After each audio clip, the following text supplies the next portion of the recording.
This week on Roma Reacts, we see an emotional, powerful song with the track Blood, Sweat and Tears by BTS. Roma gets to see more Zenless Zone Zero with the music video Tiny Giant for Zhao. AndTeam are emotional and dangerous in the Korean debut Back to Life.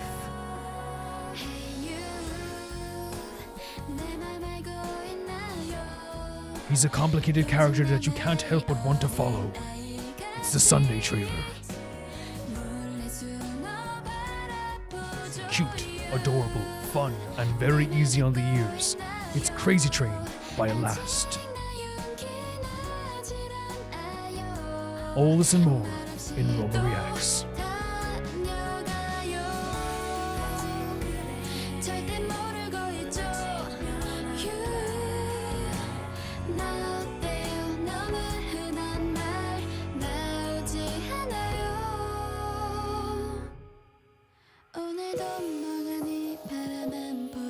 This is Roma Reacts, a series where I watch patron-submitted videos with all of you guys, and in the photo frame this week, we have Minnie from Idol during the Good Thing era, but any era is good for Minnie.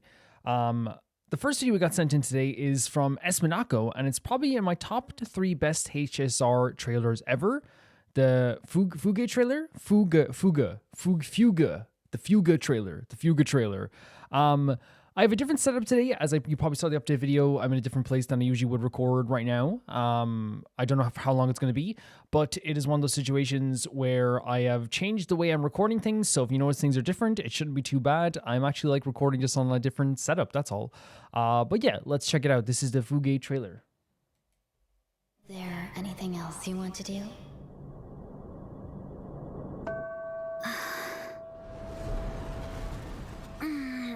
Oh my god, the color and the lighting on this. She's such a pretty design. She really does. Only pick one? I love it. You can only pick one. Should you put on subtitles as well? You can tell I'm not used to using a mouse for anything. Let's go. The cosmos stretches far and stars fill the sky. Gorgeous stuff here. And the music as well. So pretty. Oh my god, the facial expression. Not seen enough. Fugue. Sorry, pausing there for a second. Actually, a great pause frame. Already, this is like so freaking gorgeous. This is such a pretty trailer. So much beautiful lighting here. The beautiful, like, subtle music in the background. But I think that what they have, how they presented Fugue so far has been like really to me, a very stunning depiction of a character. Like, it's always like and I think Ting Young was always like a very like pretty character, but I think the way that they've like, you know, updated the dress and the outfit and the hair, it's just so elegant and beautiful, and the color design is so gorgeous too, and it really fits the very golden lighting we're seeing now in this trailer. It's very cute. Skewers. Oh, there's Yunli. Huh? What? The confidence? Don't get upset. You're in good hands. She has so much confidence now. Give her the lollipop. Oh my god. Yeah, that's a pretty good trade. And now I can't walk straight. Compensation on the double. Oh Jesus Christ. Did you just burn your butt? The shoes are meant for decent people. What? Why don't you ask them? So freaking cool. I love the idea of a character just going through this world and just like, you know, raising morally good havoc. You know what I mean? It's a good thing. Oh my god, the music. I mean, the fireworks New Year, right? In this universe. This music's so beautiful. Because this is the one I cherish. It's like she's genuinely happy to be here, right? And after everything she went through, I'm happy for that as well. This isn't yours. This is mine. Oh my god, is that the remnants of the Fantilia stuff? Go. Jesus Christ. Into this 2D animation? Holy hell, this is stunning. This is so pretty. Oh, with like the foxtail lighting up? Jesus Christ. Oh my god, it's so pretty. It's so pretty. This is incredible.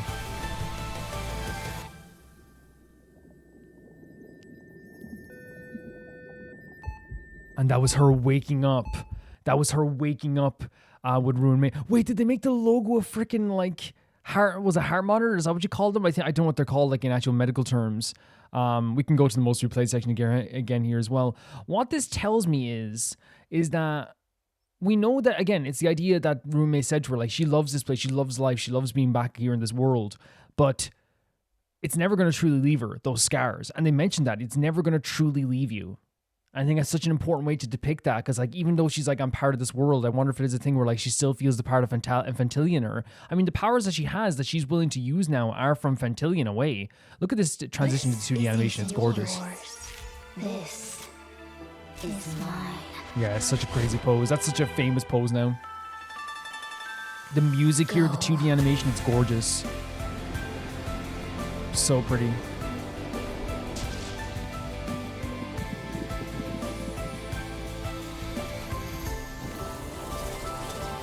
Yeah, and then the transition to the Fox stuff as well. Like, look at this, like the explosion with the music as well. This is beautiful. She's beautiful. This is such a beautiful depiction. And then into kind of the capsule as well. Like, it's hard to describe how stunning the 2D animation was here. It's so fluid and gorgeous, and the colors, and even like the way they animated her face and her outfit, and like the explosions of colors. It's so gorgeous. And I think it's just such a great transition here into this too. Like, this is really stunning. Honkai Star being very, very creative when it comes to that stuff as well.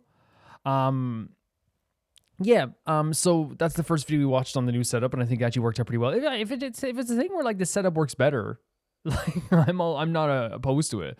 I'm basically using a Steam Deck, by the way. I'm using my Steam Deck with an external mouse, and it actually works out really well. The mouse costs like $3, by the way, because I wouldn't usually use a mouse on Steam Deck. I use a controller, but since I'm using like desktop mode, it's a whole thing. I got a $3 mouse, a €3 mouse, I should say, and it's actually funny because the guy in the shop, like, he was like, hey, I can just sell you this €3 mouse. It's going to work really well. And I was like, thinking to myself, oh, should I get one that's a little bit more expensive just in case? And he's like, no, like, this is like secondhand, but it's like it's a good one. Like, he's like, what are you doing it for? And I'm like, oh, I'm just like, want to click on things. He's like, why you don't get don't get like a $10 one. Just get the €3 one, you know? Because he's like, like, don't be stupid. This was a stunning trailer. And I think what's so great about whenever I get to see stuff like this from Honkai Star Rail is that they always like go really hard into like the very like, I guess what you could say like stunning depictions of a character throughout 2D and 3D animation. And they've done that before as well, where they have some great transitions as well that are so gorgeous too. And in this case, like what we have with the Fugue trailer, we have that beautiful like 3D sequences at the start that really tell a kind of like this really fun story. As I said, I love a character that goes through and causes havoc for the world in a very morally justified way. You know, like setting fire to the guy's butt, giving Yunli some sweets while she tried some of her food as well. Like all this stuff that like, you know, really like shows that she cares about this world, and she truly does. Like, and I think she's one of those characters that even though like she's known to being kind of like cheeky and stubborn and stuff like as well, she cares about the Xian show. And that's a big part of her character. And we saw that here with all the really funny animations. And again, not just funny, but like the beautiful lighting at the start, the gorgeous, subtle music at the beginning too. I think that Fugue, like again, as you said, Tin Young's character design, fantastic. Really great stuff to start off with. But there's no lying that like the upgrade in terms of like how beautiful her outfit is and her hair is with the tail stuff and all that. It's such a stunning choice to upgrade a character design in some ways. Not that Sing Young would be like a bad character design. You know what I'm saying? You get what I'm saying. It's so gorgeous. And now here with this animation, she looks like she owns the place. She looks like she's the queen of this place, even though she's just someone who just loves this place very much. And then we saw the stuff with the Fantillia parts still left in her, the Antimatter Legion parts still left in her. I think it's psychological. I think it is 100% a thing where it's like, you know, I'll always be a part of you. And you saw this rebirth. But I think what it was trying to depict here through the beautiful, as I said, gorgeous, stunning, breathtaking, chill-inducing 2D animation they had through, you know, her, you know, bursting with the nine tails and her kind of like trying to like come to terms with everything through like this, like, you know, the bubbles of the water, and you could see her facial expression really struggling to get to the place where she needed to be. It's trying to depict that she is going to try and like power through this and utilize the power of Fantilia to, as we said, what did she say? Make the gods sneeze. And I think it's a really cool idea. It's gorgeous stuff. It's super, super gorgeous stuff. I have nothing but like a, like, I don't know. It's one of those things when I'm not the praise for any trailer that can do 2D animation and make it feel so natural, but also just have such a beautiful way of depicting that 2D animation. It took my breath away. It really did. Thank you so much for saying it's in, Esmanako. This was really, really freaking cool. I enjoyed it quite a bit. A great trailer, really fantastic trailer, really epic. I think, yeah, the transition moment there is the epic moment that you go like, holy hell, this is like already a pretty trailer, but now it hits your heart. And I think it hits your heart because of the key change, of course. But then I think now that I'm coming in knowing Fuga's story and Tingyeon's story, it makes that whole moment where it's like, oh my god, what's going to happen here? Da, da, da, da. And it's like, oh my god, you feel it so heavily there in that moment. Yeah, every frame was so pretty in that 2D animation. It was really gorgeous. Thank you, Esmanako. The next video is sent in by Alligator, and it says, time for some silly EXO videos, which is interesting because we usually do like EXO music videos, but it's good to like have like some silly stuff in between as well. The creator here uses their legal names, so here's a guide. So we have a little guide here. Suho is Jeonmyeon, Xiumin is Minseok, Lei is Yixing, Shen is Jeondae, Dio is Kyungso, and Kai is Jeongjin. So let's see if that's correct. But we're going to watch from 0 to 10 minutes. I might have to turn up because usually like the comedy videos are lower.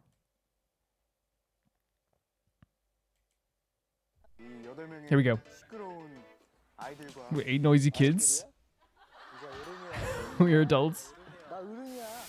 Oh my god, the slamming of the table. What the... Okay.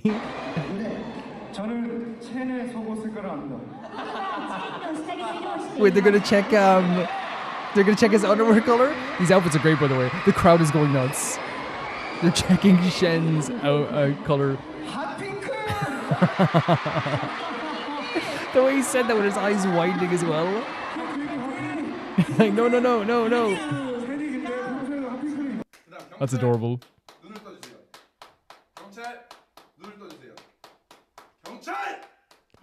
I think he forgot. His face like he's dying. He's bending over dying. Baekhyun and Kai.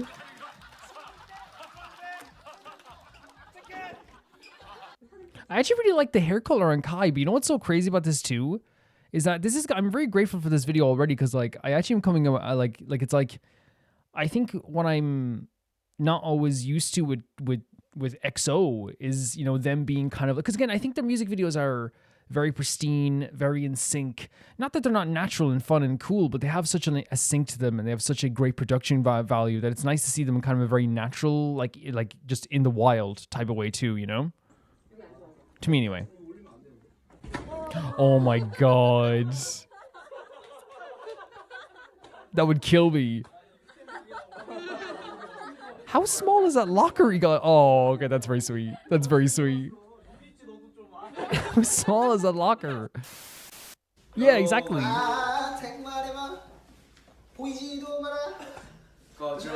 Suho looks like a freaking like angry dad or something.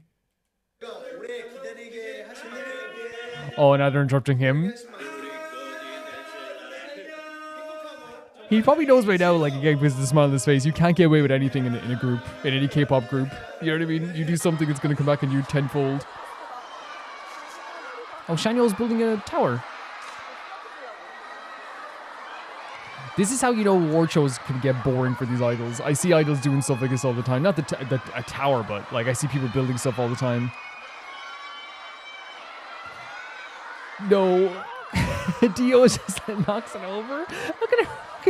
Is that Kai? Is that Kai who was like, dude, what the hell? Bacon kissing Vivi. He's like, I'm concerned, but I can't say it now. Oh dear lord. Did you see them all covering it up? That's actually very cute though. That's very cute.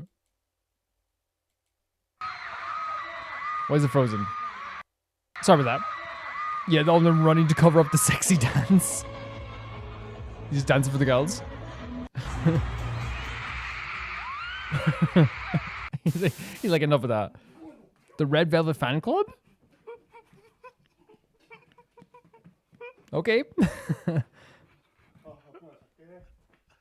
Me not know what's going on half the time. Oh no. Oh no. Can I say though, I've done that when I've been tired in the past as well, where I've like tried to put the sandwich toaster back in like the fridge instead of the press. So like this idea that he's so tired that like it's actually kind of sweet, you know? He's so tired he doesn't even know which is the mic and which is the bottle.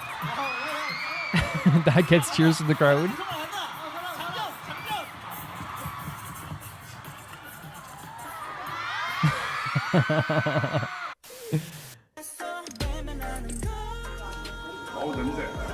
Look at the outfits.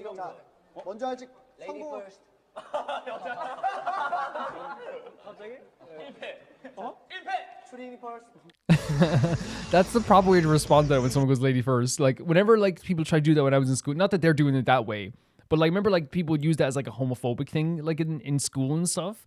Some people go ladies first, Calvin. I'd strut through that door. I would strut through that door. I would not care. I'd run through that door. I'd be like, yeah, whatever, bro. The right way to do that is to be like, yeah, whatever, lady, let's go. I don't think they were doing it that way. Oh, look at him mouthing the words in a way. I don't think he was doing a homophobic. I want to make it clear. He was not doing a homophobic way. He was just doing it in like a kind of like a bust your balls kind of way. You know what I mean?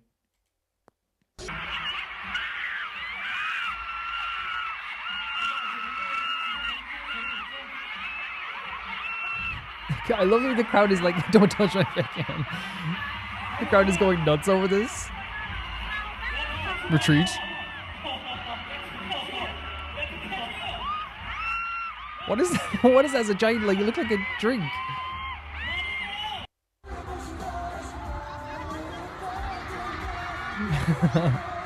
Where'd he go?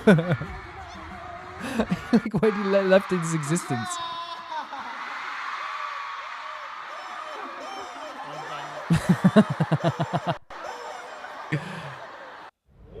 Oh no, please be careful. Did he bite his butt? Did he bite his butt? He bit his butt. I mean, here's the thing. This is how you know these groups are so close, by the way. And it's always like a thing where like I feel like from the outside, like a lot of people have their assumptions about groups like this as well, but then like then you see the inside of the group and it's like. And here's the thing, I don't know much about EXO, like, compared to, like, say, I know about, like, say, like, a BTS or a ZB1. But you always see online, people will be like, this group does this group does that. And it's like, and then, like, you cut to, like, a video of him biting someone's butt. And it's like, that's how close they are. That's how close they are. That he will bite his butt and it won't be awkward afterwards. You know what I mean? Sorry about that, alligator, that I keep having to pause. I don't know what's happening. Maybe it's just the new setup is, like, a bit weird.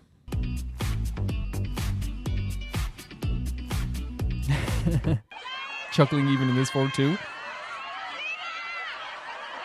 Where are you going? Did you just leave the rest of the group? He's probably gonna turn around and be like, where's everybody? Yeah.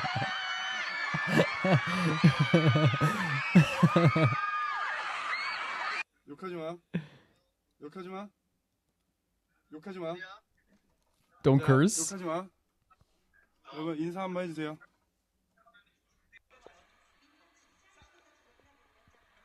Oh my god, look at them. They're quite adorable. These are adorable outfits. Dio hasn't changed a day. He looks the same in every single year.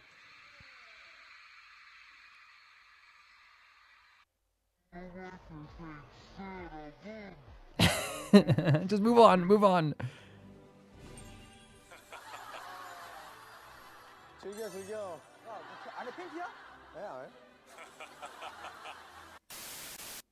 Yeah, Hawaii. How are you? The faces as well. sorry. I just called the cat. Oh my gosh, don't have a name. Yeah. For sure, I just called the cat. Hey, cat. You don't have a name for... Oh, that's kind of cute, Chinese, though. Hey, Mao. Oh, I'm so He just sorry calls the about cat this. cat. This is sticking at the tongue.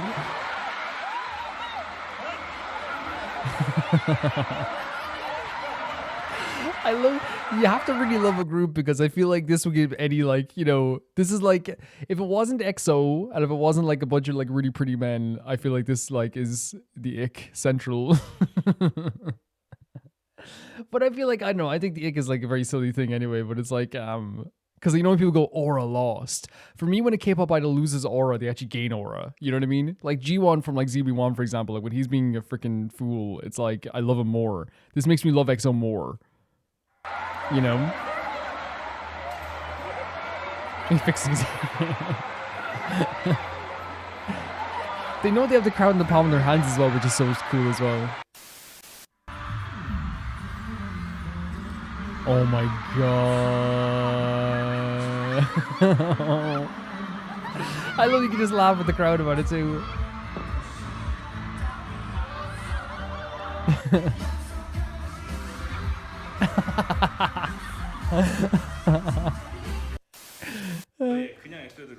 That's so good.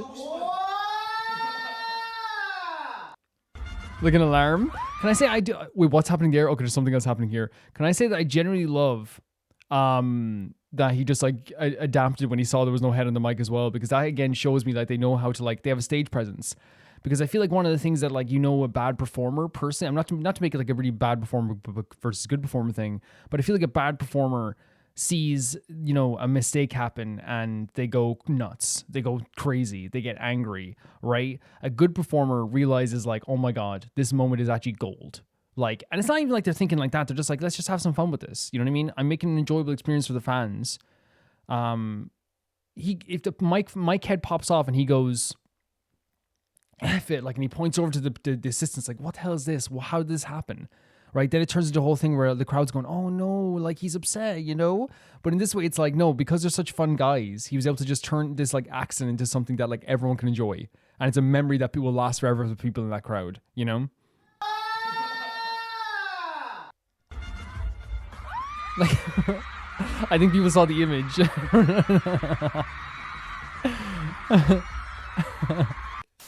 The crowd's like, please.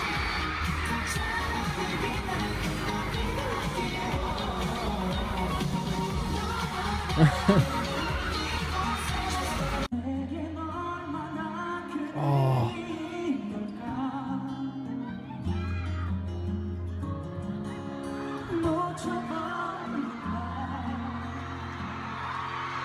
We love you, Shen. It's great voice. Oh my god. 엄마. 토벤이 있다고? So he's using Kai's foot. 토벤아. 토벤이. This is how you know they're close. This is how you know they're close.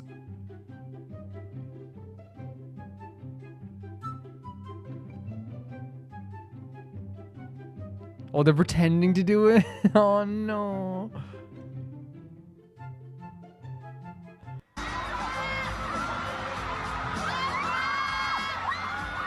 Your fly is over.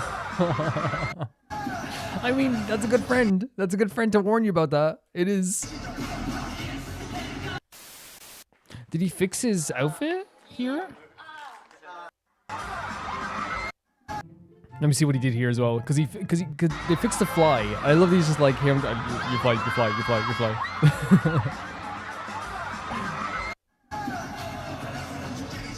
No, he's just checking his butt.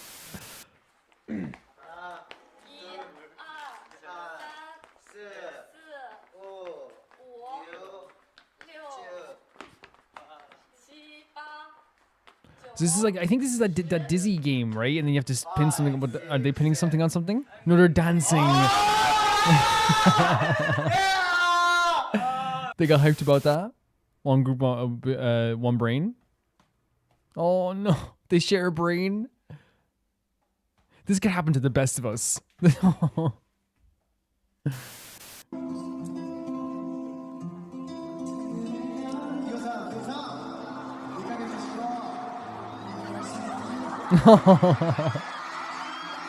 And that's what I'm talking about. Like the crowd loves these moments more. You know what I mean? The crowd loves, like, they love the mistakes. They love the mishaps. Nothing has to be perfect. And I think that's like what this group understands as well. Not that they're trying to be like, let's be funny for the crowd. They just genuinely understand that like having like a rapport with the audience in this way is much better than just like acting too serious. You know?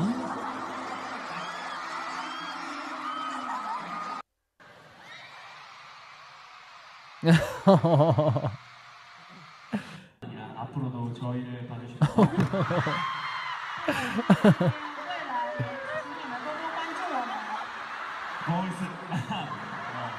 This is so joyous. I'm having such a good time with this.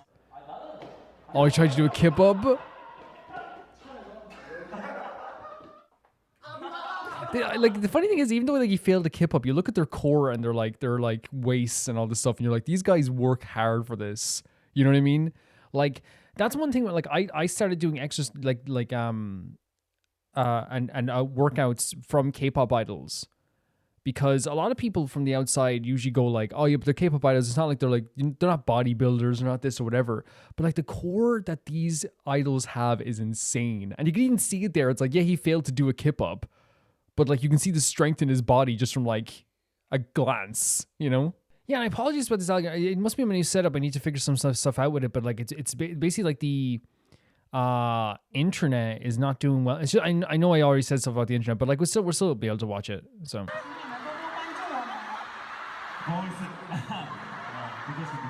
it's not that big of a deal. Look at what I'm talking about. Look at this. You can see this guy has like core strength. Like even to do that is impressive to me.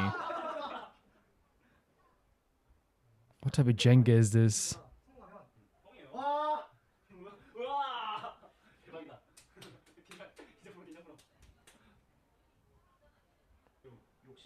Oh, stop. That's crazy. Why would you play it this way? Look at the evil smiles in their faces. Look at the two in the back. The pride. I think we have 20 seconds left on this. Oh my god, very fancy.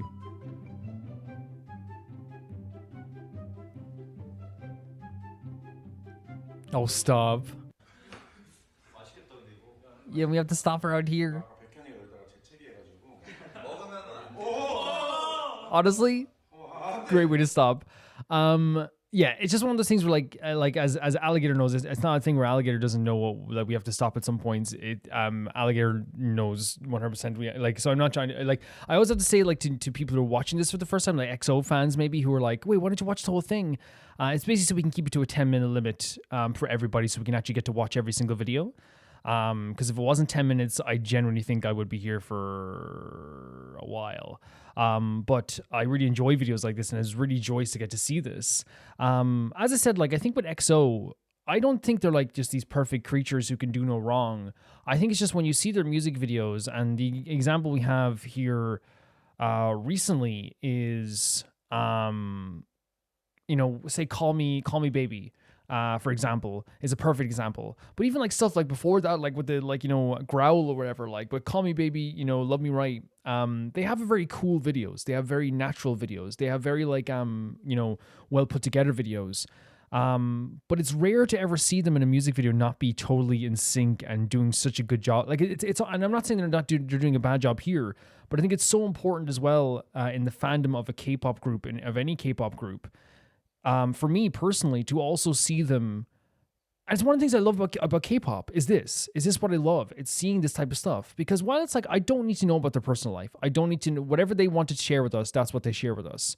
Right. But it's not just that I'm talking about. I'm talking about the fact that like for a short amount of time, we get to come into their lives and see them either do a live stream, they do Jenga, they have like a variety show appearance, they film a vlog, and it's this type of stuff that attaches me more to the groups. And it's why, like, I think that's the reason I got deeper into K-pop, is this, because I listen to music, it's like, this is fantastic, I love the music, but then I go, oh man, I love that I get to see like this group have fun together, and it makes you love them as people more and appreciate them as people more. Because again, I always say it's like it's people first, artist second, idol third when it comes to any idols. And that's the way I always look at it as best as I can. I do think that like in this one here, like we had a lot of moments that just like showcases them being so close and being so fun together. Not really caring about the cameras being on, not really caring about any like thing that like could make them look silly or funny. They have just a very natural goofiness to them that feels so like fun to watch. Like, and I think it's like it goes to show like we have like just a bunch of handsome dudes here, right? Who like I would say like a lot of people, especially in K-pop, would consider like these guys to be like some of the most handsome dudes in the world, and they always like every time I get to see them, I'm always super impressed with like their outfits, how they look, and even here their outfits are amazing. But it was just the comedy of this stuff and the comedic timing and the fun that I had watching this that meant so much to me. Like getting to smile from ear to ear as we're looking at this is what's really, really fun about this. It really is. Like there's moments in here that like I found to be like adorable, like the hot pink thing at the start, like that set the tone for everything of like what these guys are like with each other, you know. Making a joke about wearing hot pink, which again I do think now it's one of those things. It's like, I think, you know, nowadays, if you said the same thing to Shen, like, he's wearing hot pink, Shen would probably be like, yep. You know what I mean? But I think obviously, like, the industry has changed over time. And it's still obviously, like, not perfect, but it's definitely changed over time to have different ideals. When they're all, like, interrupting Baekhyun because he interrupted them, I think it also showcases as well that there's, like, a way to get back at each other that isn't very vindictive. Like, they joke around with each other, interrupt each other, and then they come back and interrupt you as well. It showcases that they can take a joke with each other rather than just, like, having, like, you know, something that seems, like, you know, too mean or spirited or anything like that as well. It was also very funny when you see like kind of like, you know, what was it, Dio knocked over the bottles that Chanyeol was setting up. And the reason why that was so funny to me is because you could see, like, I think it was Kai, you could see in his face, Kai was like, dude, calm down, you know. And Dio just looked like he didn't care at all. It was such a great moment. There was the I'm trying to think of other favorite moments during this as well.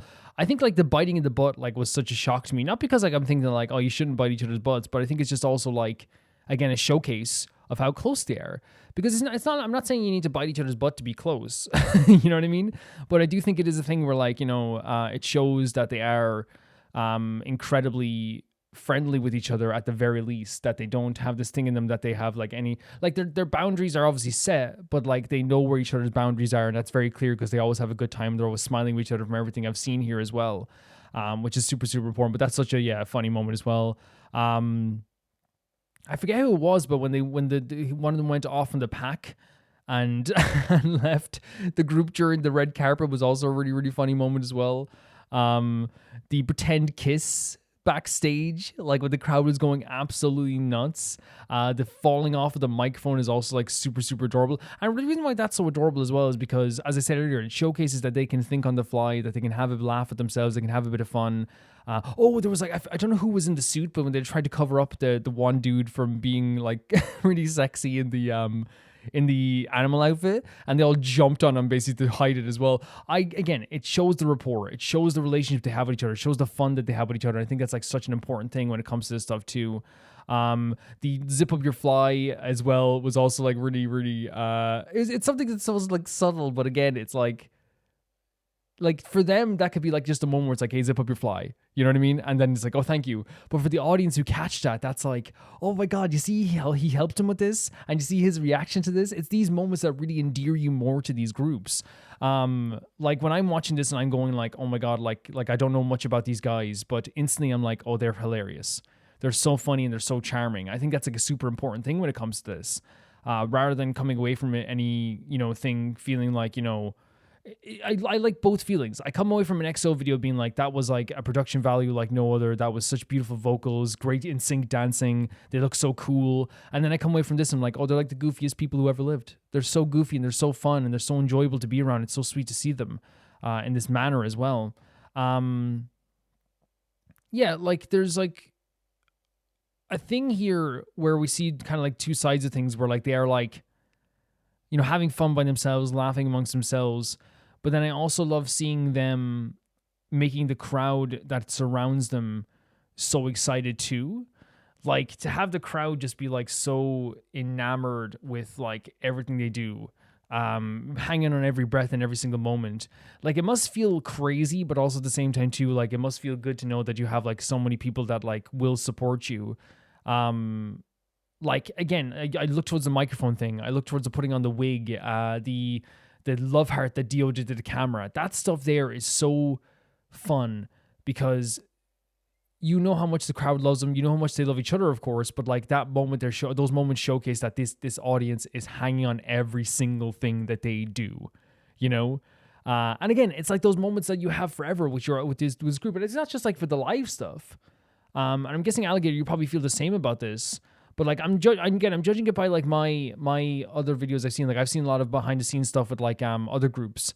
And what happens to me is that I go like, oh, these are memories I'll have forever. And I bring them up in conversation all the time. And Alligator could probably see in the K-pop chats, like we do that all the time. We're like, oh, remember the time when this idol did this? Remember the time this guy did this? Those moments stick with you forever. You know what I mean? And they endear you more to this group. They really do. Yeah, there's so many funny moments in this as well that we got to see here. I think just on the base level, my favorite one was probably the mic stand. And the other, I think as well, the healthy pranks. I think that's such an important thing as well, the idea of healthy pranks. Because I think sometimes pranks can go too far, but in this case, like, it was very clear that they were like having fun with each other and having a good time with each other. And they really like each other and adore each other. Because like I feel like it's one of those situations where you could have a moment where a prank goes too far. But again, obviously they understand each other's boundaries. The prank I'm talking about is like the underwater thing, for example, or the biting in the butt, or the jumping out of the locker. I think fans sometimes like to pretend that they don't have a rapport with each other, like certain groups, but you can see here that they care a lot about each other, and I think you can see that here too, and that's what endears you to them more. Very just funny stuff. I love the outfits too. I know like it's not like a video about outfits, but I love the outfits. I love seeing Kai in his outfit. I love seeing like his Minnie Mouse jumper at the last second there.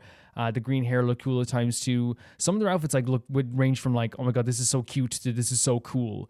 And it makes me like realize like EXO have been around for so freaking long. They really have. And that's not saying they're old, by the way. That's what's so crazy about K-pop. I sit here and I go, EXO are legends. It's like, oh, how old are they? It's like, I think the oldest is like 35. It's like, that's what's so crazy about it. Like K-pop, you know? But yeah, really funny stuff. Really enjoyable. Had such a good time with them. I still think like the members I liked, it's hard to pick like a bias from EXO, because I feel like one of the things that happens whenever I watch an EXO video is that like, they endear themselves to me so much. Like, I would say that it would be a fight between Dio, Kai, and Baekhyun. I feel like it'd be a fight between them. I would say that right now it's probably like Baekhyun with a biased wrecker fight with Dio and Kai, I would say. It changes probably week to week, though. Thank you so much for sending this in, Alligator. The next video is sent in by Golden Witch Beatrice, and it says, I think you'd appreciate an exploration of JoJo's evolving art style. I am a big fan of different art styles, and JoJo has always had a very distinctive art style from the outside. But of course, I think it's one of those things, like when you talk about evolving, like from a perspective of an outsider, you'll notice the differences, but like I think you notice a lot of similarities as well, because there always is a very distinctive style. But from people from the inside, I feel like they notice something like completely different to what we notice, because they're with it all the time. But I guess this is one of those videos for that, where I can see this from an outsider's perspective and see the changing of art styles.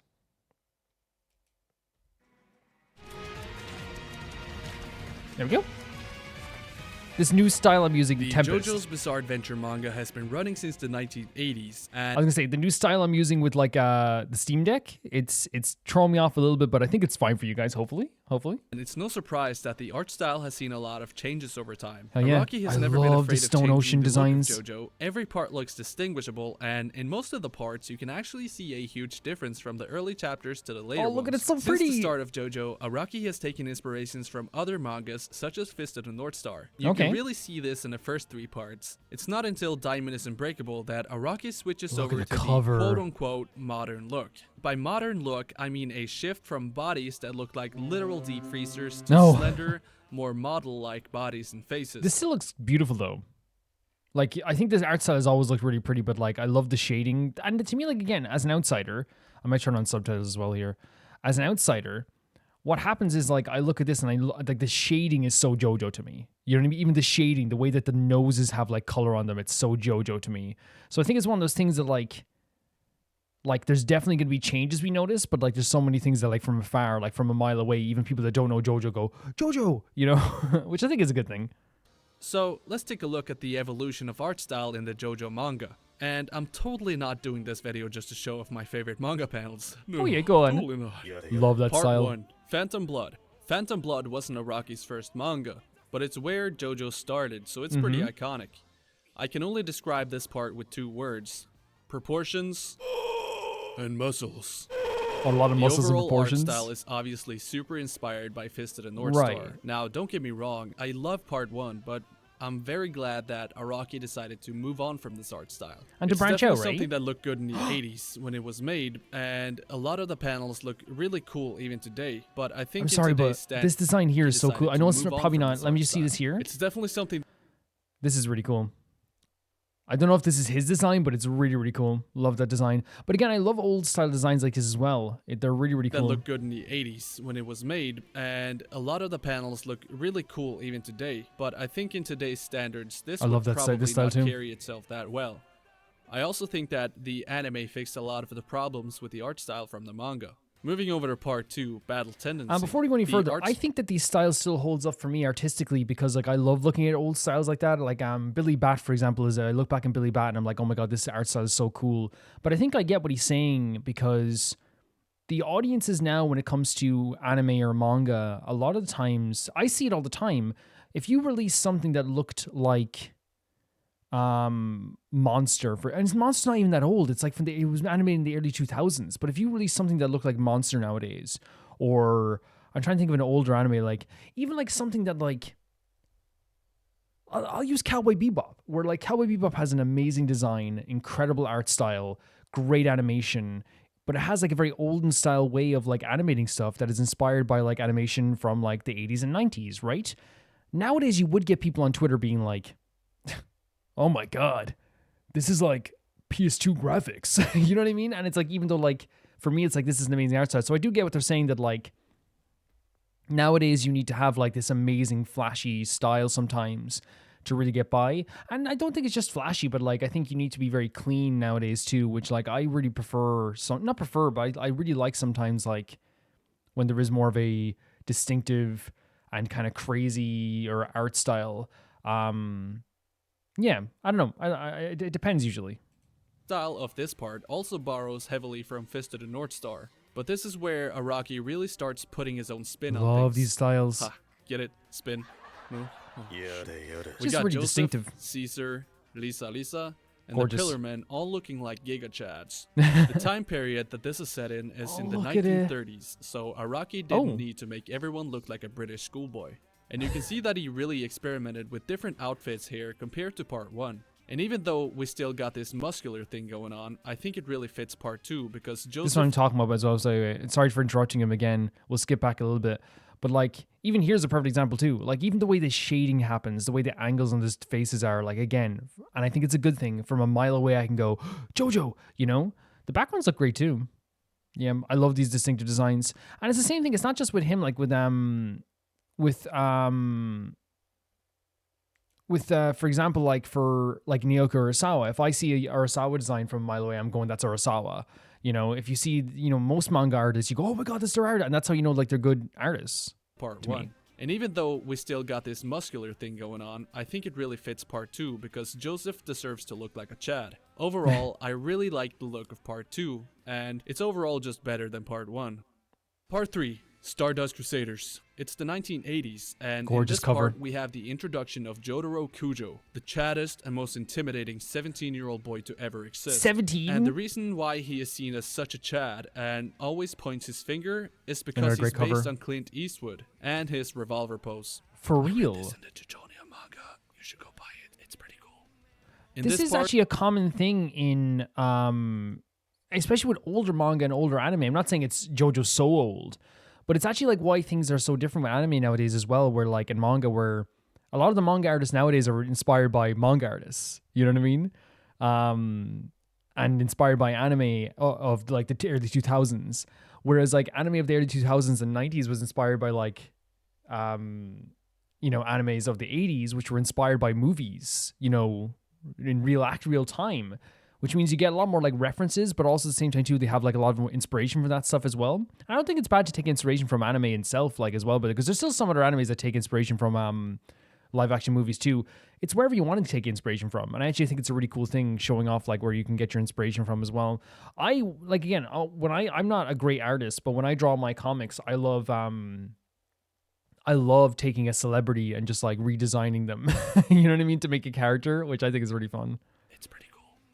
In this part, Araki goes more crazy with the outfits. We got Jotaro with his modest this is iconic uniform, Dio with his Chad construction worker That's outfit, I know and so Dio many is. other bizarre clothing styles. We also got the introduction of stands, and Araki does a great job illustrating them in the manga. The manga for part 3 doesn't look bad at all in my opinion. You can tell that it's from the late 80s, and that's kind of the charm with part 3. We also have some of the most iconic manga panels from JoJo in part 3. So it's definitely cool reading through it and seeing those. Overall, I love the art style of part 3, even though it's an unpopular opinion.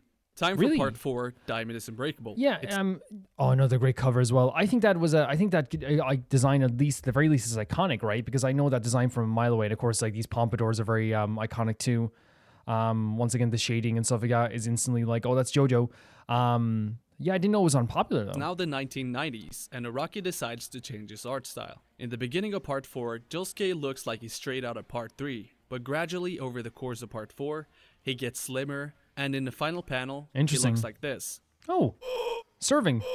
I swear it's like 2 different mangas. The clothing that Josuke wears is also based on the artist Prince. Prince would later go on to inspire other outfits for JoJo's, such as Giorno and Bruno Bucciarati. We also get to see so many other cool outfits. Look at this. I love Bruno's design.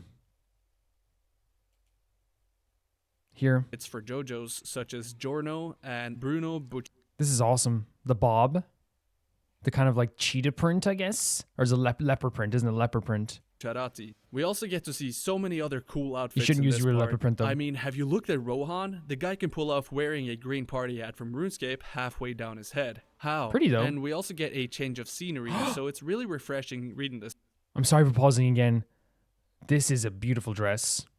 Another beautiful character design. I think JoJo does like girl designs, because I think a lot of the more famous ones are dudes, right? But I think it's very underrated with their we might actually continue doing this even when I'm back in my regular space because I have a pointer now, and it might be is this better now that I have a pointer? Now that I can go this part here. But yeah, I think the girl designs are actually very underrated when it comes to JoJo. I think these are the most popular ones that are always shown, the guy designs, but like look here, like these are really great designs too. Part. If you've seen the anime, it's definitely worth reading. Part 5, Golden Wind. Golden Wind is the absolute turning point for the JoJo style. Araki becomes addicted to fashion magazines, and it fucking shows. This is awesome, good though, because it really makes JoJo stand out from other mangas. It creates this own sense of style that nothing else really captures. This part is also based in Italy, so you already know it's gonna look just great cool as hell. designs. The So overall great. scenery, the outfits, the stands, the poses, and the panels that Araki makes is so good that even people with zero fashion sense like myself decided to start dressing better. Oh, yeah? Like always, the part looks good all the way through, but you can definitely see the evolution of art style constantly change. Gorgeous stuff again here as well.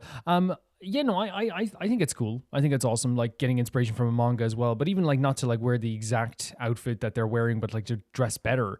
And better is obviously relative. You choose what your own style is. But I do think that like there is a big emphasis in that, and I've seen that from JoJo already, which is like the big fashion element that comes along with JoJo. And I think it is one of those things where like it's very high fashion, it's very like, jumpsuits, over the top outfits, but then again they also have some like very tame outfits too, like but they're not tame, they're tame compared to the other ones, but I still think they look really good too. But I like that. I like taking inspiration to dress better. I play Final Fantasy X, and like that made me like want to have, and again I had friends, but it made me want to grow up to have like friends like that. You know what I mean? You take inspiration in some way from shows and media. I have to say that this is one of the best looking JoJo parts in my opinion. It's gorgeous. The Mafia/Renaissance theme is 10 out of 10. Colors are beautiful. Part 6, Stone Ocean. This Now, this designs part I doesn't love. have the They're most so amazing. exciting backdrop because a huge chunk of the story is spaced inside of a prison, but it definitely makes up for it when it comes to the way characters look and their stance. Araki makes every fight scene feel authentic too. It definitely has its goofy looking moments, but I don't mind because it's JoJo. It's okay. As always, the art style evolves throughout the part, and in the finale, there's some really cool looking panels. You can definitely see how his art style spills over into the next part that I'm going to talk about, Steel Ball Run. Why yes, it is my favorite part. How could you tell? It's probably your favorite part too, if we're going to look at statistics. But goddamn, this is a masterpiece. So we went past Stone Ocean pretty fast. It's okay. As always, the art style evolves throughout the part. But I love these designs. I think the Stone Ocean designs are my favorite that I've seen of JoJo so far. I just wanted to go back to showcase them again. There's some really cool looking panels. You can definitely see how his art style spills over into the next part that I'm going to talk about, Steel Ball Run. Why yes, it is my favorite part. How could you tell? He was definitely excited to get to this part as well. It's probably your favorite part too, if we're going to look at statistics. But goddamn, this is a masterpiece both art style wise and story wise. Oh, it's pretty stunning. much just It's like so every pretty. other part. If we look back to part 1, Araki limited himself to authentic looking outfits. But I love this too. Well, kind of. But in the Steel Ball Run universe, oh my god. Gorgeous. He throws all limitations out of the window Gorgeous. and does exactly what he wants, and I love it.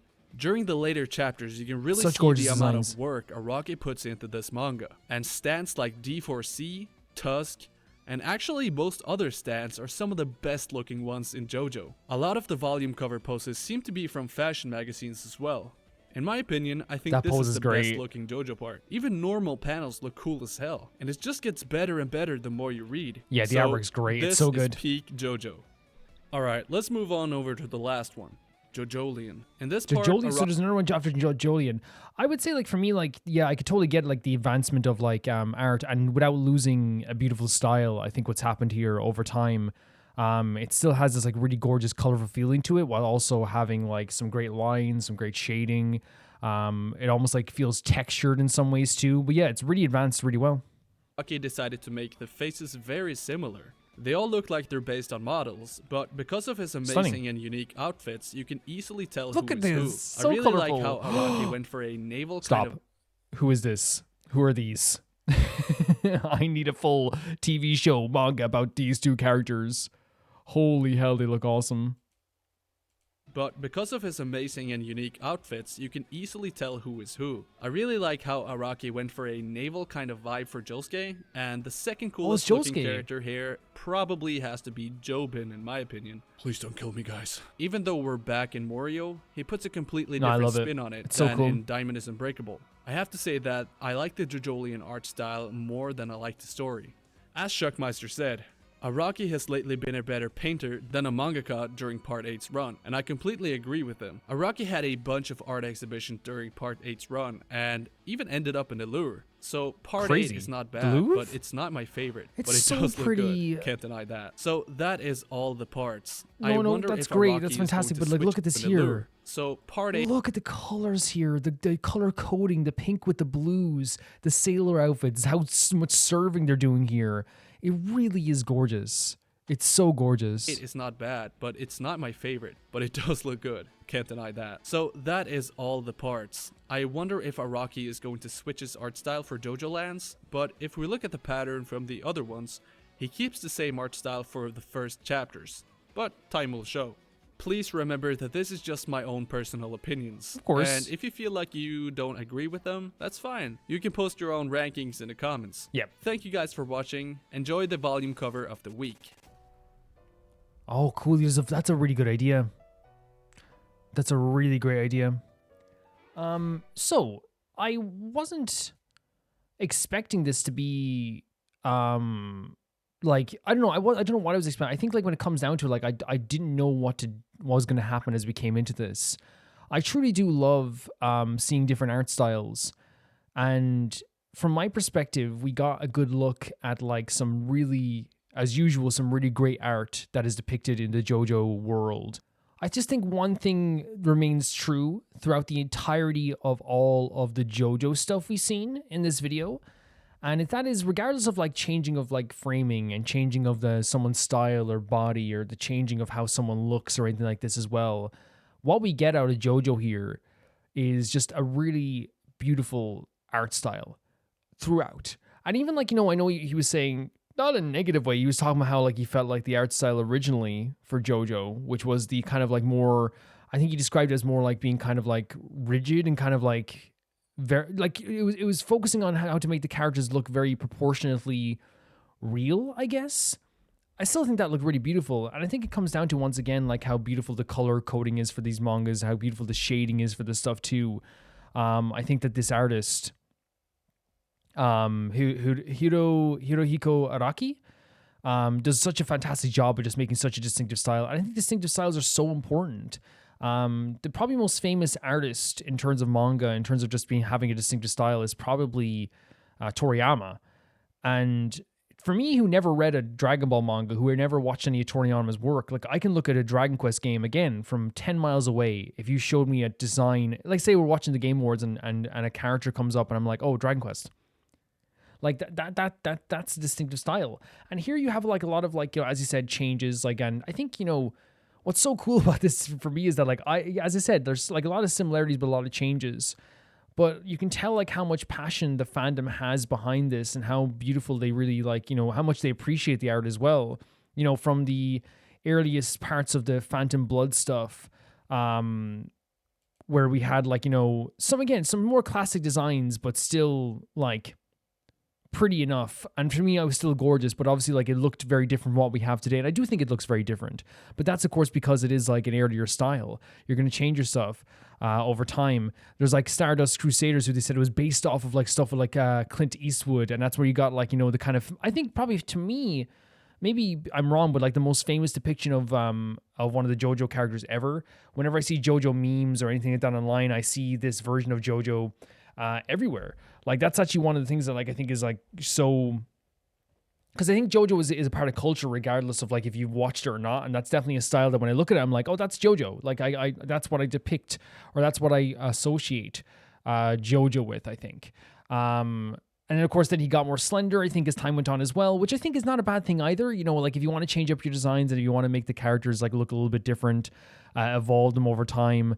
And I think that's a big thing in JoJo because like there's obviously like different characters each time and like similar characters each time as well, which makes it like really fun for the reader as well to see some really beautiful artwork, basing the outfits at one point off of like stuff like from Prince outfits. And we saw, we had like Bruno had like an incredible like leopard print outfit, and they have like the holes in the chest. They're very flamboyant and beautiful, but again, they're way more slender than they used to be as well in that part 2.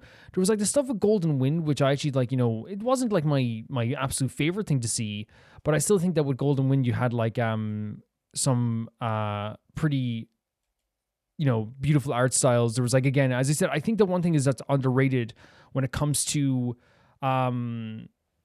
JoJo artwork from the outside perspective, again, is the fact that like I think women designs are absolutely fantastic. I think they're beautiful, but they just never like get as much meme, I guess, potential as the boy designs do. And obviously the boy designs are so flamboyant as well and crazy and out there that like they get shared a lot with that stuff as well. Stone Ocean still remains my favorite designs. I think the gals in Stone Ocean look amazing. I think that like the way that they even design like the facial expressions are so like expressive, and sometimes I've definitely seen them like when they look kind of like angrier. It seems also like very like, from what I've seen here, like there's a lot of like I know the JoJo's violent in general, but that's also like probably JoJo in general. And then after that there was Steel Ball Run, and we saw this beautiful shading, this beautiful textured artwork that looked absolutely incredible during this. It had like someone's eyeball opening up with like a lot of characters like, showing some action beside it as well. But it really just looked like almost instantly iconic the way they did things. And I think it's one of those things where like I love seeing an artist who, isn't satisfied with the place they are now and they want to keep growing and changing their stuff as time goes on. That to me is like the sign of a good artist. Because even like, again, I'm not the same. It's not the same thing for me. I want to make it clear, I'm not on this guy's level whatsoever. But I do love that if I looked at my comic book from 2022, when I tried to do some stuff there, and same characters. And I look at what I'm doing now, where I'm like redrawing everything, and like it's so weird because like there's sometimes where I'm like, man, I don't even know how to draw like that anymore. And like that's a completely different thing from what I do now. And I think it's just like maybe people want to advance their styles, but in this guy's case, like he just like made like a bunch of like a very, very distinctive style when it comes to shading and character design and colors and all this stuff too, but slightly changing things over time to make things feel very fresh and new at the same time also. I think the biggest strength when it comes to his designs, on top of everything, for me, is his attention to like flamboyant designs and his focus on absolutely like out there designs. And I think you can like do that like sometimes in shows where a character will have like this out there design, but sometimes it can feel out of place. But because like a lot of characters in the show already have like out there and crazy designs, it's actually just like one of those things where it all feels like it's part of the world, you know? And I think it's actually a really beautiful thing. The way we can have a Bruno character, and instead of being like, we can go like, oh, Bruno's character is beautiful, but we also go, he's part of this world. It doesn't feel like he's like separate from it. It feels like he's part of it. But yeah, I really thought these designs were cool. I thought the idea of the evolution was cool. I thought it's cool the way where he took inspiration, why he wanted to change things over time, this from the starting point to the ending point of all these designs. Really some really fantastic stuff. Thank you for saying this in Golden Witch Beatrice. This is really cool. Thank you. The next video is sent in by Victoria, and they say it's the Sunday trailer. It's called Soloist. Let's check it out. Whoa. Whoa. Starting off with like an operatic, terrifying tone here. Man, the tension here already. What the hell? Oh. Oh. Stunning.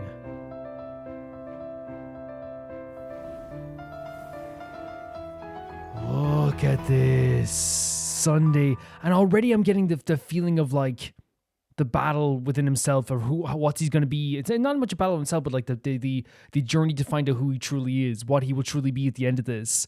The two versions of himself, which is actually multiple versions of himself, who he could be, who he could have been, and like playing the piano across from each other as well. It's almost like it's harmonizing together in a way. I don't know, but it's still really pretty. It started off with such a tension though, such an operatic, like choir, like Phantom of the Opera style tension here.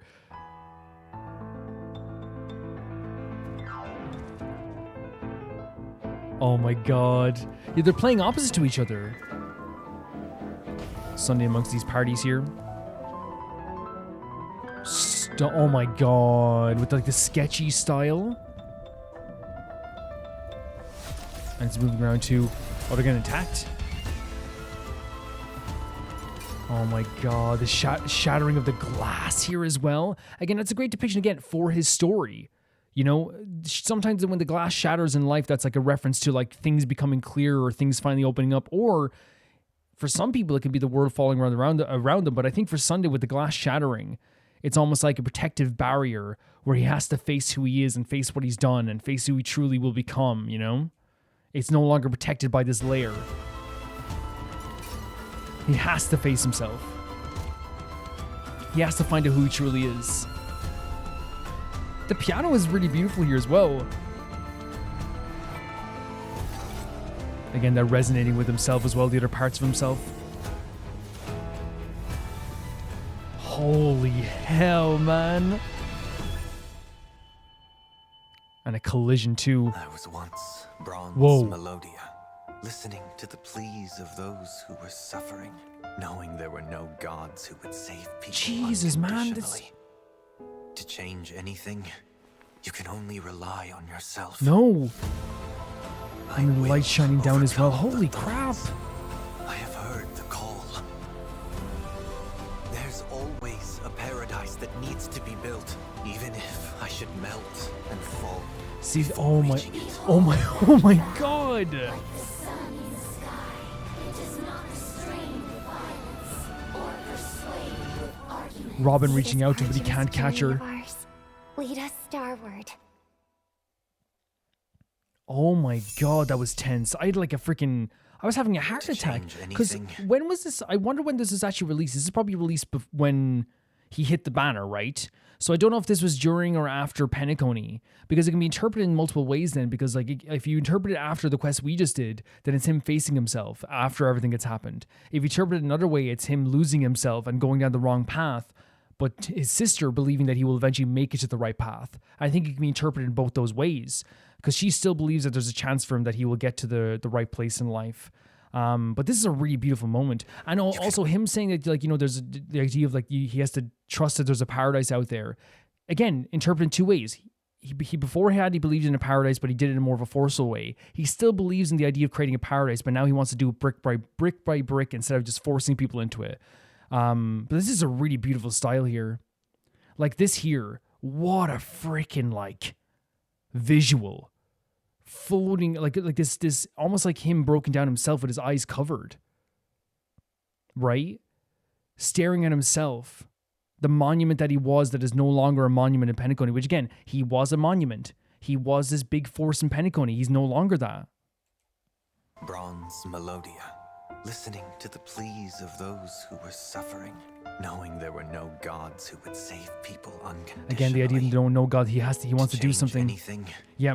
You can only rely on yourself. The gods weren't answering. The gods aren't answering. I have to do this. I have to resonate with the order, you know? You can interpret it that way too. This is crazy. I will overcome the thorns. That bird feather again.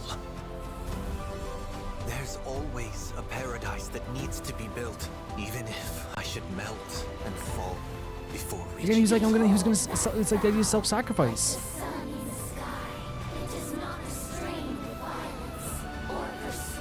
Amongst all these hands, Robin reaches out. He can't catch her. Lead us starward. And her line there is like, I know we're going to get there someday. I love the distinctive styles for this. You know, I know we're going to get there someday. She wants that. That's been a thing that she's wanted for a while. Robin. And I think even now, like, you know, I'll check when this was uploaded. But then again, I won't know when it was uploaded a year ago. It was uploaded December 3rd, 2024. So last year. Was that the end of Penacony? You guys can let me know when that was. Because I think I'm going to look at this both ways. I'm going to look at it as if it's like, you can look at it as a trailer for him during Penacony. Because I think his what's changed from Penacony to now is that he has a... what's changed from Penacony now is that he has more of a level head about how he's going to do this, but he still has the mentality that he wants to create something bigger for people brick by brick, right? But at the time, like one of the things that he saw an issue with is that the world was basically like, he thought it was suffering. He thought people were like looking for something to like get themselves out of here. And honestly, like it's very true. He wasn't wrong in his interpretation in the fact that the gods have ignored people, on the fact that he felt he had to create something for people again. But again, I'm glad now that he has a better idea of what he wants to do, because originally it was like, I'm going to do this whether they like it or not. I know what's best for them. Now it's, I'm going to create a paradise brick by brick. And the line at the end with Robin being like, let's lead us starward, something like that. I think it lends to her idea that like Robin knows that they started at the same point and they both look towards the same ending. But somewhere along the line, Sunday went around and went the wrong way in her interpretation. And Robin went the right way. My opinion. I'm not saying she's 100% perfect. You know, I mean, she deals with the family just like anybody, but still, I love Robin. And now they met at the center point of their journey. Sunday was like, I'm still going this way. Robin's like, well, this is the wrong way. And I think that's what the whole singing was not to punish him, not to hurt him, to let him know that she is still here and you can still go on the right path. And I think that's such an important part of that story. But now, with that meeting they just had on the rooftop that I just saw, I now think it's now Robin once again saying goodbye to him, because she knows, hey, we're about to go on we met in the midpoint. We're going to go on our journey again. I know we're going to end up in the same place. I know now that because again, he went through so much. He did something wrong. And now he has a chance to be in the right spot again. And I think that's such an important way that they've depicted this in this trailer. For me, again, I could be reading too much into the trailer because we could just say like, you know, hey, it's just a pretty piano piece, but like him fighting amongst himself is definitely him finding who he's going to be truly be and what he truly feels. Him seeing himself as a monument falling into the sky could be an omen for what's going to happen, or into the water, or you could see it as just like some beautiful thing that like they did for the trailer. Either way, I do think that he was a monument in Penacony, and now he's no longer that, and he's no longer even respected the way he was in Penacony. Yeah, so I think you can look at it both ways. I really think you can. You can look at it as a trailer that's reacting to his mistakes, or a trailer that's showcasing what he has to do to move forward. Either or. I think it's a great way of depicting Sunday. Guys, that was so beautiful. Music was beautiful. Depictions were beautiful. Really, really crazy stuff. Thank you so much for sending us in. The next video is sent in by Angel313, and they say, this is a fan-made video for Illit's song, Pimple. Okay, we love fan-made videos. We saw one on BTS last week, and we're going to get to see another one like this now as well. Let's check it out. So this is Illit Pimple. Did I say Illit? I can't believe I say that sometimes. I guess it's when you're recording someone drum reacts, you just like, you get into a different state. Let's check it out.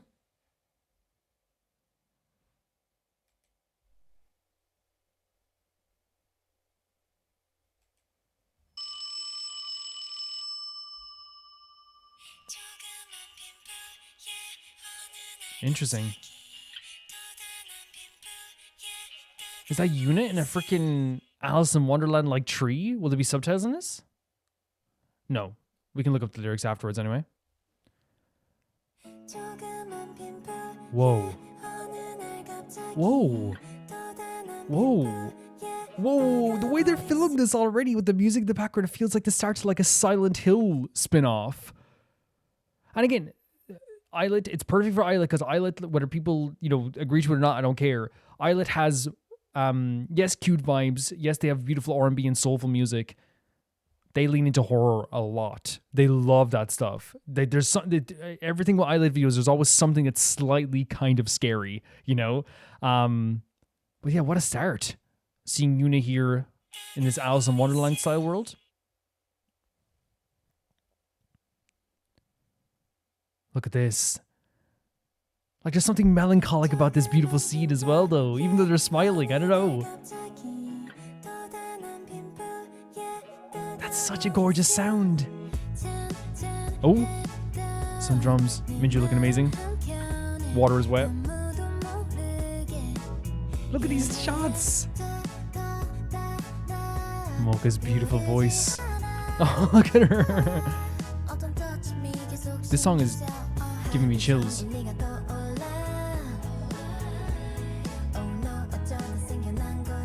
This is stunning. This is stunning. I'm getting, like, as I said, like a very like, and it's more cheerful than like the start of it just gave me like very like, you know, melancholic horror movie vibes. Not in a bad way. I'm not saying the girls are scary or anything like that, but just the feeling of it, you know what I mean, with the music. And then the drums hit in, and actually was like a little bit more like cheerful, a little bit more reminiscent, and still very kind of like has a sad vibe to it in a way. But I think it's just the instrumentation is actually beautiful too. Watch now, like what Illit, the lyrics will be something like very, you know, off the wall that I'm not even thinking they're going to be. But I love the interpretation of the video here, the different shots within the random different frames with them. Like it fits so well with the music video. It feels like a video that, like, you know, was like a self-made video by the gals where they had to go around filming stuff.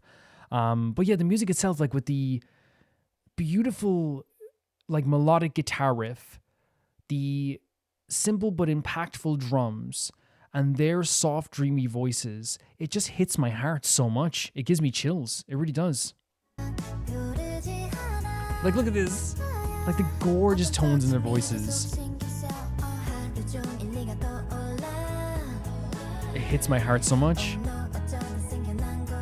Like, that sounds so good. There's all the da. Oh, look at one he. Oh my god. Her smile melts the ice. Whoa. That hits. I give my heart. Oh, look at these shots. Oh, Yuna smile. Gorgeous tone. This is insane. like, I just have to say, I have chills constantly during this song. This already, which is saying a lot, because my favorite Illit song before this was Little Monster. This might be like my favorite sound I've heard from Illit, which is saying so much because they were in my top 5 most played artists of 2025. I'm getting engulfed in chills. And I think it is because the music is so melodic. Their voices are always so dreamy, and the tone is so I don't know how to say it. Like, again, there's with Illit, there's always like a very surrounding, like, encompassing tone that really feels like it's filling the whole room slowly but surely. You know what I mean? And here we have that amazing tone as well. And also getting to see the gals just smiling, having fun. It went from a very like scary feel to it, the start, very Silent Hill feel to it, to feeling kind of like very just reminiscent and both happy with a touch of melancholy, right? And I think that's actually a really cool thing about it as well. Let's go to here as well. This is a great fan-made video. Look at her smile. Like, this chorus is incredible. Oh my god, look at Minju.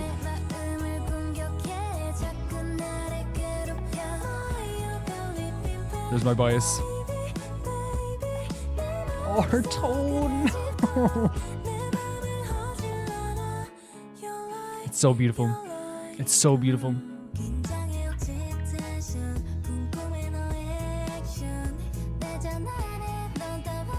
Oh, Mocha. Gorgeous. Oh! I can't. This is killing me. This is one of my favorite K-pop songs I've ever heard. Like, I feel like I'm in a warp world where it's hard for me to even describe how I'm feeling right now. Like, hearing all the girls' tones, the way they elevate their voices at just right time, and how it like perfectly dances with the music in the background, where it feels like time is like slowing down. The pace in our world that I'm in right now is slowing down, but I'm getting so many chills as well. My heart can barely take how beautiful this is. It's so pretty. It really is. I can't get over it. Like, even that there, the slow down part. Oh, look at it.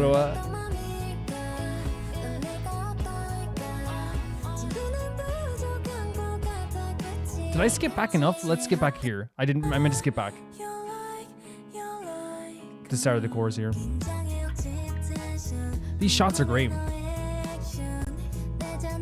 you hear that, the elevation there? Look at Mocha's face.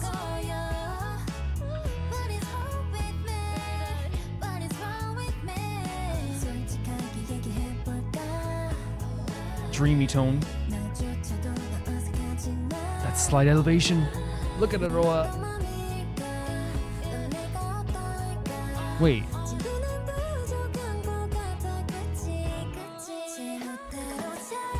Yeah, it's a perfect chorus.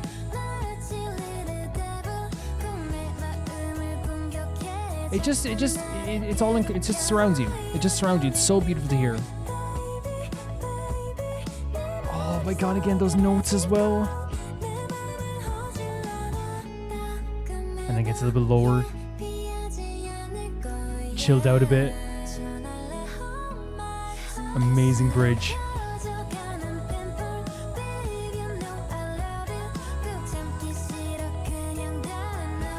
I'm overwhelmed. I'm so overwhelmed. Like, I think what's so, like, overwhelming about this is just that, like, for me, like, when I look for a song that becomes, like, my favorite songs, there's parts of the music that really, like, yes, it's about listening to a song and being like, that sounds great and that's an amazing tone, and we can have that all, and, you know, those conversations about how, like, great artists, and again, but to have a song that, like, becomes like a song that you know is going to become a part of your daily routine is something special to me. And with this, like, I can only describe physically the feeling I feel like when I feel like chills in my heart and all this stuff too. But to put like words to like the reason for it is just these gals' beautiful, dreamy tone that comes in here as well. The chorus has such a very like nice, like slightly bouncy feel to it. But they elevate their voice at the right time. At the right time, but it doesn't go too far. It's still like, it feels like you could stay in like a relaxed state for this whole song and let the song just take you. And that's what Illit does better than anyone. They let songs that just take you into a different world. It really is just such like a gorgeous song here. I'm just so impressed by it. Look at this. That's such a crazy framing. That's that slow down part. Yeah. Oh my god, the tone is so great.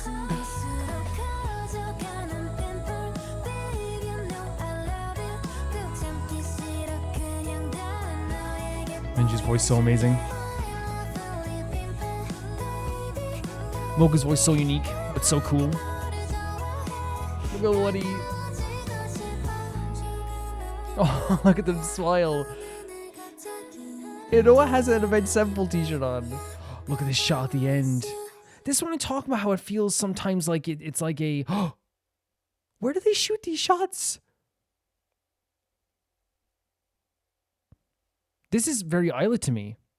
This is Illit to me. When I think of Illit, I think of like, again, as I've said it before, like they have a dreaminess to them, a cuteness to them, but they also have that, again, that immense talent. I've said it before, like, you know, how talented all they are, like, you know, and I praise Yuna all the time, how Yuna is like legitimately, like, to me, like a top 10 singer in K-pop right now in terms of her, and it's not just about like how much power they have in their voice, because power is good too, but I also think that you have to enjoy someone's tone a lot, and that's why I feel like with Illit, it's like, I know one, he can hit a high note, right? I know Minju is a backbone voice that can go with any group and would be able to support it so well, right? But it's also the fact that all these gals have a tone that is unmistakably like theirs, and it's able to just gather you, and like it feels like sitting in front of the fire sometimes. It feels like sitting in front of like a storyteller. It just takes you. It really does. But this type of stuff here is also that kind of like slightly off the wall, dreamy, dreamcore, Halloween type of like horror element, where it's like something always feels slightly off. Which I think that's what it probably goes with the dreamy ideas. It's like something is always slightly off. I'm so impressed by this as well. I would always wearing a Avenged Sevenfold t-shirt, which is a metalcore band, which is really fun. I love that bounciness to it, the rhythm to it, while also still keeping that beautiful, soft tone.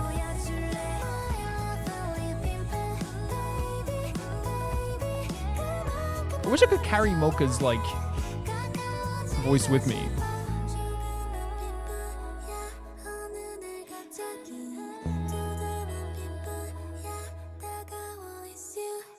Really gorgeous end there as well. I think we're going to look up the lyrics to this as well, right? For sure. These gals are more talented than even, like, we can give them all the credit in the world and they still don't get enough credit. I'm saying that right now. You can F off if anyone disagrees. Let me just look up the lyrics now as well as we're doing this too. Because this is really, really gorgeous. So first of all, like I as always with Illit, I'm coming away from this track. Like I think it's like with Illit, it goes from different levels. It's like either I come away from this track and I'm like, that was one of the best videos I've ever seen. I loved an MV. I loved the girls having so much fun. The choreo was so great. The choreo was looked so awesome, right? All this stuff. We have that. And then there's like another level where it's like, oh my God, this is a really poppy and punchy song. I really enjoyed this. But oh my God, their tone and their voices are beautiful.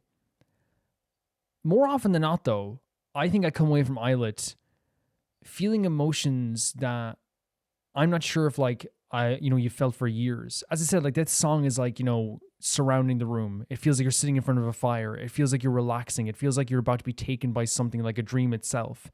And I get those vibes when I listen to a lot of Illit songs. Like Midnight Fiction, like takes you on a ride. It literally makes me feel like I am flying through this world and I am like there's nothing that can hurt you.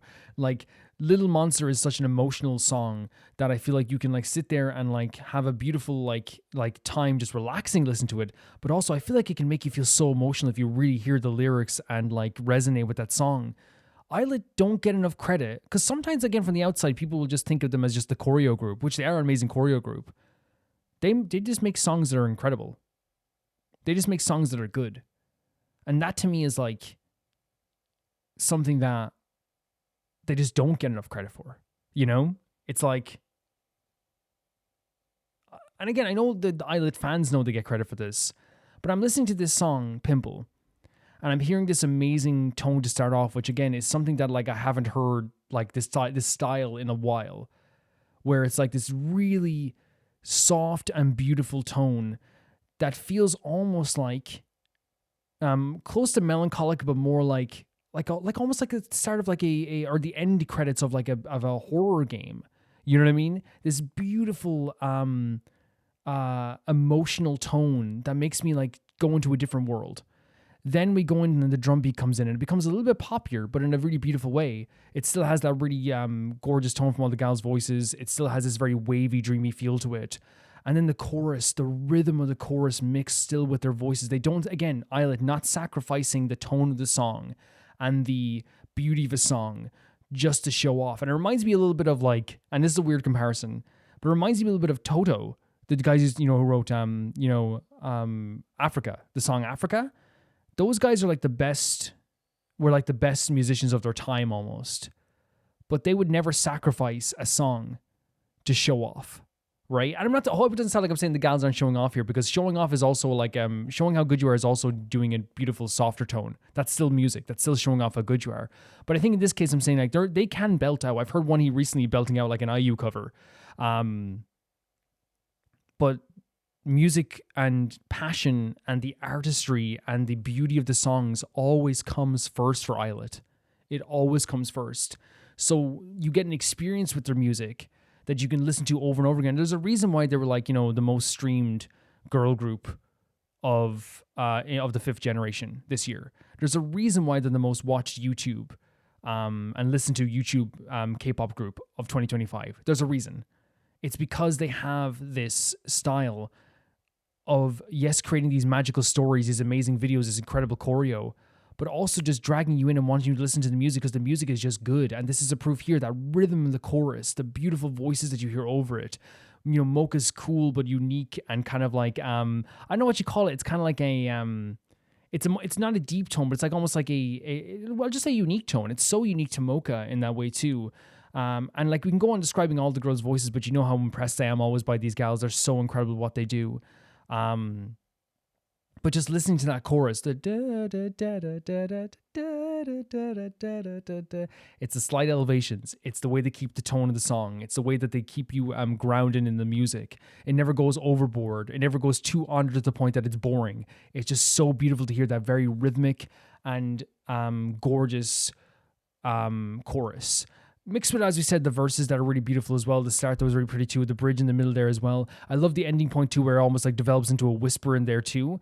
The person who made the video did a fantastic job, by the way. The person who made the video did such a fantastic job. There's shots in here that are just so pretty to see as well. Whether it's kind of like the Alice in Wonderland style thing with the tree, or them playing on the like the kind of like childlike jungle gyms and stuff like this too, getting close-up shots of like Yuna's smile, Aroa laughing, one he like laughing uncontrollably, Mocha staring up at the sky, Minju like looking up into like before she gets on to swing right up into the camera. Like these shots are done so well that you would think this was like a shoot that was done by someone professionally, but obviously it's one of those things that is just like, done by a fan. Well, it's obviously, it was shot by someone professionally, I'd say, or them themselves, and then put into a video as well. It feels like it's like a labor of love who made this video, because every shot is done so perfectly. It lines up with the gals' voices more often than not.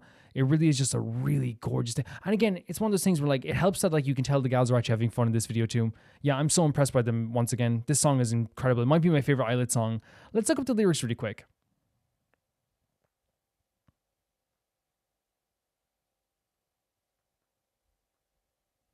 Let's look up those lyrics. So the lyrics are: a small pimple one day, suddenly a pimple, it stings, it's you. So it's saying like the person that they're talking to is the pimple in this story. In a corner of my heart that was calm, without anyone knowing, a pimple suddenly popped up and don't touch me, it's bothering me. Again, I love the lyrics of Illit too, because they usually like compare stuff that like is very relatable to the world and compared to something that is very impactful emotionally. Like, you are the pimple that popped up suddenly. It stings, you hurt, it's you. And it's bothering me. And I think it, like we see that with topping, for example. It's like, you know, we all know about the idea of like going on a picnic date or whatever, or a date or whatever, going on a journey together, and then comparing it to like how it feels when someone like is around you, or like Little Monster comparing the idea of like eating something to eating stress and trying to devour the stress. Like, they do this such a good job with this. I think if you all day long, oh no, how did this happen? Even from far away, I flinch seeing you. If I try to hide it, I stand out and causing pain. Yeah, it's one of those things where they're comparing this person to a pimple. It's like, it stings because I can't be with you right now. But I can't get rid of it. And if I touch it, it hurts. If I acknowledge it, it hurts. The chorus is, my pimple that grew as it pleased, like a little devil, it poking me in my heart and constantly bothers me. My ugly pimple, baby, going through my head, it messes up my heart. That's such a great analogy. You are the pimple that I can't get rid of. It's so simple, but it works so well. The other verse is, curious about your actions, you're flustered by my jokes, you keep getting wrong. What is wrong with me? What is wrong with me? So then it's hard to understand each other sometimes. Shall we be honest? Even I feel awkward. How do I feel? What do you think about me? I think I lack friends, right? So there's no one around to really like help them in that sense. How am I supposed to compartmentalize these feelings?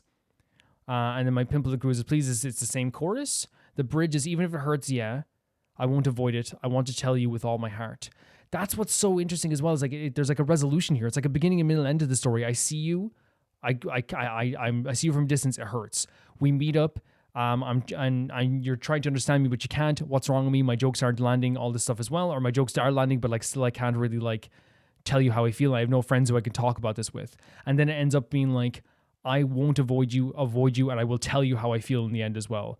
Then it's, the pimple grows bigger once more, I hide it. Baby, you know I love it. I don't want to hold it in. I just want to show you everything, my lovely pimple. Baby, I love you that much. I want to go closer. And again, not only is the person the pimple, it's also saying like, you know, again, a relatable thing. You don't want to show people your pimple sometimes.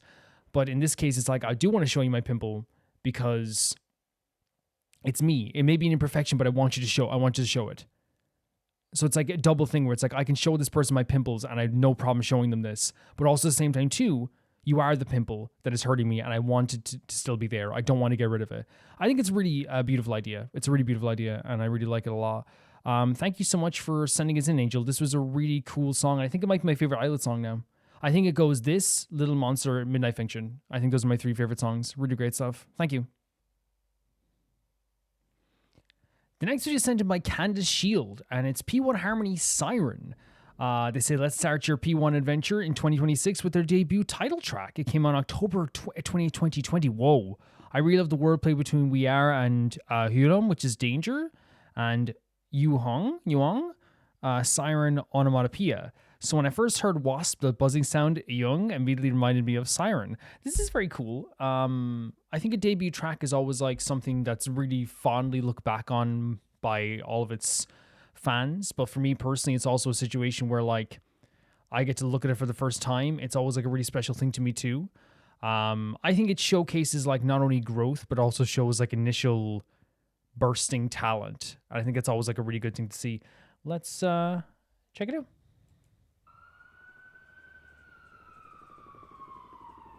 Oh man. Shot really well. Whoa. Oh my god, Johnson's a baby. I mean, he still is a baby, but you know what I mean. Whoa. Slick. Very smooth. Oh my god. Yo. Gorgeous. I was going to say already, we're 37 seconds in, and we get the P1 Harmony staple of their tracks, which happens all the time in their tracks. And I think that you can see it here from like their debut title track. Like slick, cool rap vocals, bouncy rhythm, really, really good stuff. And then the most soulful voice you'll ever hear in your life. You know what I mean? And they like integrate so well and so smoothly that it doesn't even like feel like it's out of place one bit. Great visuals too.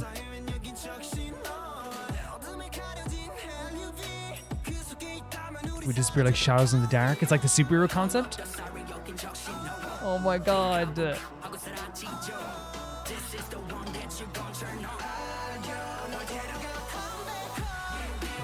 Whoa. Huge. Look at the background as well.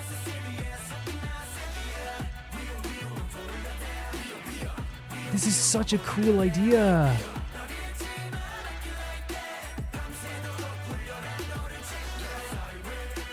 Oh, and they go into the siren to chant as well. Look at these visuals.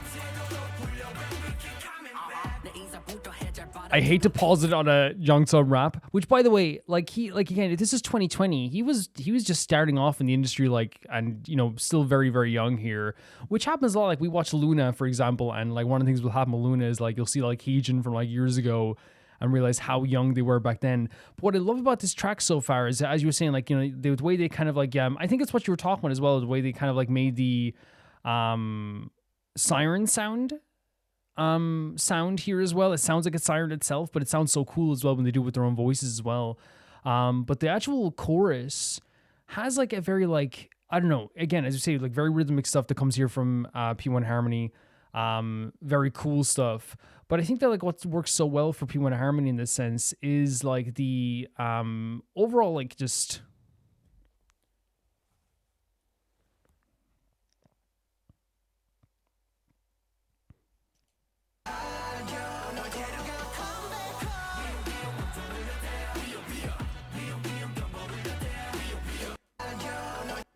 Well, pause here just for a second. Sorry, guys. Yeah, the thing with P1 Harmony is that they always like, to me, integrate like the R&B and kind of like hip hop style that they do so well together. And it's very clear to me from like very early on, they were like very good at doing this. What I love about this track is not only just like the cool rhythm to start off this stuff, then as I said, with the beautiful vocals that come in there, like right at the end, integrated perfectly, but it's also like this really awesome thing with the pre-chorus and the chorus, where it almost like, you know, hits your heart once again with that beautiful vocals, the singing vocals that they could do so amazingly well. It builds up a little bit and goes into this kind of like very dangerous and direct, like wheel, like it's a really cool rhythm for the chorus as well. And I think that like this is, you know, if you're going to do a chorus for a title track that is P1 Harmony's like big song that they're coming out with 2020, I think this is like a perfect way of doing it, because to me, like a debut track should showcase like the energy that you want to bring forth for like a group. It could showcase like what they're capable of in a lot of ways too. Even like little hints, right? And for here, like, and I think this is, you know, working as it means to go on from this chorus, from the pre-chorus, from the verses. It's like, this is P1 Harmony. This is P1 Harmony. R&B, hip hop, mixed with like dashes of pop, and you get this like really beautiful medley of everything together that seems seamless to the point that it's just like, this is just P1 Harmony sound, you know? Great visuals. You see what I mean?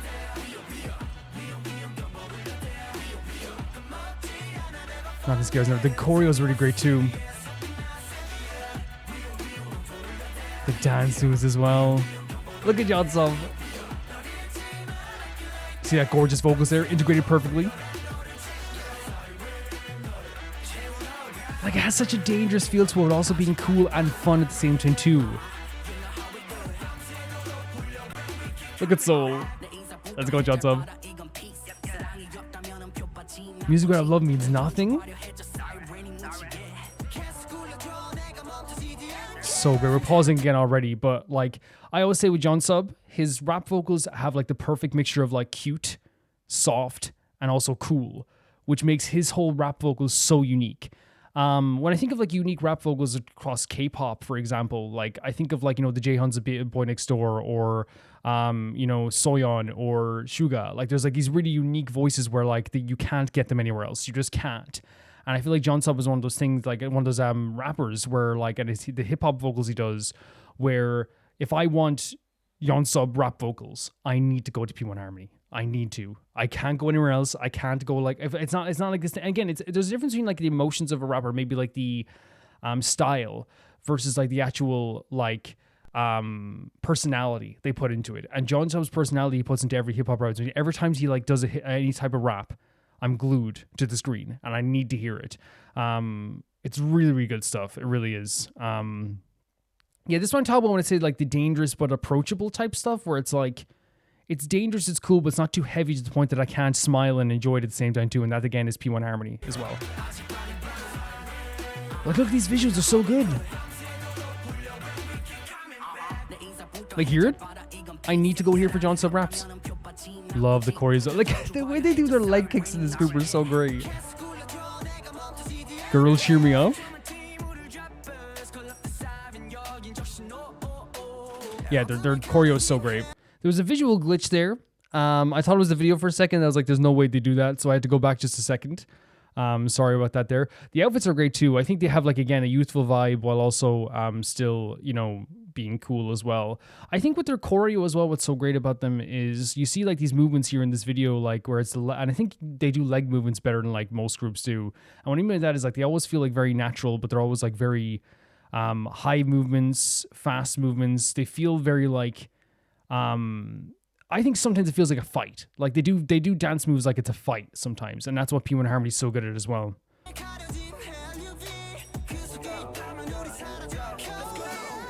Gorgeous vocals.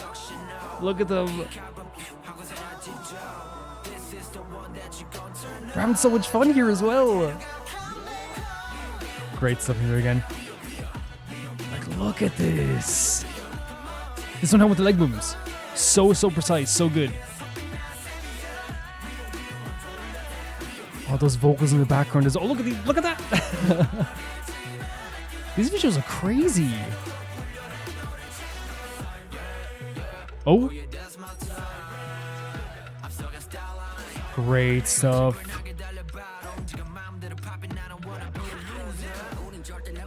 There we go again with a young sub rap.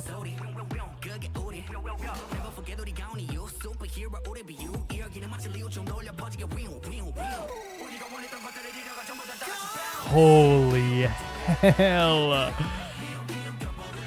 They captured me there. Like, that's one of those times. I'm going to go back again, by the way. That's one of those times where, like, I feel like in a music video, I'm sitting here and I'm like, it's almost like someone has my wrist and they're pulling me through, like, a tunnel. And then at the other end of the tunnel, I realized I was in the tunnel the whole time. Mesmerized, so like in just in another world listening to them rap. Because again, I don't want to make it seem like Yeonsub's the only good rapper in P1 Harmony. Saying that is like dumb. You know what I mean? If someone said to be like yeah, in P1 Harmony there's only one good hip hop vocalist. He's my favorite hip hop vocalist, probably top 3 of my favorites in the entire world, in terms of K-pop. But like, everyone, you see even here, like you have such a great hip-hop vocal around the whole song. It sounds so great. There's such like a direct feeling. As I said, it feels like it's pulling you in, and then it goes back into like that beautiful chorus. I say beautiful because it has a great, like, as I said, a rhythmic feel, a dangerous feel, but it has that beautiful soulful song, like voice in the background with the harmonies. This is what I'm talking about. The deepness of the voice brings you in, you know?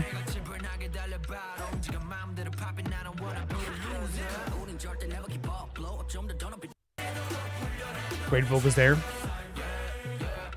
Yep, drags you in. The deepness of the vocal. You're not a loser. Yeah.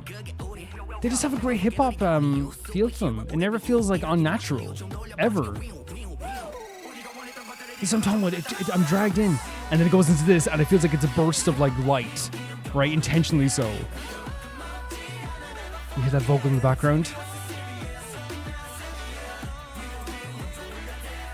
Oh my god, look at Soul in the frontier. Soul always had great hair, apparently. This crowd shot as well. It's so fast paced as well though, right? In terms of the visuals. That group vocal is great. Oh, look at them! With this crowd shot as well. It's going to end here, I think, but let's go back to this crowd shot. Look at this. This is a great look for a crowd shot because it's something that's very like, you know, underappreciated sometimes in a good music video. But like, look at the lighting here, the way they even use the city lights in the background to make this more lit in the background. It really does feel, I know they have a superhero concept, so it does really feel like it is kind of like them, you know, this is their city. So was this during COVID as well, or was this just like, I think sometimes people do wear masks as well, right? The lighting come up here like almost like a smoky fire, standing on top of the cars. The outfits are great, they look cool, but again, they don't look like they're trying to be too cool. And I think that's what P Harmony's style is all the time, where it's like, I think they're just very naturally very good at like looking cool without feeling like it's forced. They have a very natural feel to them all the time. In terms of visuals in this whole entire song, this is like a crazy visual feast. Here, like look at this, the different screens. I'm Master is great too. The different alleyways here. Cold, but again, I think with them in the visuals there, there's Kyo doing a great job here as well. You see what I mean with the natural movements? It never feels like, oh, they're like, they don't feel comfortable. For this to be their debut song, their debut title track, and they feel this comfortable. And because again, here's the thing, I think it's one of those things where like, it's totally okay for a group in their first song to have a bright-eyed feel to them. In fact, sometimes it's like really cute and adorable. Like, you know, the example I always give is like in some debut Loona tracks, you'd like look at them, you're like, oh my god, they're so adorable. You can see like they're so excited in their eyes. And again, what there's probably excitement here too. I think this is just like such a crazy thing because this feels like a song that came out 3 years into their careers. You know what I mean? It's crazy to me. The visual glitches, I wonder what's happening with my system here. Like this here too, feels so natural, but again, the leg moves are so great, the in-sync nature of it. I love that before the chorus as well. Da, da, da, da, da, da, and it goes straight into the end there as well. It's a great way of like doing like a very short pre-chorus. This is what I'm talking about, it drags you in and then like brings you back into this kind of deeper, more cool and dangerous part.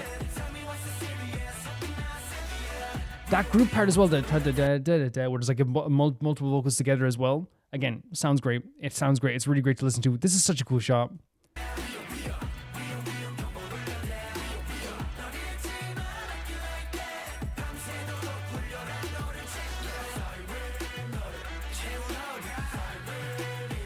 Yeah, look at this. The way they use red lighting as well. Yeah, this is great. This is really great. And there's this rap again from Jones Sub again. Yeah. I'll be here forever listening to this if I keep going, so we're going to have to pause it for a bit. Well, if it will pause.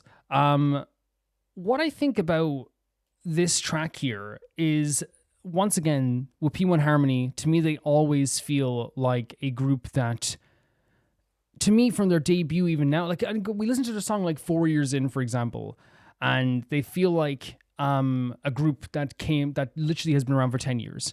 This type of song here is like, this is a track that comes out in your third year. You know what I mean? This is a track that comes out like much later. And if this was like, again, their debut year 2020, like to me, that's like insane. Not because like I don't think that most groups, like there's a lot of groups that can do like a very like, you know, shock people like that as well. And again, I hope it doesn't sound like earlier when I'm saying like most groups don't do this. I'm saying they're bad. I'm saying that like you look for that in debut songs. I go back and I watch, you know, groups that I like now, debut tracks, and you can see the kind of bright-eyed nervousness in them. And it's not a bad thing at all. It's not. It's a fun thing to see. You know, it's like, it's something endearing that you go back and look at and go like, oh my God, look at them here. Even though you can see the talent radiating off them. The example I give was like, you know, one of my favorite groups, and probably my favorite K-pop group ever now, Loona, where I was able to like look at Loona and be like, you can see the bright-eyed nature of some of these gals, but that doesn't mean they're not incredibly talented. You know what I mean? And I think here as well, it's like, you know, there is going to be like a thing where like, you know, they're just really good at like doing this very dangerous and cool aspect to this track as well. I really like the, as I said, the mixture of the hip hop vocals with their beautiful soulful music. They're really good at doing this too, where there was like, you know, out of nowhere, go from like a really cool hip hop section into like something like this beautiful tone that you're stunned by. They're really good at transitioning to that nature and making it feel like it's just part of the song as well. It doesn't make it feel awkward whatsoever. We saw that with the pre-chorus as well, where there was like kind of like some cool hip hop, And then it went into like the like elevating the voice as much as possible to go into the chorus, which again brought us back down again. And I think that's what you want with a song. That's what I want with a song. I want myself to kind of like be taken on a ride, taken on a journey. This is where we're going. We're going here now. We're changing this now. We're changing that now. Rather than just having a track that I feel like in some cases like is the same emotion for the whole song, or it doesn't make me feel anything. And I just think it's one of those things, like a track doesn't have to be something that I'm going to listen to every single day for it to be like that type of thing. But like when I come away from a track from P1 Harmony like this and I'm feeling like, oh my God, like I was taken on a ride. That's a good thing. That's a really good thing for me. We heard like, the different rap sections here as well. I know I praised a lot for John Sub's rap, but like I know that they're like everyone in P1 Harmony is an incredible hip-hop centered artist. They're really good at the stuff. In fact, it's one of those things that they do like better than a lot of K-pop groups, I feel like. But I think I always just hone in on John Sub's rap because of the personality that goes into it is like one of my favorites. Well, of course it is. But like Intact, for example, is like his deep voice and the way he does like rap in his parts as well, and the way he does hip-hop in his parts too, always makes me like, feel very like, I don't know if not cradled. It feels like, how do I say it? Like it's like, not contained, because contained seems like a bad word. It makes it feel like P1 Harmony rap vocals and the rap line and everyone like this. It always makes me feel like they are like holding onto my head and pointing me in a direction, and it makes me feel like I don't even realize until the rap sections are over, because they're so cool and so immersive and have me so stuck looking at the screen and listening to them that it's really hard to even like think of a way to like that I would like not be like totally incredibly immersed in what they're doing in this. It just sounds really great. It really does. And we said the group vocals also sound really fantastic. They have like a really great chemistry amongst all of them. And I think that like when you mix everything together, you can have a group vocals that kind of sound cheesy at sometimes too. But what made the group vocals here of the chorus sound good to me was, again, those harmonies. P1 Harmony. they understand, I think, what makes them so strong. And I think whoever, is doing their production, all this stuff understands too. Because to me, when I think of P1 Harmony now, I think of, again, hip-hop harmonized with beautiful, soulful vocals. I think of visuals that are striking and dangerous, but at the same time, too, really visually interesting to look at. I think of really well-designed outfits with some great lighting as well. I think of all those things. And also I think of like really like impactful and almost like fight choreo. Like the way they move their legs, they kick their legs, they move their arms. It always feels very like direct and like punchy. And I guess that goes with the superhero theme, which like you see here as well. Like there's moments in the song as well where they were like doing like, really, and I think I can actually get like, and it was another moment here for, is it around here? Let's see here now. Oh, it's on mute. Sorry. I mute things just in case I accidentally played the next track, so I always mute videos just in case. Like, look, it's like here. This is what I'm talking about here. Look how cool they look. Look at that movement there by John Sub as well. That movement to the hand as well. Look at that. I'm talking about the leg movements. It's so well choreographed. The lighting here, as I said, really fantastic stuff. The visuals here are so great. The direction.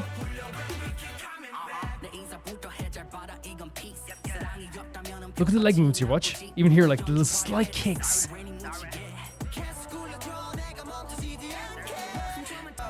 Like even look at that, like how in sync that is as well. It's so freaking good. Look at this movement going up here as well. It almost feels like they're all connected.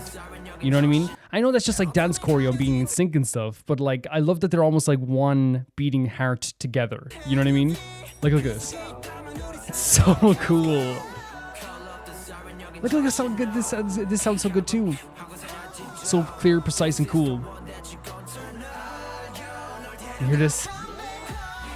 Again, great visuals, great choreo. Yeah, I'll be here forever watching this if I don't. I have to pause, guys. I'm sorry. Like, yeah, like that. That's one thing that I think is so great about this track too. As I said, it feels like a track that wasn't. It's for, and again, there's nothing wrong with a first year track. I hope it doesn't make it sound bad because, like, you have like, so many groups that have so many amazing like debuts that are fantastic. But it's something to be said when it feels like it should have been like, their third year, or it sounds like their third year. Love as I said, the outfits, the choreo is great, the vocals are great. Thought the visuals are fantastic, the way this whole video was shot. Whoever made this video really wanted these guys to be something, and I think that you get that from this video as well with the amazing way that this is produced as well. And I don't just want to talk about the leg movements of the choreo as well. There's some great like hip movements. There's like moments here like we see some of the guys like are doing like some great natural. Again, I always talk about how natural P1 Harmony feels with their improvisation parts as well. They have a really cool vibe to them when it comes to that stuff too. And again, as I said, it feels so natural. It feels like it's just something that they integrate themselves, which I think is a good thing from any perspective here. With a group, if you want a group to kind of like be more personable, or maybe a group that people want to get to know the group more, is let them ad-lib some of their stuff too, because there's definitely some stuff that was ad-libbed here, like definitely some dance break stuff, some hand movements, some like, you know, little tiny dance moves in between each part of the choreo as well. And I think P1 Harmony does that great also.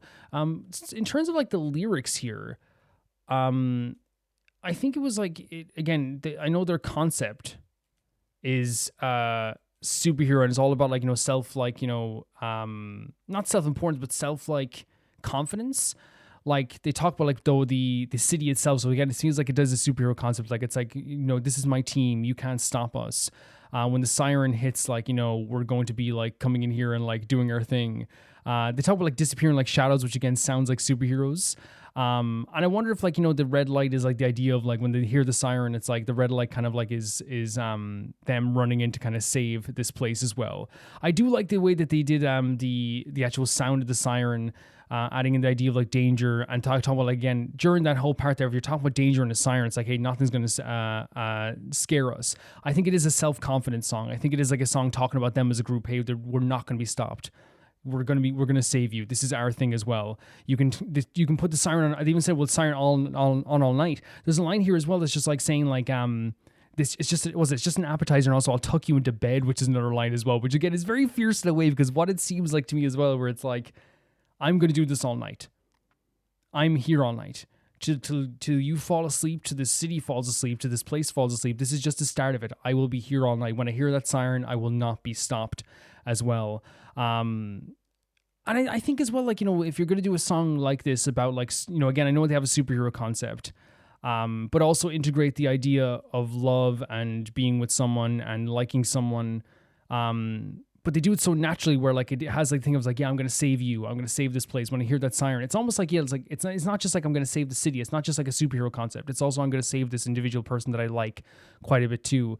You know, music without love means nothing is the line that they said in the song too, which again is one of those things where it's like, we can sing this song, but if it has no like, you know, meaning behind it, then like, what's the point? And I love a concept song that has a lot of stuff in it that is about concepts, but I want it to be able to be relatable as well. You know, when I listen to Coheed Cambria, I love the idea of they're doing concepts, but I also want to be able to feel what they're feeling at the same time too. And I think P1 Harmony does that really well here too.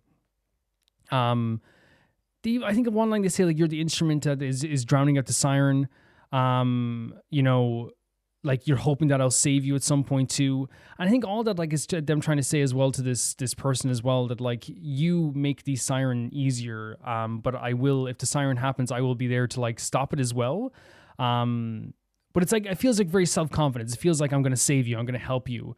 And again, relating to the idea of like love and being with someone and being together with someone, I think is a really great idea, because then it keeps their superhero concept, but also makes it very personal at the same time too. Really cool track. Thank you for sending us in. The next video is sent in by Minu, and they say, now that they're adults, it's harder for them to find time for each other because of work. This is also from the time when Haruki still hasn't come back to see Miu. The next hour will be the last time we see these 6 characters. What? By the way, this is an English cover, but it sounds really surprisingly similar to the original. They always do a really good job with matching people to the characters' voices. I think it's one of those things where it's like really hard, because I've definitely like grown attached to the characters in Honeyworks in a lot of ways. And I think it's just because like they've always been like such a staple of RR. But I guess it's one of those things where we have to like move on to different characters eventually, but like it doesn't feel good. It doesn't feel good. Let's check this out now. I mean, it feels good to see some new stuff, but also at the same time too, you know, it's just that weird, you know, kind of melancholic, kind of like bittersweet feeling. Let's check it out. Cool intro. Honeyworks Atelier Project. Whoa. 626. It's like from the movie? Because this is stunning. One new voicemail. Natsuki, I'm sorry. A lot happened at work. Oh. Harder for them to meet up, right? I couldn't make it on time. End of new message. If you'd like to replay this message, press 1. That's such a... End this message. What a start to this already. Because you can feel it, right? They're making you sit in this. I'm sitting in this, feeling kind of like, you know, awkward. I feel kind of like, oh no, they're not able to meet up as well. But I think intentionally so. That's what it's supposed to feel like. I don't think you're supposed to come away from this feeling like, oh, this is a great thing. I think it's one of the things that we all can kind of like relate to in some way as you get older. There will be situations where all of a sudden you can't meet up. You know what I mean? And it's not that you probably doesn't want to meet up with her. It's a thing where, like, you know, time gets in the way of stuff. And then sometimes from the other perspective, it can feel like they're not making time for me, when in reality, it's just like it's hard to make time at all. It's really hard. Growing up sucks. Tokyo Autumn Sessions English version. Growing up sucks is the way to put it. It sucks. Wow. This pop beat? Look at these. This is shot and animated really well. This is gorgeous. With the bird? Oh my god. We saw each other all the time. Yeah, even before we were. I need this to stop already. I think what's so like emotional already about it is, like, first of all, the animation's beautiful. I think that's one of the things that, like, Honeyworks usually the videos are like beautiful still frames of art with like beautiful pop-ins and gorgeous bursting color. So it's interesting to see like such an animated version of this. But like the music is so modern pop to me, which is interesting because usually Honeyworks I feel like has a very like early 2000s J-rock inspired or J-pop and J-rock inspired feel to it. At least that's what I feel like anyway sometimes. It's a very modern pop feel to it. Great reflection.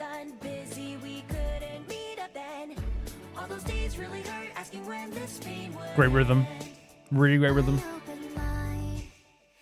Look at your house.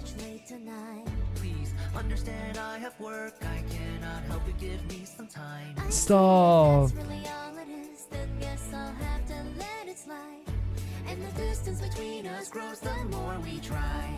Yeah, and this is like the more we try, like it's something that's so difficult because it hurts. It irrationally. I'm gonna say this now, like not irrationally, but you know what I mean. It is like in a way. It hurts in a way, right? And I think this is Kari and Sota talking to each other as well. I mean, Mochizuki wasn't Mochizuki Sota. I'm getting better with the names, but I have no problem looking them up afterwards usually, and sometimes I do just to like rehash my memory of stuff. But like this conversation here is such like a natural conversation through music, which is like, hey, like I work, things are harder. The more we try, the harder it gets. Which happens again when you grow up. It's so difficult. Because I remember, like, specifically when I was I'm going to make myself cry. When I was a teenager, like, I didn't even have to text anyone. I'd walk to a regular hangout spot and someone would be there. Like, I just walk into town and someone would be sitting there. And you could just, like, hang out with them. Right? But I remember, like, specifically, I think I was, like, you know, early 20s. I remember just being like, man, I'm pretty bored today. I got a day off. Let's do something. So like you're texting people and everybody has different days off. Everyone has different times and they're like, yeah, I can't do it today. I can't do it today. And then like, then I'll get a text that night or something when I'm already like in bed being like, hey dude, like I'm out having a drink. Do you want to come out or something? And I'm like, oh, but like, I'm literally in my like, you know, sleeping gear, you know, I mean, and it's so difficult. It's like the timing is so difficult, but it hurts. It does hurt, and it hurts in a way that's like you can't blame anyone. You can't say F you. You can't go, what the hell, dude? Why aren't you hanging out with me anymore? Because everyone kind of like is in the same boat in a way. Even people that like don't have a job at the time understand that like timing is very difficult. Because while like it's like, oh, I'm available this day, I'm available that day, you'll always have something to do, you know, really you will. It's very difficult. Stop. Oh my god, what?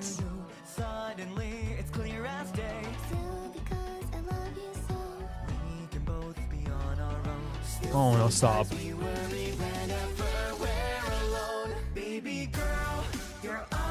Oh my god, oh no, they're showing when they're younger. We'd all want to go back, right? Look, all the freaking fairs and festivals.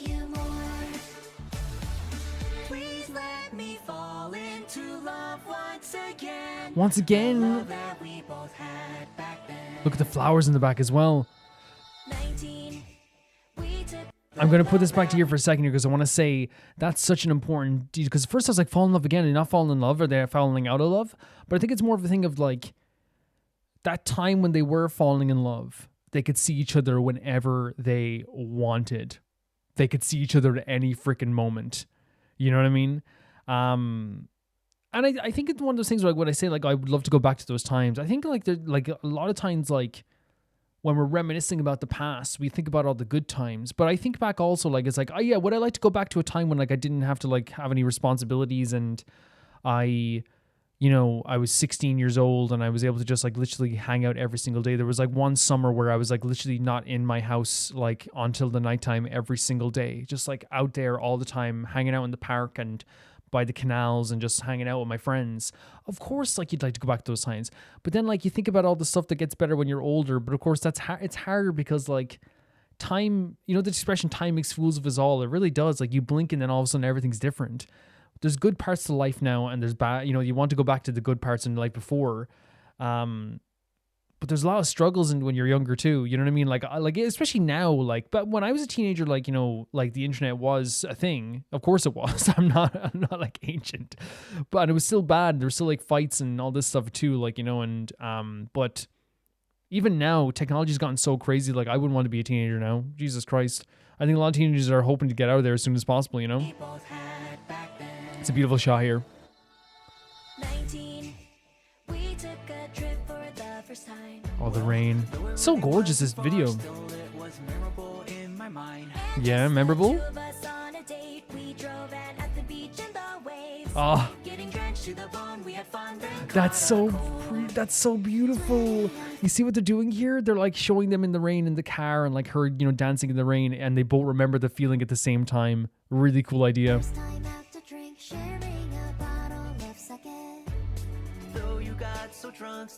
Oh, they're like reminiscing at the same time. This is so pretty. Yes. Stunning. I already choked on nothing. He's so cool now. Look at him. Oh. And this, no, you can't do this. And the steps, but they're both on separate part of the steps. It's almost like they're both, every character, every group is both, and every couple is reminiscing at the same time, but they're apart, which showcasing that they still have their memories of each other, but that doesn't make it easier that they can't see each other.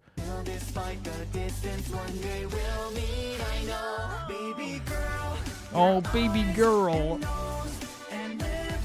Look at this. Oh. No! That's the most heartbreaking.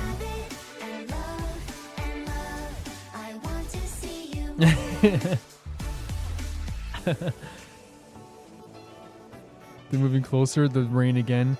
This breakdown as well, this bridge. It's so pretty, this video. It's gorgeous. Look at this. It's almost like them feeling lost as well, right? And like a maze, but like they're in the past again, right? Maybe it's feeling like reminiscing like they were back then.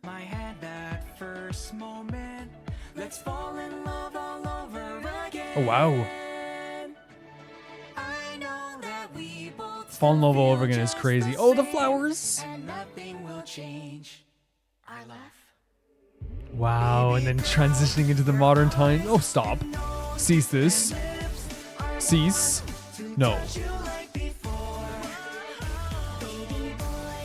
Did they know each other since then? Oh, they did, didn't they? Look at all these characters as babies. Oh my god.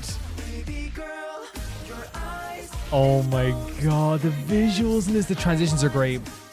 The transitions are so great. before the goes into anything, I think the transitions are so good at showcasing how like things will change, but those feelings and those emotions stay with you forever, right? It's always going to be with you forever.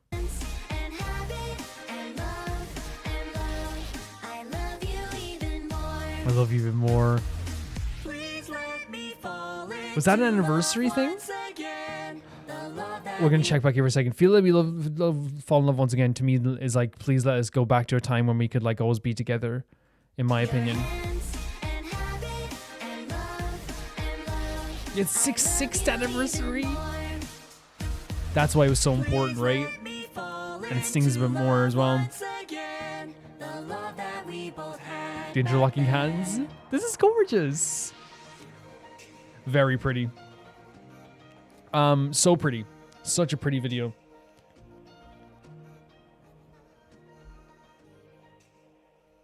Oh, look at this shot. I was like, what's she planning? What is she planning here? It might just be the end screen now, is it? Yeah. There's the socials. So I think what's so good about Honeyworks always is that there's so much emotion filled with every single thing that they do. I come away from any Honeyworks video and any like Honeyworks style thing that we get to watch, always feeling like very like impacted emotionally. I always feel like I'm like, how do I say it? Like, I always come away from it like with a bit of chills and like emotionally locked into like what I just seen. It plays with your emotions quite a bit, because I think, again, Honeyworks is very realistic in what it portrays, and it never does something that feels like totally unnatural. We talk about all the time the realistic feelings that come into this, and this is no different. The feeling of this that is so natural is when you grow up, you're going to grow apart with people. There's people that you love and people that you adore that you're going to have to like, move apart from. You're going to have to, stay apart from. And I think it's like a really like beautiful detail that they have in this, is showcasing all the characters in this story understanding each other. Because that's what happened. It's painful, but it's like this understanding that you don't want to understand. But it's an irrational feeling where you don't want to understand. There's a feeling sometimes like when someone cancels plans on you, right? And the first instinct sometimes in your head is like, oh, fuck this, man. Why would they do this? Like, we planned this for weeks and stuff like this as well. But then you kind of have to go, look, it's okay, it's cool. And obviously it's different situations. If someone continually cancels plans on you for no good reason, then it's like, okay, then they're not worth really asking to go for plans and stuff. But I'm talking about this situation. It's their anniversary. He's late from work. He had to work really late. He's rushing to try to get to her. It's really just that type of situation where the waiting at home for someone to text you and see like if you can actually make that date today. And I think that was with Makari, waiting for him to get home. And then even like in other cases, obviously different with when it came to Haruki and Miyu. But like I think like the stuff with like Natsuki and Yu is so like, it's all very real, but that's like one of the most realistic things to me, which is like, it sucks that our plans might be canceled or you're late. But I have to understand, because once we get older, responsibilities suck. And they're everywhere, and they will constantly be a part of your life. You can't just escape responsibilities when you choose to or when you want to. You have to like really truly lean into those responsibilities. And I think that's like what it's trying to show here. The example I give is like, in my own life, it's like, yeah, would I love to like be able to meet up with every single person I used to hang out with when I was 16? 100%. Would I love to be able to meet with my best friends at any moment? Yeah, but they're all like in different countries, different places. It's how the world works, and it portrays it here so well, because it doesn't only just portray like the problem, but it portrays the emotions behind it, which again is an understandable like, oh, I'm disappointed. But then you think back to all the times that you had together where you're like, oh yeah, that was really great, and that was really great. Please take me back to that time. Please take me back to that time when I was in love. And I think the showcase the end for like, for example, you and Natsuki wasn't trying to show us like, oh, they're lost, or that like, they'll never truly be in love or fall in love again. I think it was more trying to showcase that like, when they're apart, they still have this shared memory of the time they had together, but it still hurts to be apart. But then when they're together, it's like, we're going to make this effort to still kind of like be a thing and be together. And I don't think that's a bad thing. You know what I mean? I don't think it's a bad thing whatsoever. It's showcasing that they still have responsibilities, but they're making that effort to kind of like still, you know, make the effort for each other while still understanding that they have stuff in their own lives that is going on, and understanding that it does hurt that you can't always just be together all the time, you know? I think they showcased the rain between the two of them as a really great way of talking about, like, you know, their past and the time they had together with, like, you know, their younger years. It was almost like a trigger to be like, yeah, they both share the same feeling, right? It's like when they see rain, they both think of that time they had together, you know what I mean? Just like when Miyu and Akari sit together separately on a staircase. Like, how impactful is that? Like, when they go anywhere and they see a staircase, the first thing they think is like, oh man, remember her? Remember him? Like, imagine that's your life. And again, it's a beautiful thing where it's like they will always remember that one place. It binds them. And then it comes with the stuff with like what you call it, with Mochizuki and Akari. The thing that's so cool about them characters is that like they showcase like all these really fun moments they have with each other, like where they were klutz, that, you know, the glass falls on the table and he remembers when she spilled something on him. Like, that showcases that they still have a very healthy, happy memories when they're apart, but they still have the desire to maybe be together as well. And again, when I say a realistic portrayal, Honeyworks does it in such a way that like they don't make the characters be like F you, or like, you know, I'm gonna, because again, a lot of all of our life is legitimately I know it's tough, but a lot of life is legitimately just like saying the word I understand. You know what I mean? And when they're younger, it's like, do you want to go to the festival? Oh no, I can't go right now. Why? And it's like, yeah, what do you have on that like that you can't go to the festival? You must not like this person maybe that much. I know that's not always the case. But when you're older, it's like a lot of life is just saying, I understand. It's like, okay, I understand. And it sucks, but that's what it is, you know? Yeah, this is a really beautiful portrayal of like how memories can be shared and how like hard it can be to be apart, and how much you reminisce about the times you could be together, but really you still love the times you have with each other now.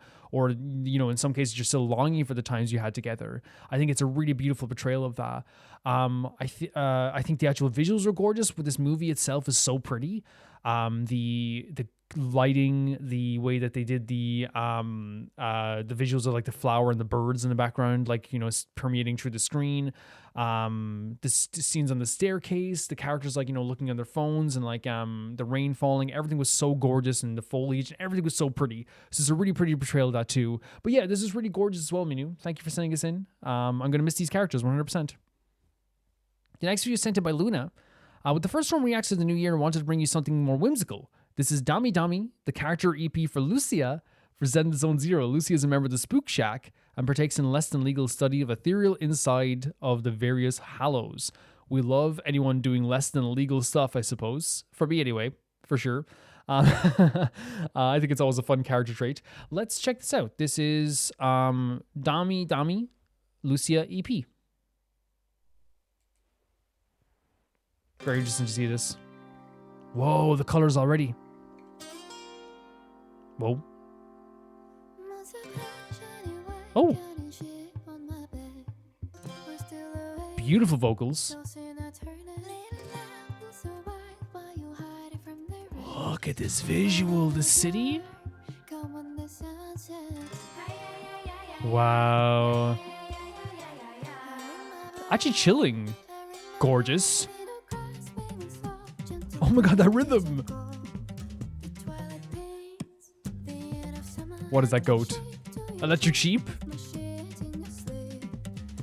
The comic book style? Oh my god, the cut-ins. This is already like a really it's a track that sticks in your heart. To me, like, it almost reminds me of like a Nier Automata track or something, where like it's one of those tracks where like it hits, it's so like the voice is so beautiful and the rhythm is so like subdued and subtle, but still like very like fast paced, and it's like fast paced but at the same time very gentle. So it lets you like, you know, kind of embrace the song itself, and like it lets the song come over you. And I feel like in this case, that's what's happening here. It's like it's surrounding. It's very beautiful to listen to. And the visuals as well are really cool too. Like the city, the grass, even this stuff here like is so well drawn and beautifully drawn. Like the colors here are gorgeous. You can almost feel the heat of the light here, or like even like the you can feel the shade even of the trees here. It's really beautifully done so far. Really beautiful. I ring my bell. Look at this, it's so pretty. Stop. Whoa. What? This is stunning.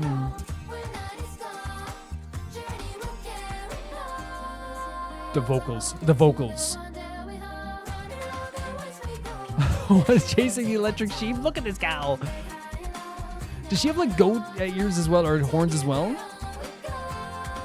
Can I say this 100%? This is already a track that like has wormed its way into my heart. Like when that chorus hit, and it probably is like one of the most replayed sections here around here. When that chorus hit, like it just was a burst of like energy and beauty. The vocals I feel like are very like, again, they're very gentle and soft, but they have such like a beautiful way of like doing like high notes without going over the top, I guess. Like it's really gorgeous. This chorus coming up here hits hard. There, hits. Very folky, as you said, whimsical. Look at this visual. Look at the goat with the freaking hat on as well. Like, it has a very traditional feel to it, like, while also having like a very like beautiful modern tone to the vocals. Like, it's just a good track.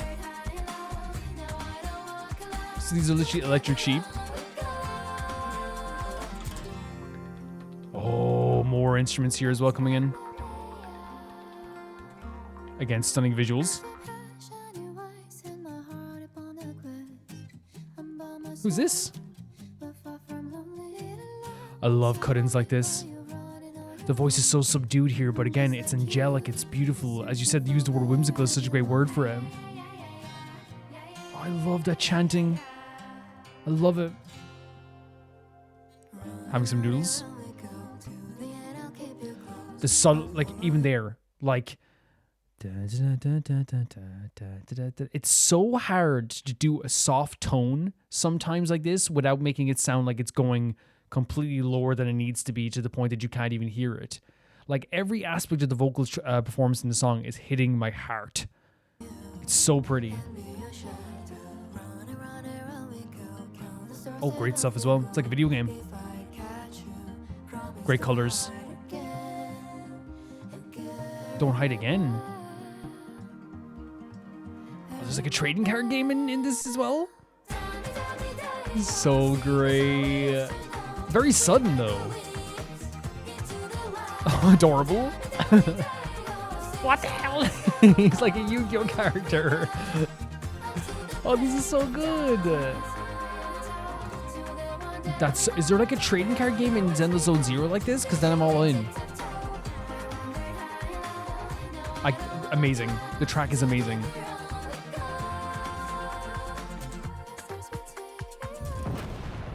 Oh, Jesus. What? Look at these designs as well. That adorable. Adorable over here. Adorable here. Great hair as well. Oh, she's sleeping up here as well. That's adorable. It's one of those things where, like, again, I think it's always like important to like talk about tracks in like the best way possible, because I think I see music in a lot of different ways for me personally. Like, and it's not just the music, it's the visuals of this video as well. I see as well that are so amazing. But I always see like I'm not trying to be like, I see music in a different way. I'm saying I think a lot of people see it in the same way I do, which is like, I don't just see music as like one thing where it's like, I listen to this. I think it can be appreciated on so many different levels. Where it's like, yeah, is this going to go into a playlist where I listen to it like as I'm going down the street to go to the shop? No, it's not going to be that. But I think that doesn't make it like not be. It's the same thing as a video game track. Like again, I use Nier Automata and Nier Replicant as a perfect example. Where I don't put those songs, maybe apart from Devil and Popola's song, but I don't really put those songs in my ears. I'm going places. I usually listen to like, some bands I like, but those songs still hit your heart on a level that is different to those songs. I keep bringing up Nier and Nier Replicant, Nier Automata and Nier Replicant for a reason. Is because I will hear a track from a game I played, and it's not just Nier, it's a lot of games. If I hear the Shadow of the Colossus like opening theme, right? Road to the Ancient City, right? The first thing that happens is I get chills and my heart starts pounding. I'm not even joking. It's just like, oh my God. And you guys know how this feels too. It's not just me. I'm not just like special when it comes to this. You guys know how it feels to listen to a track that you heard before that just sends you into a different world. And I think that this is the type of track that I would categorize that. Not just a track that's going to be like, like a nostalgic track for me, but a track that I could really think that if they put this in a game where you're exploring places, where you're going on a journey, and it plays in a specific spot, I think it would be like this thing where like it's instantly iconic. Not that it's not instantly iconic, because I think the track is absolutely beautiful. The vocals are amazing. The subtle rhythm in the background was amazing too. The burst of energy it points to was really fantastic also. But I really think that this is like a track that like, if it's not iconic in the fan base already, I think it will become iconic. And I think that's an important thing to say. Is that it's one of those things that like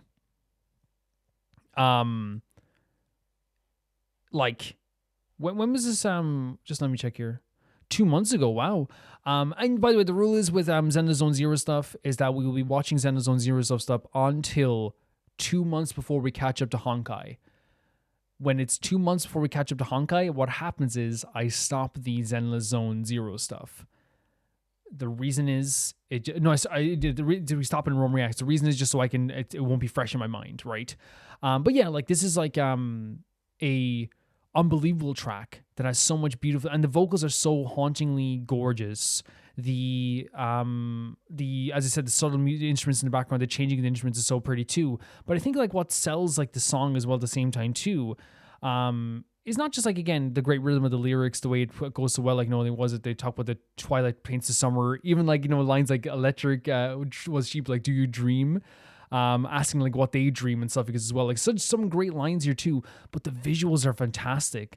This is like a Ghibli movie type thing, but it's not like done in the Ghibli style, but I mean in terms of like it's whimsy, it's magical nature, it's feeling to it, it's gorgeous like greenery with sunlight that like really shines through in such a beautiful way. The little creatures that you see as well, the way they do the anime clouds and water, it gives me a feeling of like magic. It's so magical. It feels painted. It feels like very like almost like oil color in some ways too.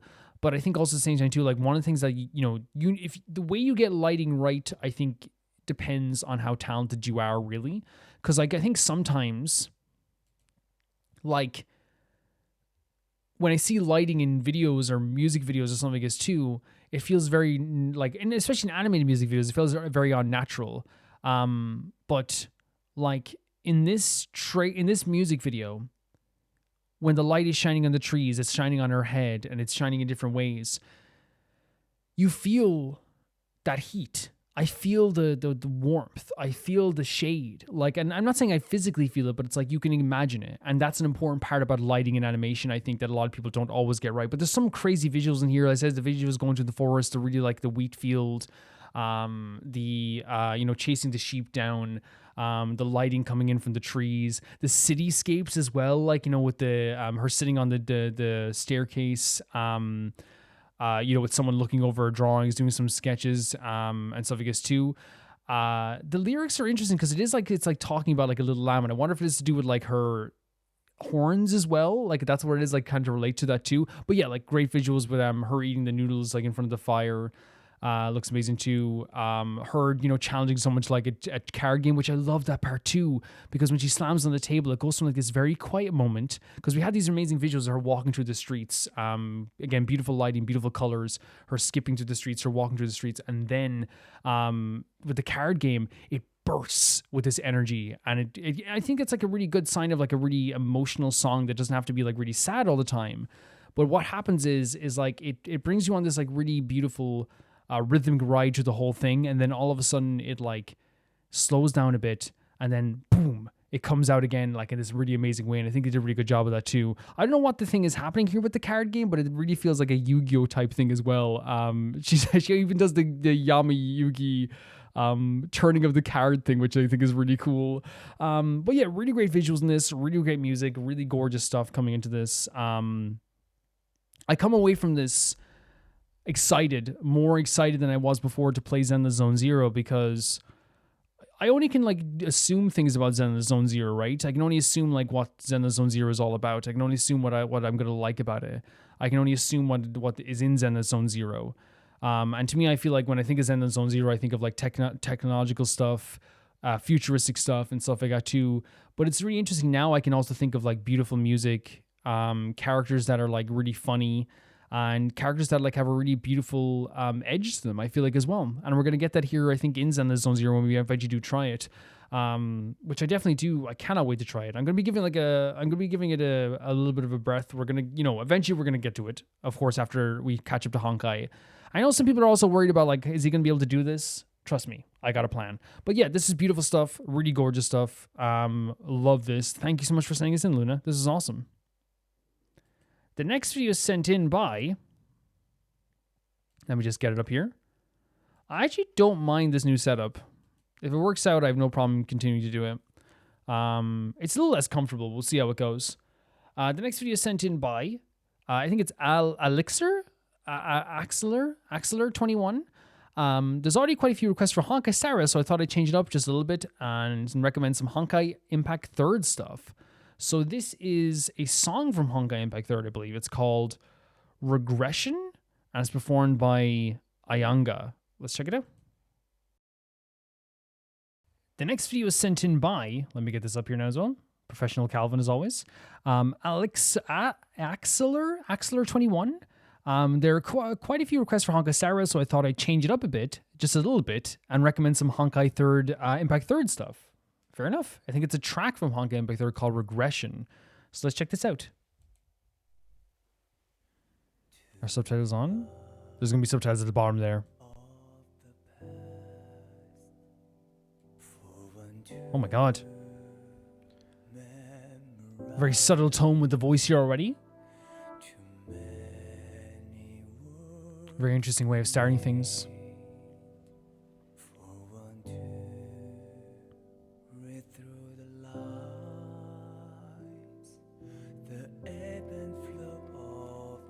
Yeah, there's such a subtle emotion to this person's voice.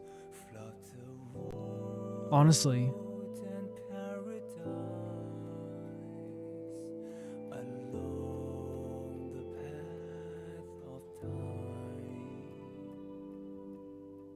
Like almost subdued in a way. Whoa. Bursting with emotions almost instantly at the start of this. Because like it's like one of those situations where like, the voice is very subtle. It feels like it's almost like about to the voice is almost about to cry, which I think is honestly a good thing for like if you're trying to get across emotions here as well. Some really like very mysterious visuals going on, and then it bursts here in the chorus. It sounds so freaking good. It sounds amazing.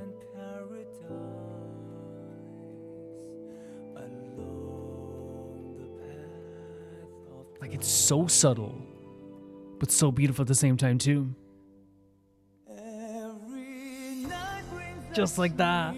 It's incredible.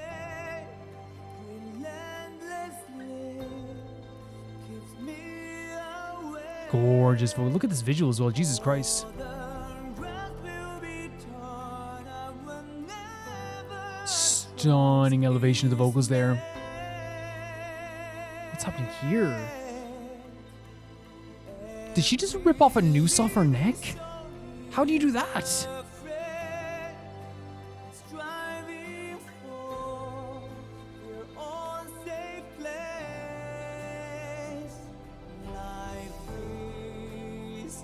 Stunning. Look at these crazy, Jesus Christ, these crazy visuals.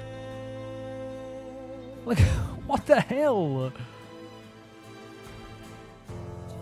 Are we pausing for a second? Because, like, brutal stuff, violent stuff, that's, like, under this beautiful, ballad performance, which I think, like, you know, is like very, like, you know, cool to see in a way, where it is like this like unbelievably cool, gorgeous tone to this person's voice, emotional and heavy, right? And then just having all this brutality under it. That girl ripped a noose around her neck. The guy reminds you of Lucia, and I wonder if it is like one of those things, because I know there are characters that were in Honkai Big Third that were in Honkai Star Rail as well. So I know there's like a kind of like a one-to-one with that stuff there as well. For me personally, I want to make it clear, I'm not going to be reading into any of the visuals here too heavy. And you're probably like, how do you do that? Just not, well, I think everyone can do that. It's just like one of those things where I'm not going to, like, I guess, question every visual. I'm just going to be reacting to the visuals, because it's one of those situations where, like, I know it's not going to be spoilers, but it's like, you know, I don't know how that goes. And also I can't, because I don't know Honkai Big Third, so it's going to be kind of like confusing to me. It's a mixture of things where I'm going to be like, everything on this is surface level to me, you know what I mean, apart from the ponytail. So hope that makes sense. But I do think the music is absolutely stunning here. It's gorgeous. The voice is so amazing too. His voice is incredible. Whoa. Oh my god, that subtle performance again. It's almost dreamlike, almost like a like his voice is dancing almost. Really pretty visuals here as well. The scene of Lost and Found. Stunning visuals again. Whoa.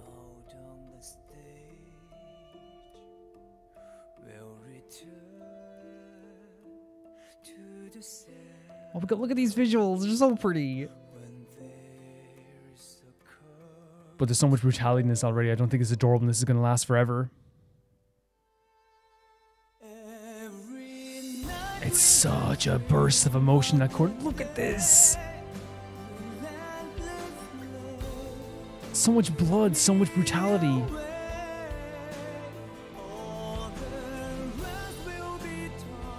Oh my god. It's so well animated. It's so well animated.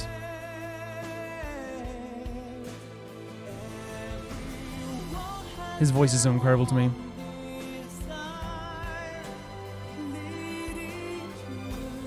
Like, all these visuals are so sudden and so, like, again, they're confusing to me because, again, I don't know the story. And by the way, I don't think, like, again, unless it, like, if it's not a spoiler, I don't mind. But, like, for me personally, like, I don't, like, you know, I probably might play Honkai Impact Thirds. So it's one of those situations kind of like with Zenless Zone Zero, where it's like I don't mind watching stuff as we have watched from Honkai Big Third before, but it's like if we come up to like a month or 2 months before we're playing it, obviously then I don't want to know. But obviously I don't want to everything explained in detail as well, because I would like to just kind of like, you know, keep it not totally fresh in my mind.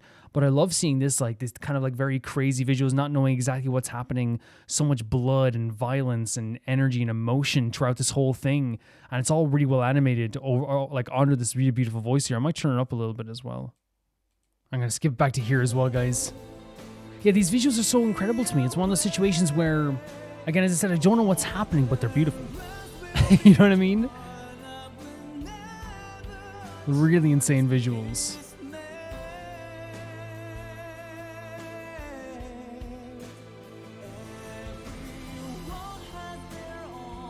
Everyone has their own desires.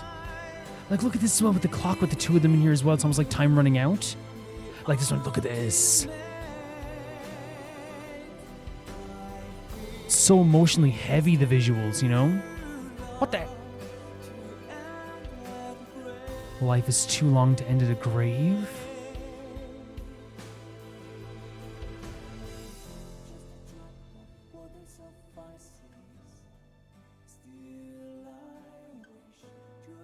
And then that subtle dancing vocals again. Weird visual glitching there. I think it's probably my browser though, probably.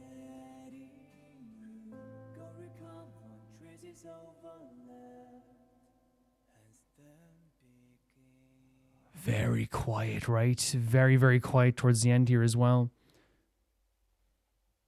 Really, like, I think visually striking is probably the way to put it. Like, really visually striking. And I always, like, feel like when it comes to, like, stuff like this, as I said, like, I don't always, like, I don't always, like, know,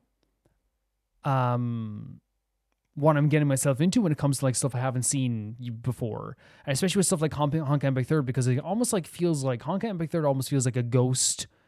Not that it's dead, it's like still very popular. I mean, more in the case of just like, it's always this thing that people are like, oh, have you heard of Honkai Back Third? Have you heard of this game? Have you heard of how cool this game is? And like, then it's always like stays in my mind as something that is like really, really huge, really big. People talk about it all the time. So obviously it sticks with me to that point as well. So like, it almost feels like the, what would you say? Like the older brother and sister to kind of Genshin and Honkai to me. Honkai Star Rail, I should say. This has such an unbelievably emotional weight to it. And it's not just the vocals, it's not just the the music in the background. I think the visuals coming along with all this too is really fantastic. Like, it's, again, as I said, something that I don't understand, right? Something that I'm not privy to, but I can feel there's an emotional weight to this, whether it's someone carrying a lifeless body in their arms, the blood flying everywhere as they're like destroying themselves to protect someone, the attack and the violence of the sword fighting here in this, the clock counting down with two people within the clock as well, the ripping off of a noose. Like, there's legitimately all this like really unbelievably beautifully visually stunning stuff that is legit just so like heart-wrenching to look at. It at times you're kind of like, I think, wincing as well, but I still think it's like really fantastic seeing all this stuff, especially from someone that doesn't know what's going on. It still is really, really cool to see. I think that this performance that this person, and like along with all the kind of the crazy visuals we saw and the really, really beautiful visuals we saw, emotional visuals and things like this as well, the performance from the singer here, which I think is, what's it called? They're called Ayanga, is a gorgeous performance. From, as we said, like, you know, the building up of emotions in the verses to the bursting, flowing, almost like it's almost like, it feels like almost like tears are about to come when he's singing in the first verse, and then when the bursting emotion comes, it feels like a release of those emotions. There's a sorrow to his voice. There is a I think there's, like, you know, as we say, emotional weight. It really feels like they're feeling every single word that they're singing through these lines as well. And then we have the, as I said, the dancing parts, the da da da da da da da da. When I talk about emotional weight, it's like, yeah, it's almost crying in the verses. It's the emotional burst in the chorus, and then it goes to that dancing part. And it's not, and when I say dancing part, it's like a very fluttery, but the way I feel with that part too, it's like almost like not embracing your emotions, but you get to like hear him you know, almost after the emotional burst that you have, what you have in life, you then think about what just happened. And there's like this and it's so beautiful. And I think they carried this like so well with that stuff too. It is a ballad. It feels like a ballad, but it has like very like an amazing pop vocal going through this at the same time too. I can't get over how it almost felt like someone speaking their emotions to you through song. I know people can say, well, that's what songs do, Calvin. They express emotions. But you know what I mean? This really felt like it was a conversation that someone was having, to the point that, as I said, it started off with someone about to cry. They burst out and then they calmed down and then they had to like think about like what was just happening. It feels like that, which I think is a really cool way of doing that as well. As I said, the visuals are absolutely incredible. The lyrics as well were really interesting too. I didn't get to catch every single lyric, but there was some beautiful lines within the track that that again, I don't know the emotional weight of it through the story, but there is like you know, talking about the idea of time and how like at the end of this path, like, you know, life is so long that it shouldn't be something that ends so abruptly. They talk about every night brings a dream, but the day keeps me awake. And I wonder if that is the thing, is like at sleep, I finally when I get to rest at night, it's something that's actually beautiful. But during the day, like I'm in this nightmare. It's all, not even this nightmare, but like, it's like, it's this pain. Like during the daytime, I can't escape this, but like when I sleep, I finally do get to dream. It's like, there's a dream at night, but during the day, it's like, I'm trapped here in this like one place. At least that's what I got the two. And it's like, and all the rest will be torn up whenever a choice is made. And I wonder if it's like in between the dream and life, where it's like whatever's left will be like torn up whenever someone makes a choice. And I think when you talk with someone making a choice, it usually is like, you know, save this person, leave this person to die, kill this person, fight this person, you know, do this, do that. And that does lead to consequences. And I wonder if that is like saying like, hey, like all the what's in between there, like that's what's going to lead to this, like, you know, maybe more pain in the future. Another part of the chorus as well was that people are trying to find their own place as well. They talk about the end of a curtain, like when the curtain falls as well. I forget. Well, let me get what that exact line was about the curtain, if I can get it up here. Let's see.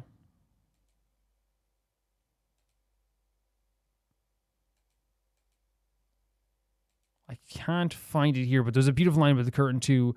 But there's some lines here, like, you know, with the more subtle part here as well.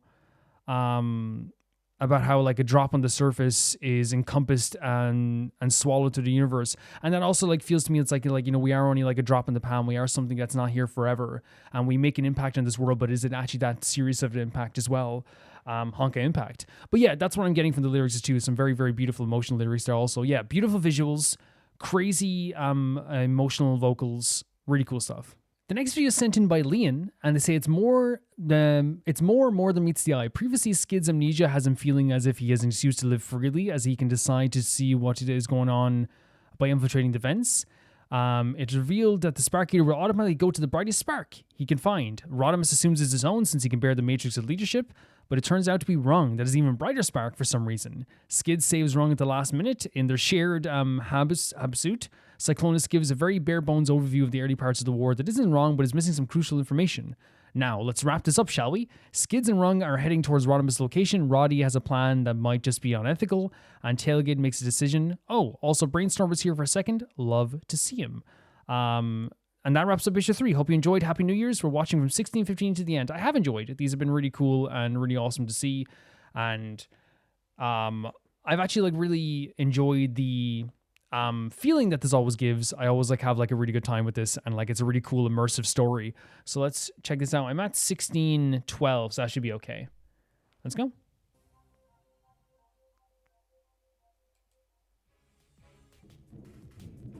Thanks for the save.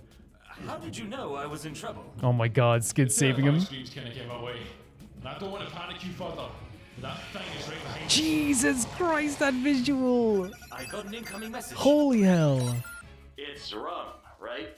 Ultra Magnus says you might have a Spark Eater on your tail, in which case, I'm sorry. We thought it'd be him. Would be safe in their rooms, but He thought it'd be him. It seems the half-suite doors are a lot thinner than the ones down here. Yeah. The engine rooms have reinforced walls. We think the neutrals managed to trap the Spark Eater and feed it turbofoxes to keep it docile. Jesus. Listen, Rum, I need you to do something for me. And it's also like, I think as well with the, like with Rodimus, I don't blame Rodimus for thinking that this would have worked. I think he thought he was going to come after him. He thought everyone would be safe in the ruins, but in a way, like, unfortunately, he trapped everyone like a tin of sardines. You know what I mean? He really did. I need you to head down here to the engine rooms and bring the Spark Eater with you. I'll be waiting. Don't worry. I've got a plan. Oh my God, he wants to lure it in. Like it's Cracker. Ah, congratulations. How does it feel to be used as bait? Skids. Okay. Skids is very like Han Han Solo-esque to me. It's down this elevator shaft. How come you get a grappling hook and all I get is a thumb with a microphone in it? A thumb with? Oh, wow. No wonder our friend is so interested in you. Speaking of which, time we made a move. Look at this visual too. Some great action here. What's going on? It's Skids, right? We all thought you were dead. Just take us to the damn engine room. Oh my freaking God. Wait, no, go back. It's the most replayed for a reason. Look at this. So freaking cool. Like it ripped open the top of this thing as well. I actually kind of, the setup is less comfortable, so I won't be using it all the time. But I actually do like as well that I have like a mouse to be like, woo. Because it like, I can point out like, look at this. But like it's really, and it's actually a lot beefier than I thought it would be, which is actually terrifying. Because like obviously like it was terrifying alone that it was like eating things in the way it was. But now like it's like, it looks strong. It looks beefy. It looks terrifying in that way. What is that? Go! But Brainstorm's trapped. Man, the panic in this. He's already dead. What? Please, don't. What? Smart enough. Whoa. It's gone. He survived? Run! Over here! So I'm sorry, that but- shows the danger of this Spark Eater. He was like, I can't save him now. And I don't think Skids would leave someone if he thought he could save them or if they were going to be able to be saved. Right? At least I don't know Skids that well, but like, for some reason the Spark Eater left him alone. Maybe he's just after Rung. What I'm about to do isn't very pleasant. Rodimus, please! I must protest! You're hurting me! This is actually terrifying though. Can you imagine being in this position? Combs picking you up loud and clear. I've shielded the thrusters like you asked, but this plan of yours, I want to place on record my severe reservation. Duly noted and ignored. Ultra Magnus and his... Oh my god. Oh my god. Holy... Oh, he threw him at the last second. I was going to say Ultra Magnus's like relationship... Oh my god. Look at this visual. I was going to say Ultra Magnus's relationship with Rodimus is so special to me because it really feels like one of those things where like Ultra Magnus is constantly like wagging his finger and Rodimus is like, okay, noted, no. You know, he's there to like balance out Rodimus's heroic nature. But look at this. Now, Terrifying. now. Initiating quantum jump. Sorry about that. Now, Perceptor, now! Initiating quantum jump.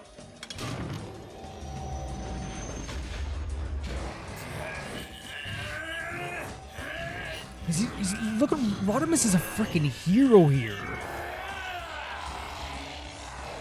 Oh my god, he did this.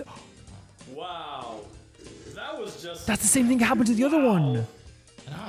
Right? First rule of interstellar travel. Never stand next to a quantum generator. It's about to flout the laws of nature.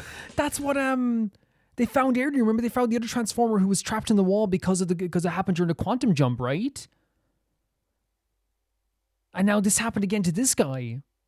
That is brutal. I mean, it makes sense, but it's brutal. It's absolutely brutal. Holy hell. But I mean, like, to me, like, if I saw Rodimus do this, right, I'm following him to the ends of the earth. This is me done. Like, he has me now. Like, I'm his loyal follower forever. It's over. How could you not? How could you not at this stage? Are the arms?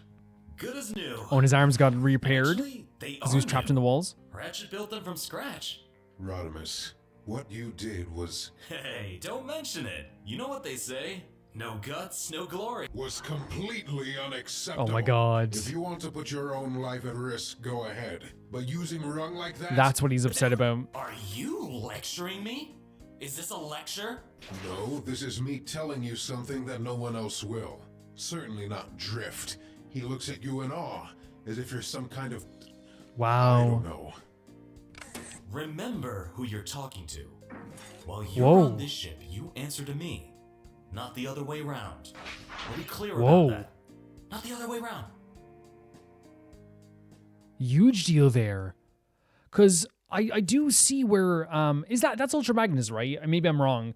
But I do see where he's coming from, where it's like, hey, you endangered your own life. That's fine. It was impressive.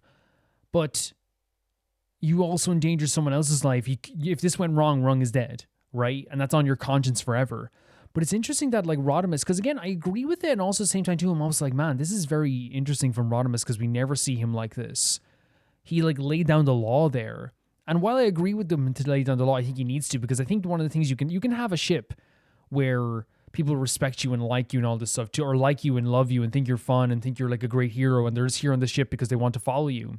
But on any expedition, you need someone who, like, is in charge of some things. It doesn't matter if you're going hiking even, right? You need someone who, like, knows the route. You need someone who does this. You need someone there to do that. So I think it's actually very important that Rodimus did say to him, like, hey, don't lecture me. I made a decision. It's my choice. Because I feel like in this situation, I think it's probably high emotions. I don't think Rodimus means to be like F you or anything like that. But I think because the emotions are so high because of the situation at hand, it's become a thing where, like, Rodimus now is like, you know, I just did this amazing thing and you're lecturing me. It probably stings a little bit, you know what I mean? Because you expect everyone to be like, oh, he even said there, I expect everyone to be really nice to me and think I'm amazing. Which again, even if it's reckless, I'm coming away from this following Rodimus even more than I did before. I really am. Like, not because I'm like gullible, but because anybody who saw someone save everybody's life like this and sacrifice his own arms in a way like this as well, like, how would you not be impressed? You know? There. Some scrap metal had found its way into your transformation cog. Don't know how I missed it the first time. Okay. Doc? I know the war's over and everything, but I've been hearing about what happened. With Cyclonus again, the wrong details, right? People took sides, and about how, even now, even when it shouldn't, your allegiance matters. Uh-huh. And I've made a decision. I want to be a Decepticon. Whoa. Wait, what? Wait, what? Wait. And now, even when it shouldn't, your allegiance So yeah, like I got matters. this, but I wanted to hear it again. And I've made a decision. I want to be a Decepticon. Interesting. Very interesting way of ending that. What a cliffhanger. Very interesting way of ending that.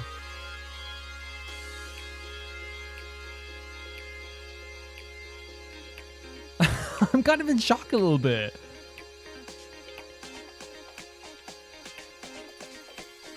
And Shock is in shock too.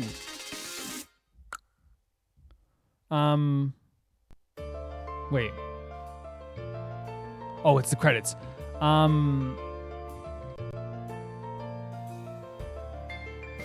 Very interesting. Yeah, they deserve to have their credit scene.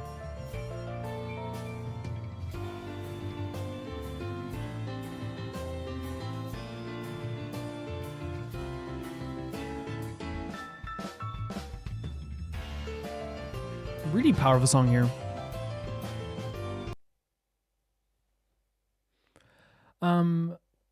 Another great part of this, and this time around I feel like it was a great way of showcasing danger and the violence of the story, but in a very like once again creative way. I think that I'm always impressed by like comic books, how they can create such motion. I know like in this like they have different effects and stuff I guess too, but I feel like even without that you're still getting like some really really cool emotions and some really cool like animated features I guess you could say about this too. What we had in this story was the defeat of the Spark Eater, right? It was something that I think will reaffirm a lot of people's faith in Rodimus, and then some people will have them questioning me because I just thought like, okay, I'm gonna like he's gonna be like beloved by everybody, you know what I mean? Because like in my perception, this is like one of the most impressive things that anyone has ever done, for anyone, right? But I didn't think about it from the perspective that other people might have, which is again from me standing there, like I'm not saying that I'm gullible, but I'm saying that I'm one of those people that probably would see Rodimus do something like this, and I would be like, holy hell, look what he just did. I mean, the Spark Eater's gone. Everyone's safe, you know? But I think also at the same time too, I think it's totally acceptable if someone was like, well, Rung almost died. So what are we supposed to do with this? You know what I mean? I think that's like one of the more important things as well. It's like, yeah, that's true. We did have all this. We saved everything and these people survived and these people are alive, but Rung almost died. And that would be like the important thing that we'd have to like question. It's very clear to me that Rodimus has the personality of like all's well that ends well, which is like if in the end of this whole story we come away from this and we're fine, then the way we got here isn't that important. I think it was Ultra Magnus lecturing him at the end, but we saw there at the end of the story. It's a very interesting scene to me because again, in a way, I'm kind of glad Rodimus is taking more charge, but at the same time too, I think that like that type of action, now that I look at it, could lead to someone getting hurt in the future. Like if that went an inch wrong, for example, if that went an inch wrong, Rung is dead, right? And that's just the truth. If that went an inch out of the way, we have a dead Rung. I know it's like a horrible thing to think about, but it's the truth. If that went an inch to the right, an inch to the left, an inch out of place, Rung is dead. But that's Rodimus as a character. I think Rodimus is the type of character who's like, let's keep going, let's push through this, we can do this. to me, he does have like a very big main character energy of the story. And not in a bad way. Like, you know, when some people think they're the main character, not in that way. But I do think it's in a way that's kind of like really well done. And he has like a leadership quality to him. And I think here was just reaffirming his leadership here.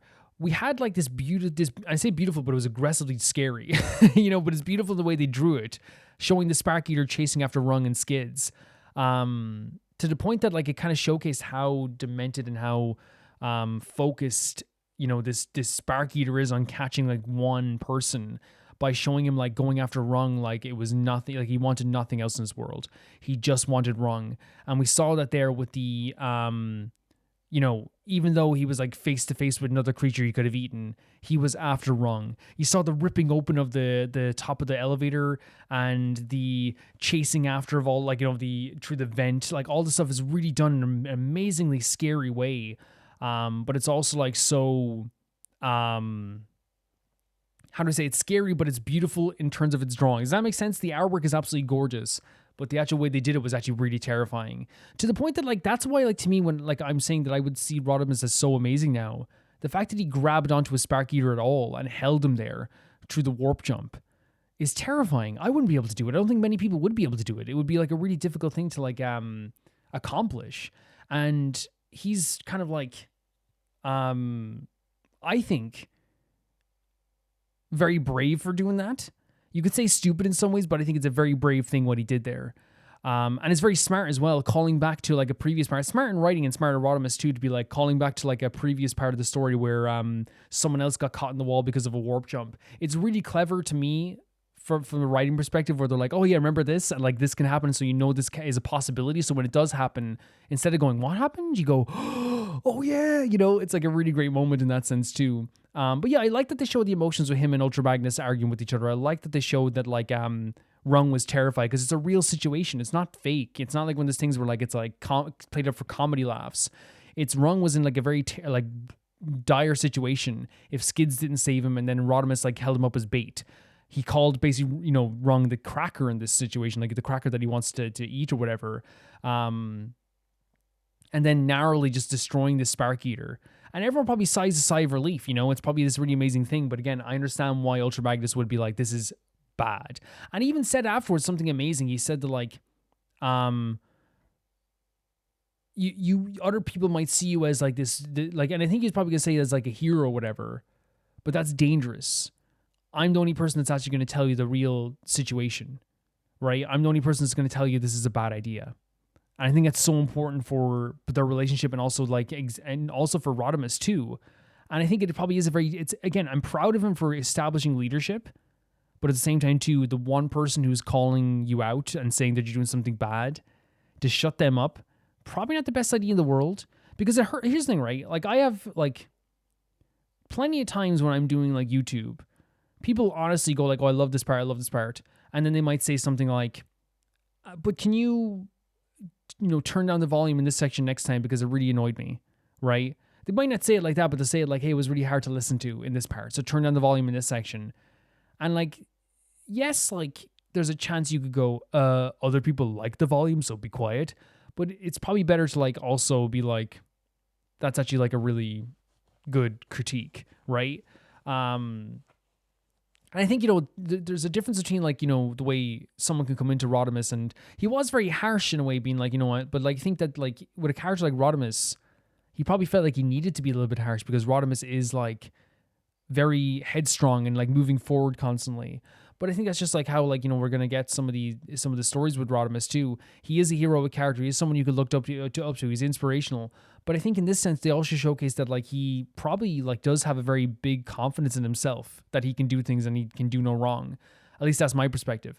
And then at the end, we had Tailgate saying he wants to be Decepticon. So I wonder if that's because of the stories that Cyclonus told him or something like that as well. And they said that allegiances still matter. So I wonder if it's one of those things where like, where you came from and what you are, and Decepticon or Autobot, if it's like one of those things that people will still judge you in that way, people will still like look down on you or look up to you, people will like see you as if more easier to be friends with if you're an Autobot or Decepticon. But something in that story with Cyclonus led to him wanting to be a Decepticon and decide to be a Decepticon.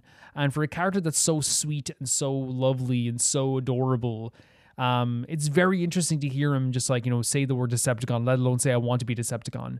But yeah, that's where they left off with this too. Yeah, my summary of this is, again, the artwork is incredible. The violence and the terror was so amazing too. I think we're going to see more of Rodimus' character. If we do get to see more Rodimus as a character who like is a great leader, and I'm glad he's establishing leadership, but I hope he's able to take criticism, I guess, as well.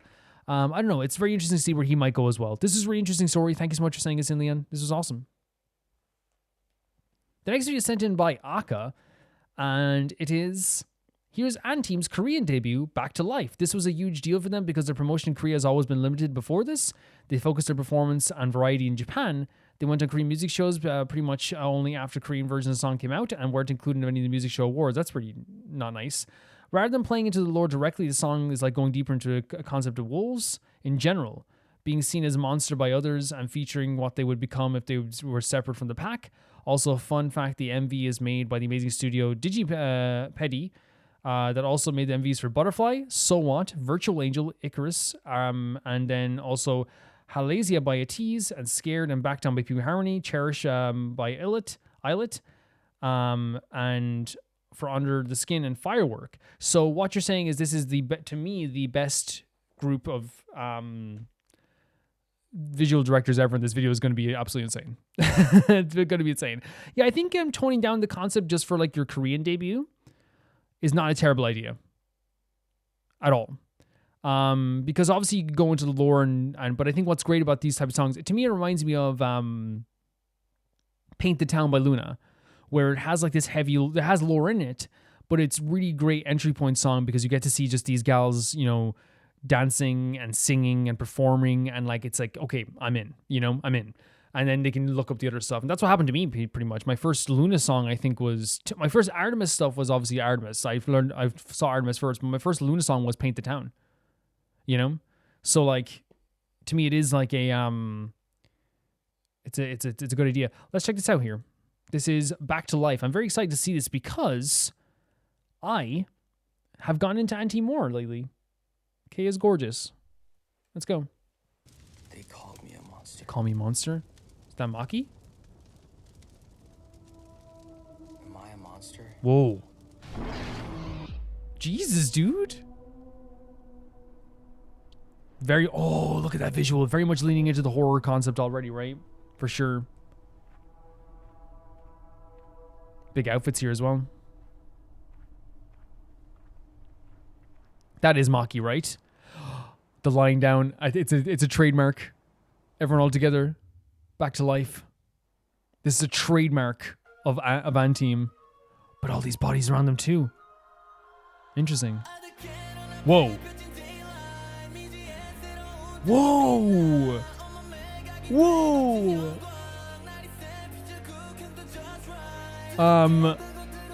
Joe. I knew he had blonde hair at one point, but I've never seen it in motion. What the hell? Got your nails on my back just like a sharp knife. What a line. This start, instant chills. It gives me a very like metalcore vibe. And it, again, very dangerous. And I feel like it's very different from what I'm used to with AndTeam, because I'm used to like very like poppy, almost energetic, beautiful, ballads mixed with like a pop tune, right? And it's always very beautiful. It's very cute. They lean into like very emotional, and they can do emotions very well. So I'm wondering like how this is going to go here too. Already so visually interesting. Look at this choreo too. Rough glory carved on my skin.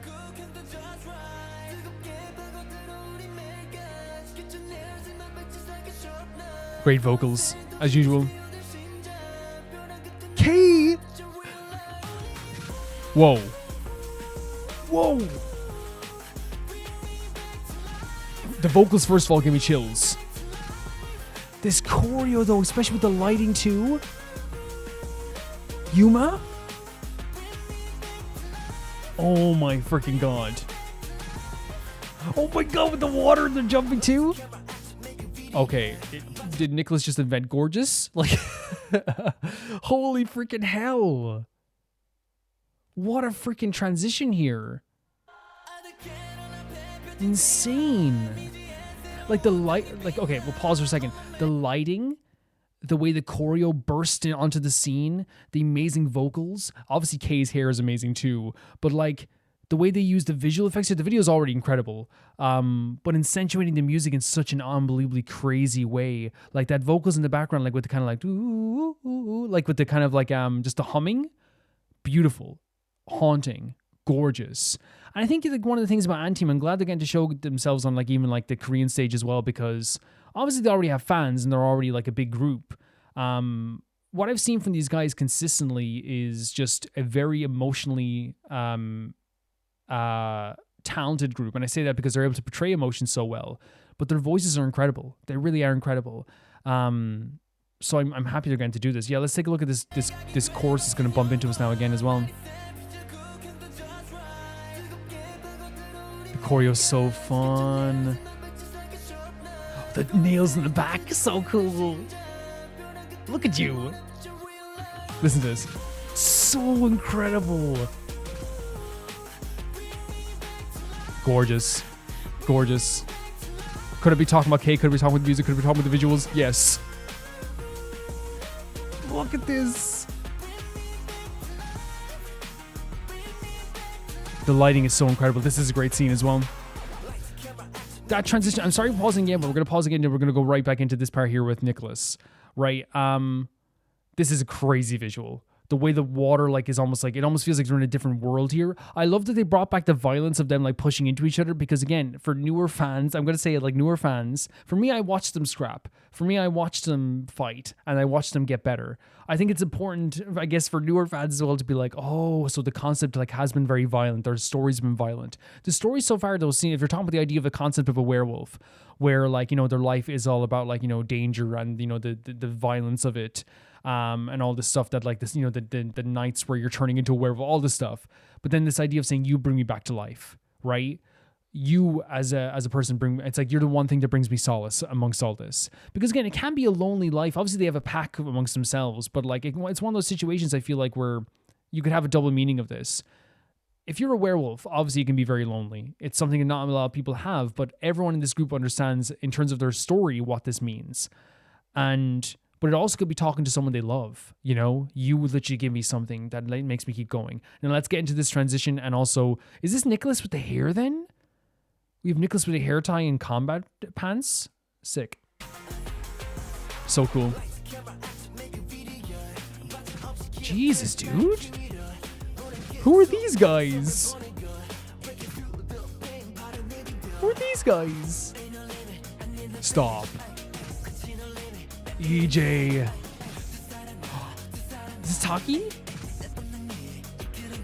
That sounded great. That sounded amazing. First of all, the hip hop sections are fantastic. Like both EJ and Nicholas sounded incredible. Almost fitting that they came one after. Look at this. Oh my god, look at this visual too. With Yuma. Like, are we trying to just make me die? These visuals are so great. The lighting here, it looks heavenly with the grass here too, with the wildness, with this kind of like very homely bed. Really, really cool stuff. And of course the hairstyle is fantastic too. But yeah, the rap was fantastic. Nicholas has such a I think such a cool vibe. He always looks very cool. And then EJ brings this like really high energy too. And I think this was Taki, right? I could be wrong. Please correct me. But yeah, there's EJ here with this like really cool energy here. With his softness in his tone voice too. I love this.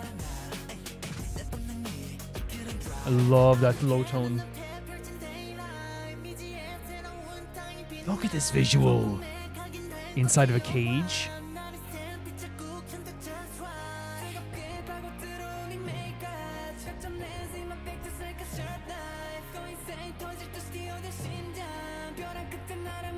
The bird flying through the hole here too. Oh my god. Look at the choreo.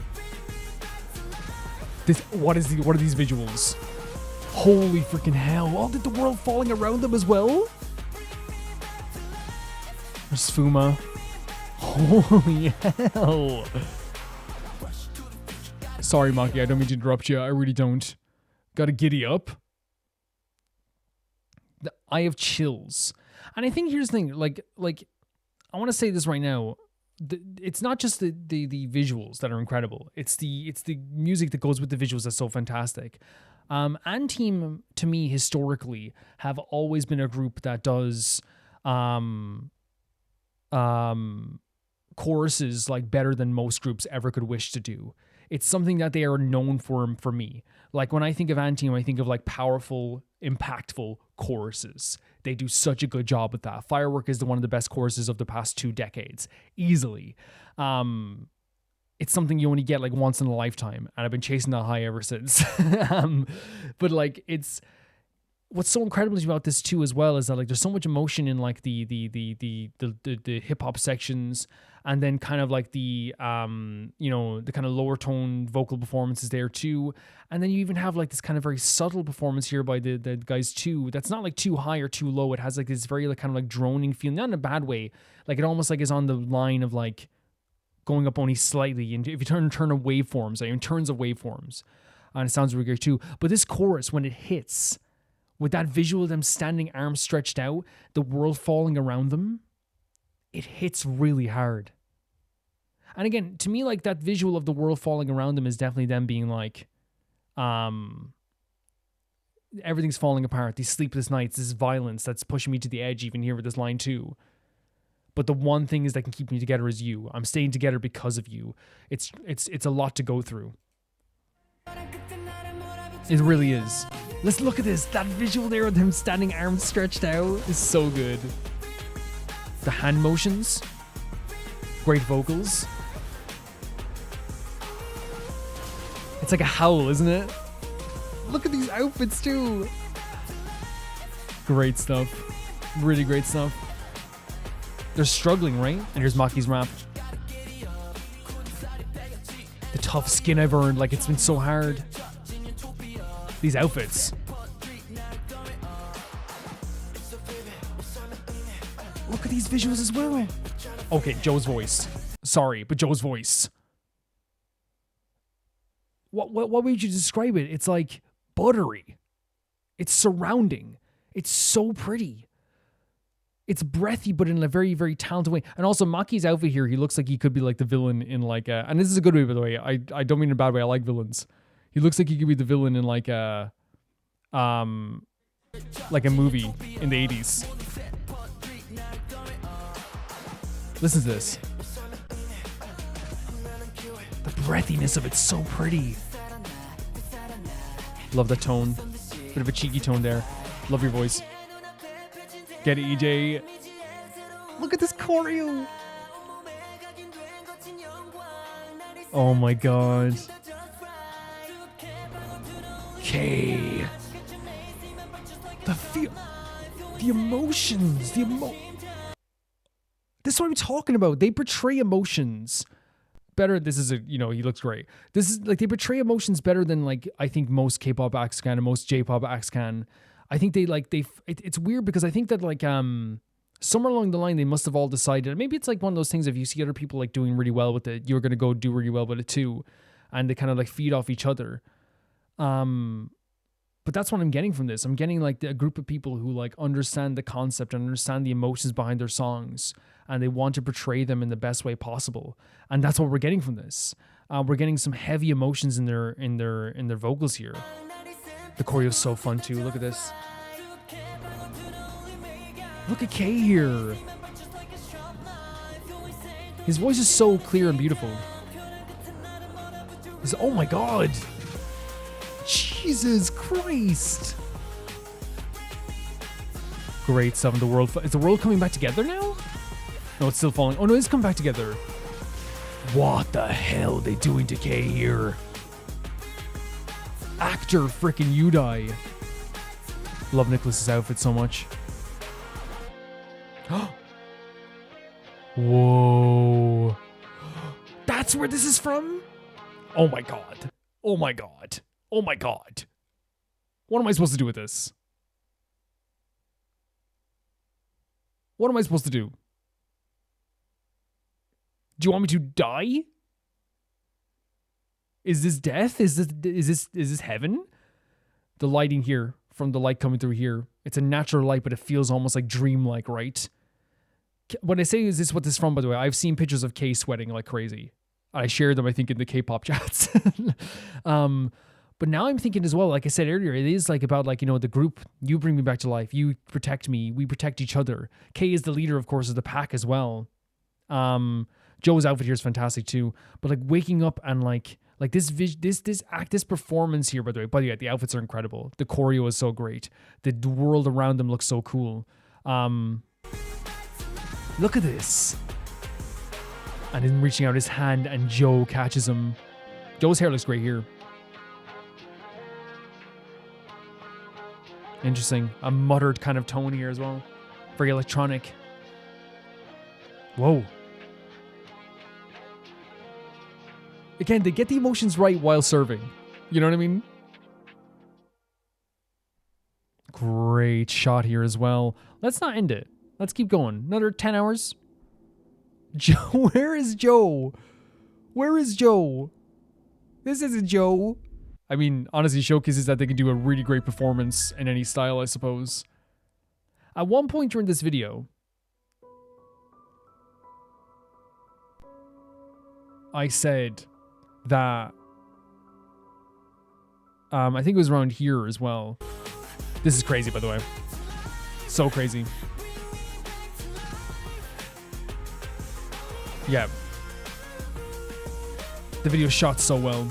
This chorus gives so much chills. I think the reason this chorus gives us chills is because it does sound like it's howling. But it's so impactful when it starts off, and I think it's even more impactful here. I think, again, like, I think now that I listen to it, it's going to be impactful no matter what. You know what I mean? Of course, but like there's nothing, this is one of my favorite shots in like AndTeam history, and that says a lot because their videos are absolutely fantastic. Look at this. It's incredible. Just there, it's like so cool. With the freaking impactful emotional chorus in the background as well. Like like almost like a straight shot to the heart, you know? So cool. I said at one point earlier in the video, I was like, when they were doing the rap section, I think, because this is already amazing. Like it's so great. The choreo is so involved with each other. The lighting is so incredible too. But when they did the rap section here, I was like, where's AndTeam? Because I'm so used to, it's great stuff here. Look at Joe there. Love the softness of his rap vocal too. Your hair looks amazing. Love that sweet, soft tone there into this pre-chorus.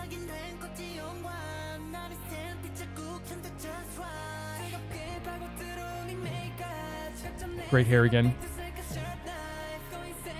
Yeah, I'm gonna listen to it again. Why not? It's such a great visual representation with the song as well.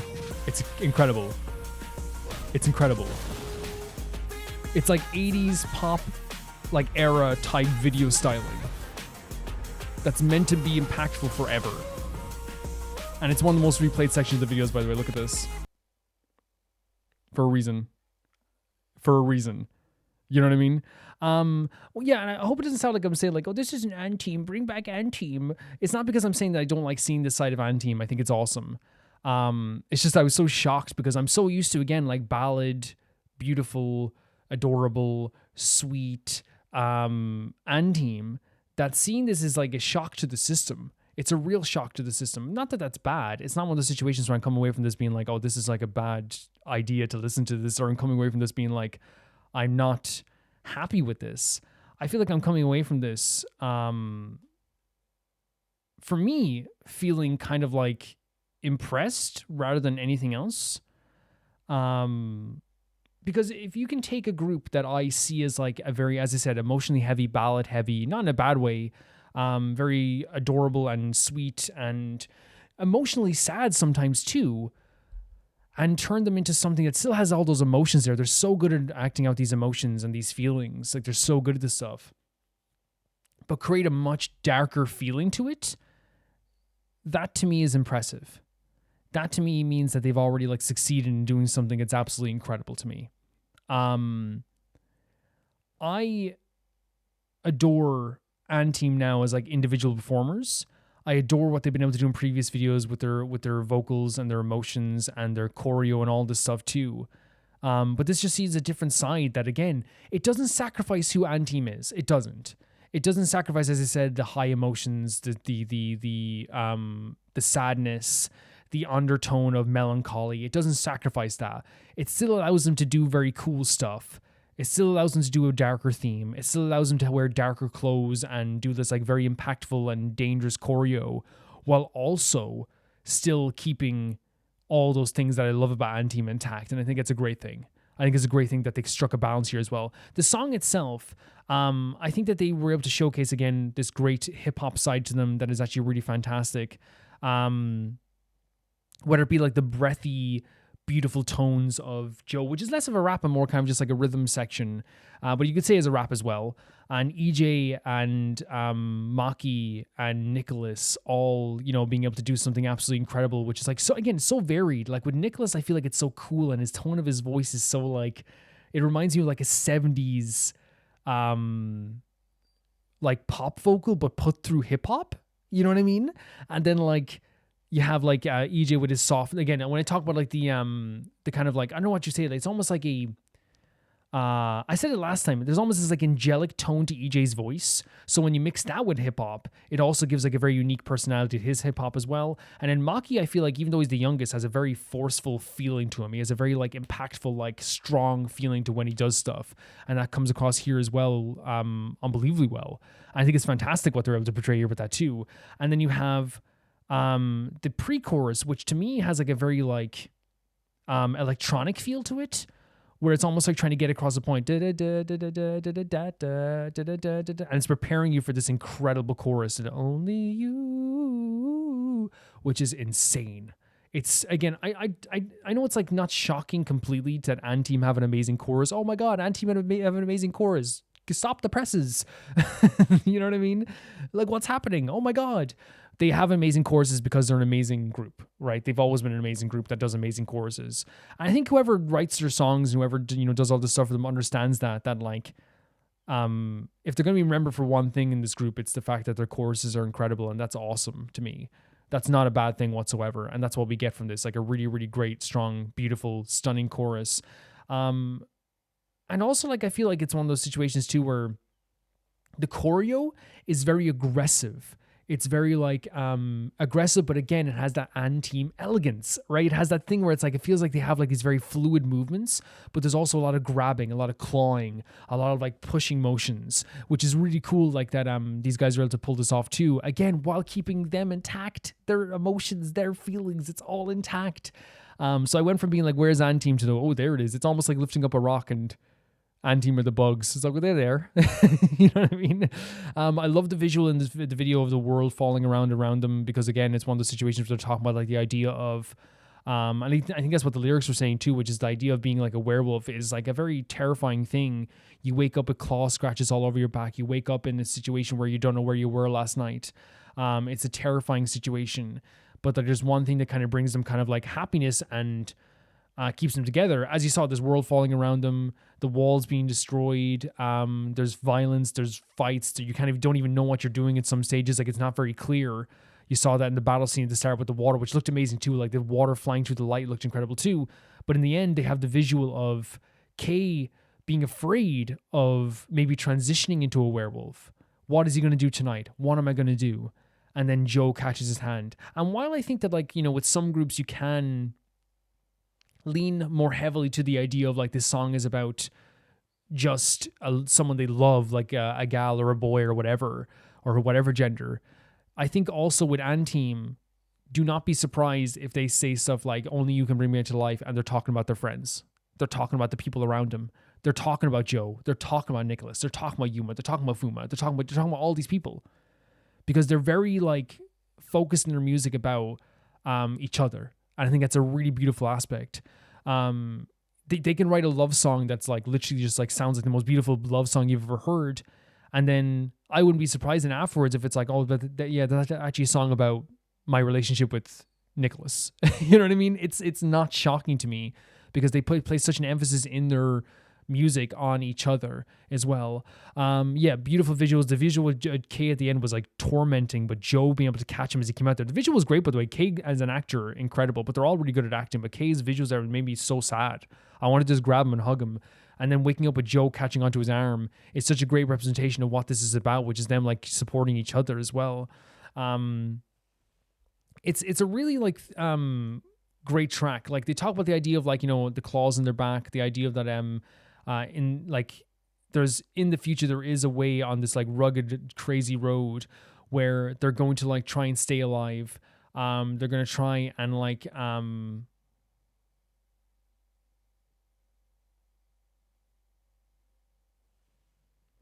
you know, they talk about the idea of bloody scars and sleepless nights, the idea of this utopia in the distance. They can see a light in the distance, but obviously right now it's like very difficult to get through this. I feel like it is trying to portray the idea of how violent this is and how dangerous this can be, but there is like hope here, but it seems like it's just so far away and so difficult to overcome in this sense. You know, even like I think Maki talks about like going towards the future and the tough skin that he's earned, like the tough skin being like all the scars along the way. I'm trying to get to this utopia, but I've earned every single scar on my body. And like even like then Joe talking about the idea of like fitting in and how like, you know, what the meaning of his life is also a very like I think emotionally heavy thing to say, because their whole thing has been fitting in with each other. Their whole thing has been like, you know, understanding where their life is. And if you're saying like everything is so vivid, the life you're living and the life you're leading, that to me leads to the idea that you are like going through a lot and you're totally aware of it. And it's so difficult. Yeah, I think it's an absolutely incredible track. I love the rap sections, love the music sections. I would be here forever talking about it, so I'm going to like end it here. Thank you so much for sending us in. This was amazing. The next video is sent in by Trashbin, who says, because I saw someone else submit Zenless Zone Zero episode EP, I wanted to as well because I've also really enjoyed playing the game recently. This is Tiny Giant, an EP for Zhao, another EP from Zenless Zone Zero. I'm actually very excited to eventually play Zenless Zone Zero, and I think it's going to be basically, as I said, when I catch up to Honkai, I'm going to give you an update on how we're going to do this, but there is a method I have for doing like 3, maybe 4 gacha games at once. It's going to be crazy, but I think I can do it. I think I can. I know I can. Let's go for this video then. I'm excited because the last one was beautiful. Whoa. What the hell? This is so crazy. What? Wait, what? This is like a freaking pop girl icon like song here. I just wasn't expecting to like I didn't know the TV was so loud when I played it, but this is legit like a pop icon. You know what I mean? This is like a modern day pop girl song. That's so nice. What the hell? Adorable.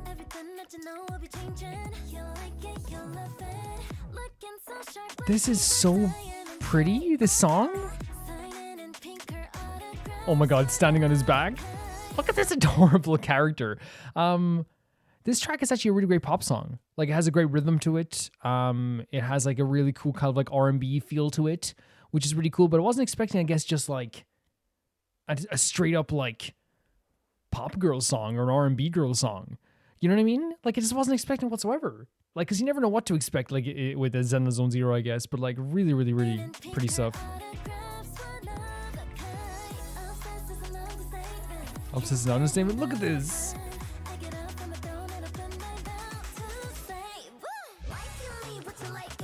What? Hip-hop section? With the dance as well? Take a picture of the back? This is adorable. What the hell? Like, I think I know like the last EP we saw was amazing because it was like kind of like very ethereal, as you said, as the previous sender in them, Loona said, whimsical. But I feel like with this, it's like a straight up like pop song that you would hear like almost like, you know what it reminds me of? It reminds me of like a Twice song. And I mean that as a compliment because I love Twice. It reminds me of like something that Twice might be able to like pull off or something, or even like a Lucemble Girls Night or something. It sounds really, really great. And then this dance break at the middle is so adorable. It's so adorable. It's a great track.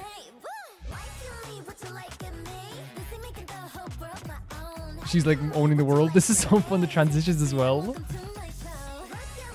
So she's very self-confident. So she seems very like important though. She has like a lot of people working for her. She says they got the power. She's taking over. This 2D animation is great.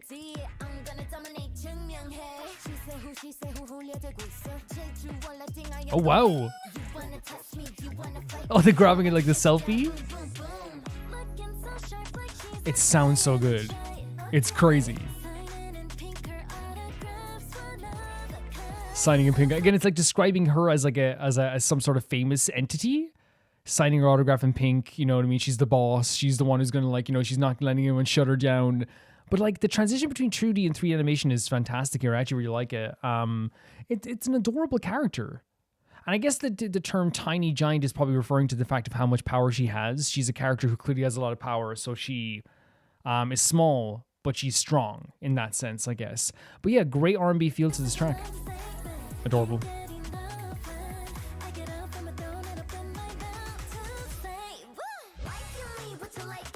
What you liking me?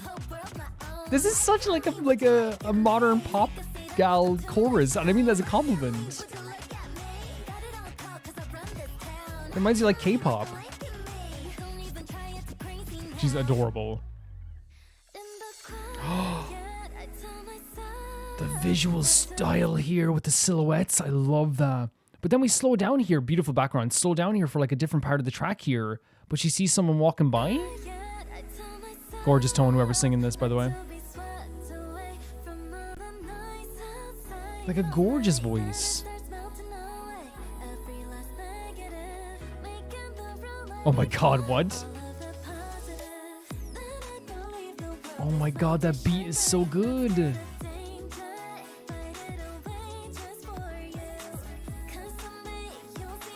Look at these, look at his art.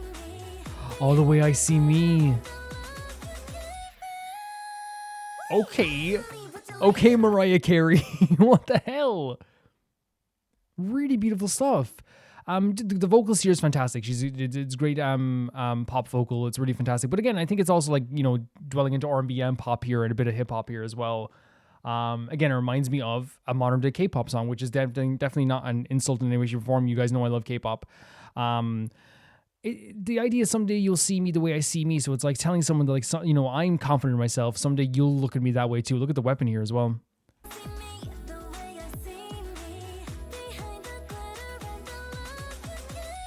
Gorgeous note.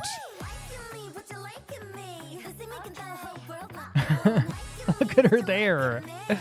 Oh my god, with the dancing bears.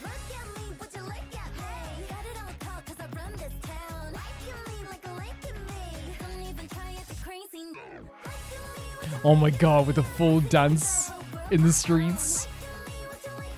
They changed the tone for this part as well.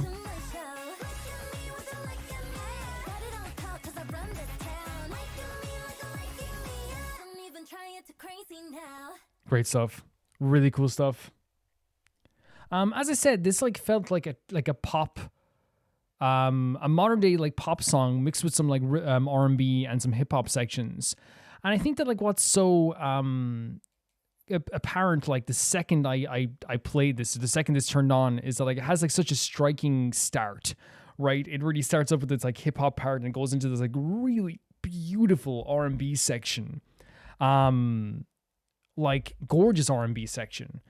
And I think that like it's a really cool idea to create like, you know, some video game sounds, as we saw in the last EP we listened to. Beautiful, etheric, magical, mystical, but here they went full on like modern.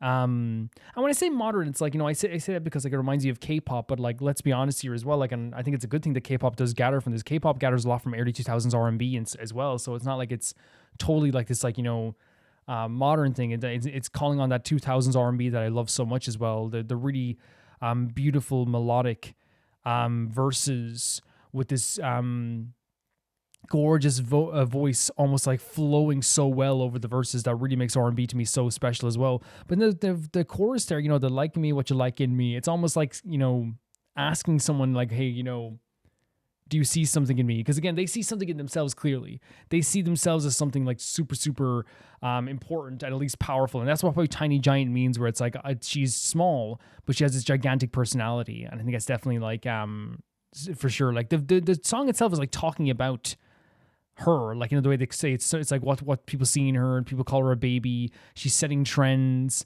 But like she's not gonna let anyone bring her down. You know, she's gonna be able to be the one that's gonna like be sharp as a diamond. I think one of the lines was they had there as well. She's signing autographs in pink as well. Like there's so much in this song as well that is clearly to me is around like how she sees herself as super important. You know, the idea of like getting up on top of her throne, you know, or getting up from her throne as well. Like she definitely has an importance about her. And I don't think like it's a bad thing to have that self-confidence as well. But obviously the way she's singing, it almost sounds like she's singing to someone else to kind of like prove to them that she has this confidence as well. And that's what, again, as I said, Tiny Giant probably means, which is you see me as a baby, you see me as very small, but I'm actually like very tall in heart. And I think that's like a very pretty way of putting it. And like you see like even like with the way that like the video is like not filmed, but like animated as well. Like, you know, she's going like she's standing on people's shoulders. She's sitting at these big gigantic desks. You know, she's having people chasing her, taking pictures of her. She's signing autographs. She has these people working for her. She has these bodyguards. She's sitting on top of a limo at some points. She's like, you know, buying this fancy stuff, and she's talking about all this fancy stuff as well. It makes like, you know, it's almost like a music video for someone who is, again, trying to showcase how important they are. And I think it's honestly not like a bad thing as well. As I said, self-confidence is not a bad thing either. And it helps in this as well. Like all these different visuals are animated so well. Like the 2D stuff is so pretty with the colors. The 3D stuff is so fun. Like the dance breaks in the chorus, which again feel like a full-on like dance girl group choreo. And I imagine that like if people wanted to do, when does this release, by the way? 9 days ago as well. I imagine that people would like definitely want to do something like this in terms of like, you know, copying this choreo. This could be a really cool challenge even for people to do this as well. But I love the chorus choreo. I love the choreo at the end where they dance with everybody as well. There's like many parts of like the video as well where like, you know, even like in 2D where she's kind of like, and in 3D where she's coming up into the camera, you know, expressing herself into the camera. And again, it really feels like she's like a mini pop girl. She's like a mini R&B pop girl. And that's like done so well. I actually really think it's amazing. I know nothing about this character, but I can sense that it's going to be a character for me that like has a lot of confidence, but it's also, there's some stuff like when she talk about the noise outside of her mind and stuff like this as well, there's just some stuff that's going to like maybe affect her as well. You know, like the idea of like washing away negatives is like all I need is positives.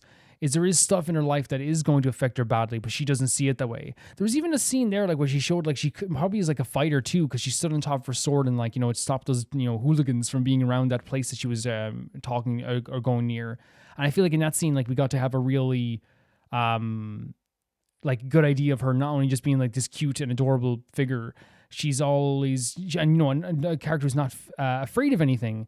But she's also a character who like will have no problem resorting to fighting against these people as well. I think it's a really cool idea here. Yeah, I really like this. It was really pretty. Had really great color. The vocals are really impressive. The visuals are really awesome. It's super impressive. Like this is a super well done trailer. Like they're really, I think anyway, with Zenless Zone Zero, I genuinely think that what they're doing here is really good because it's a way to make like these lasting impressions of characters through really good music and interesting hooks with those music too, like the videos. Like it's really well done to me. I'm super impressed. Thank you so much for sending us in, Trashbin. This is really cool. The next video sent in by Hypernova, Black Catcher from the Black Clover anime English cover. This, like My Hero Academia, in this world everyone has mana, and receive a grimoire with the 3 or 4 leaf clover symbol. Typically, royal/nobles have the most magic and lower classes at least. The protagonist, Asta, is the one who has 0 mana but still desperately wants to be the Wizard King. The leaves of clover each symbolize certain virtues, faith, hope, and love. The elusive 4th leaf represents good luck. Within the 5th leaf resides a devil. Interesting stuff. I've never seen Black Clover, but I've seen it advertised many a time. it's one of those situations where I feel like if you're into anime, you probably have seen a Black Clover image or something like that before, but I've never actually watched it. So let's check it out. Make sure we turn it up a little bit. This is a beautiful tone to start as well, though. Whoa. Okay. A very rockin' tune. It almost feels like 60s rock. Whoa. Like there's such like a boppy rhythm to the song, but there's an emotion to the voice here. Gorgeous. I mean, Amelie's always really fantastic too.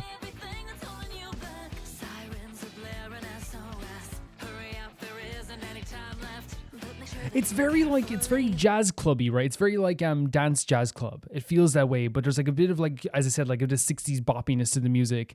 But then there's also a lot of emotion in her voice, and like the way Amelie does her voice here as well is so deep and like really impactful as well. So like you get like this kind of like mixture of tones here, which is actually pretty fantastic as well. It's nice so far. So it's talking about giving, if you want your wish, you have to sign it in blood.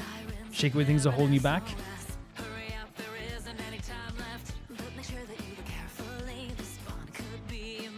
Imaginary. I like the boppiness of this. Gorgeous tone to her voice. Oh, this is a pre-chorus?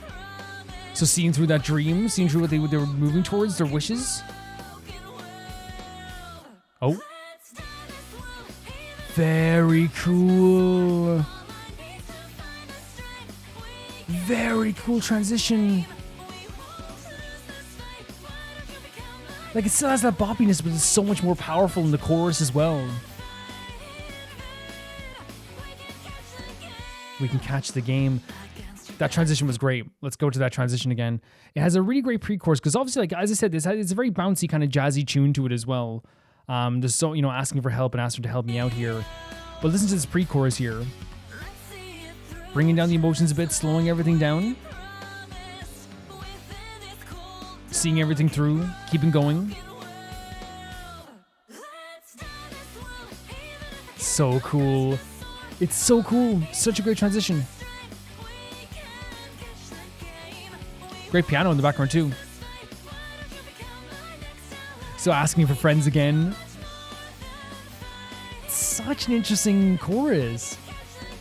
Like, obviously the chorus is asking for the idea of like, it's we can dye this world. Sounds like we can change this world. We can paint it whatever we want. And asking for an ally as well sounds like, again, won't somebody help me? Looking for help, looking for friends along the way.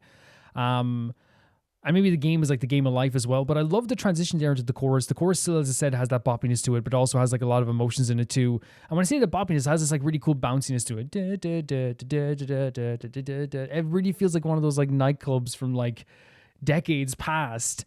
But like it has like a great, as I said, emotion to it at the same time too. The overtone of it as well with the vocals.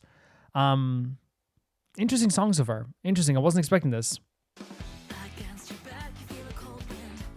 Love her voice so much.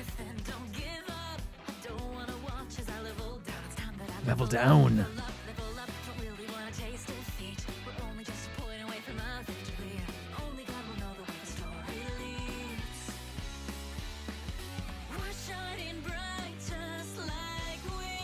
Gorgeous stuff.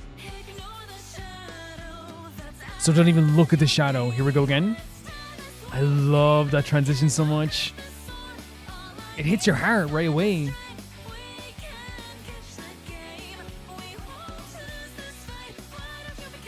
I love that one. Become your next ally. Her tone is so beautiful. Gorgeous elevation there. Great little breakdown here in a bridge with his guitar as well, like a solo. Oh, little piano. Oh my god, very downtrodden and like, I don't know what you say, like very like kind of like horror themed piano tone here. It's almost scary. Very cool. Wasn't expecting to go suddenly back into the chorus like that. I love this line. Because it's the rhythm of it as well, by the way. It's the rhythm of it as well. Why don't you become my next ally? Like, it works. That word works perfectly within the rhythm of the song. It's great.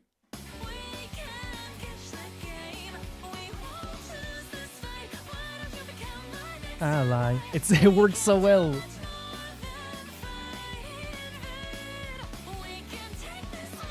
Oh, that's what it is, changing the world. That's what dying the world means. Very cool. Oh.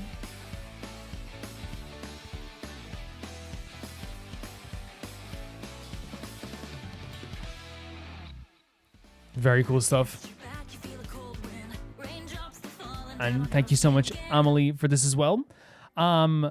Yeah, like I think at the baseline of any Amelie video that we're gonna get, we're always gonna get Amelie sounding amazing, right? There's no doubt about that, and I think that's one of the things that like it's like almost like it's nice to have it like a cover artist, and I feel like, as I said, like, you know, I listened to her in the past. I don't listen to her as much anymore, but like I know that she's so talented. So we start off any like Amelie video going like, oh well, it's gonna be good. You know what I mean? It's going to be great. And in this, we get that here as well. We get an amazing vocal performance and showcasing that she can do different genres too. Because I would say that this to me is like a club song, but like I'm not talking about a club song that's like a nightclub. I'm talking about like, you know, dancing shoes, suits, you know, 60s era kind of like rhythm to this, you know, the has a great rhythm to it. But it's also like a track that has a lot of emotion in it as well. And I feel like that's important too. And I wonder if they're going for that. Is there like a very like jazzy theme to this show? Or is there maybe like an upbeat theme to this show in some cases? Because the song itself seems to be about like changing the world in your own image so that you can persevere and make this world your own, which I think is a great message, because I feel like, you know, that's what you have to do in the life for most people. Obviously not as this severe, but like if you want to make the world your own, you're kind of like, you know, trying to create something really special for this world, for yourself. And that could be many things. Like for an ordinary person, that can mean just like, you know, having a family. For someone else, it can be like, you know, doing art for their life, you know, being the best skateboarder. They can be like, but in this case, obviously there is like a lot of perseverance. Like I talk about the idea of like, don't look down at the shadow, don't look down at your shadow. We won't notice our shadows. Persevere through all this as well. If you want to follow through in your dreams, you have to write it in blood. You have to really focus on following through in your dreams. So there is like a lot of emotion to the lyrics as well, that come into this. And I think, you know, Amelie is so good at like expressing those emotions that it actually like comes through like in such an incredible and amazing way as well, you know? And I think like, we had like the, visuals in the background obviously are just like text-based stuff, but I feel like I always get a good idea of like, you know, either the weapons or the character silhouettes or like character, you know, looks or designs from those things. And I feel like this is like one of those times where like I am like coming away from this being like, that's like a really interesting premise, as Hypernova said, but also like, you know, the characters look like, I don't know, from what I've seen from Black Clover before as well, I thought that it was more modern, but they have like these really big weapons here as well. So I wonder if it's like a mixture of modern and, you know, historic stuff as well. But I really, really, really, really like the blending of tones in the song too. Even like the piano in the background sounded kind of, on its own sounded very scary, but like had a really great beat to it as well. As I said, a very rhythmic song, very bouncy. Really, really, really fun stuff to listen to. And I think the transition from the pre-chorus to the chorus is one of my favorites. The way it just like bursts onto the scene. And I feel like, again, it keeps the kind of theme of the song and the kind of danciness of the song without kind of like sacrificing the idea of any of the emotions as well, which I think is a really cool thing. I really love a good like bursting transition. I love the idea of changing something so suddenly to make like an emotion come out that is like not heard before, not felt before. And that was definitely that there as well, because it feels like the verse was building up this idea of like the turmoil and all the stuff you'll have to go through. And in the chorus is reaffirming that, let's do this, let's go, we can do this. And there's even that line there, as I said, I love the rhythm of the line there, you know, you can be my next ally. Because obviously it's an idea of like, we're going to go through a lot. The world is kind of terrible. The world can be really awful. So why not team up? Why not be together? It brings up that theme of friendship as well. Even in the thumbnail here, by the way, there is like a character that, to me anyway, has a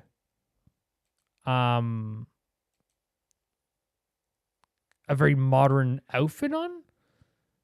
Am I wrong in saying this? Let me just check this out here fully here. Yeah. It's like maybe it's not. Maybe I just saw things. It looks more modern than you expect from like something I guess with swords anyway. But yeah, like I really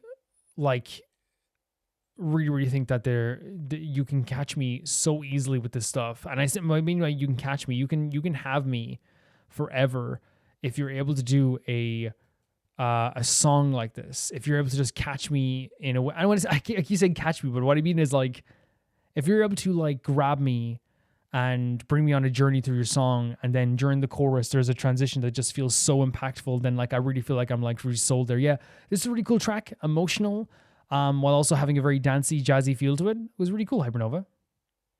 The next video is sent in by Jackal Sniper. Not sure how familiar with Lies of P, but more people need to know about this incredible game. Lies of P is a Souls-like based on the story of Pinocchio. It's so good it's honestly on par with From Software's best games. The music is also incredible, full of beautiful tracks. This specific song comes with the DLC. I can say that my experience with Lies of P is very limited. It was on Game Pass when I got an Xbox at one point, but not to go on a tangent, it's not Lies of P's fault. I downloaded like 50 games off of Game Pass at one moment. It wasn't exactly 50, it was less than 50, but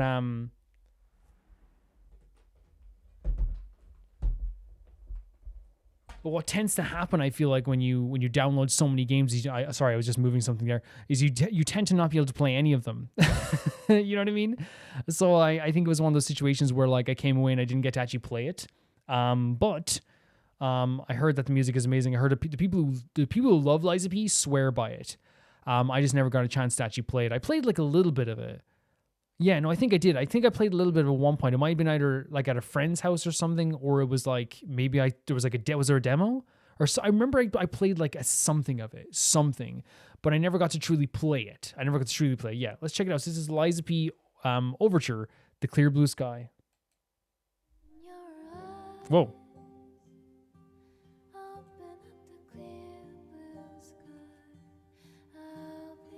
Not accurate subtitles. Really like emotional starting off.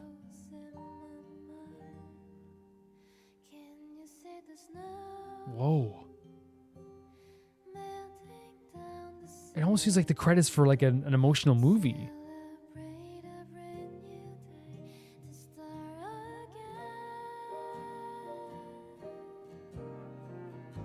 Oh. That instrumentation there as well.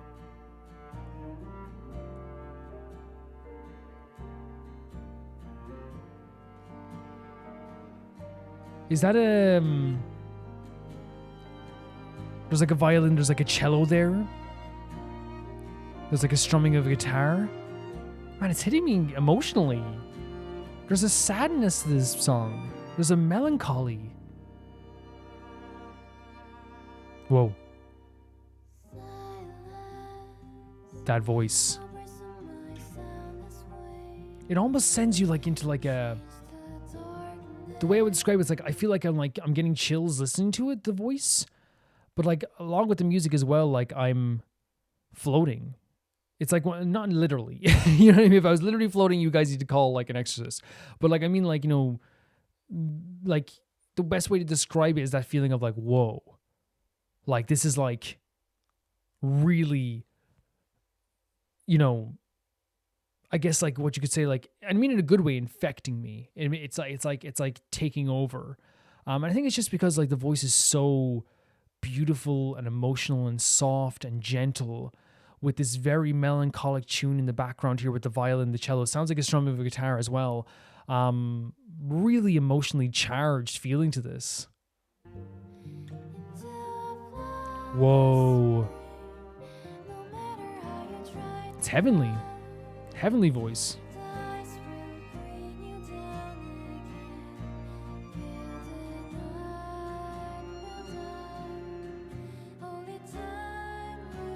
Beautiful. And then like the piano coming in there as well. We'll skip it back a little bit there. But like this person's voice who's singing this track, so impressive to me. And it's not just like, the angelic tone that she has here. It's one of my favorite things that any artist can do, which is keeping their tone in such a beautiful way and keeping the personality in their voice while also still like elevating their voice at different times too. It sounds really great. You can hear it there, like it's slight elevation. Gorgeous stuff. Wow.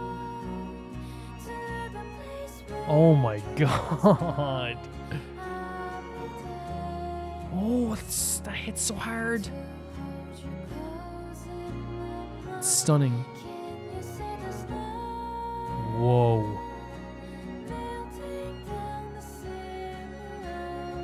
It really does just hit. Oh. I'm just making random sounds. Oh, and that instrumentation there as well. Like it to me, like when I listen to a track like this, like it's the type of track that has so much like emotion behind it. The voice is so angelic. The mixture of the music with the voice is so perfect. But what I can imagine is, and what I'm imagining finishing a game or something really horrible has happened in a game. And I bring up Nier Replicant all the time because I feel like Nier Replicant is a perfect example of they do this really well, where they use music not just as like, are you sad now? Are you sad now? Because that's like, I think one of the worst ways you can just use music, because it's more just like, it should never be a thing where it's trying to like be like, are you sad? It should just be like, this is accompanying the scene perfectly, right? And with Nier Replicant, they always do that, where it's like you have this really emotional moment happen and a song will play in the background, and it hits so hard to where you almost reverse yourself back by hearing that song. I will hear a song from Nier Replicant and I go back and I go, oh, that moment, But in this case, it really feels like in this track as well that I'm listening to right now, it has that feeling of like someone has died. It has this feeling of everything is lost, or it has a feeling of like everything's over and the credits are rolling. It's so powerful. It really is.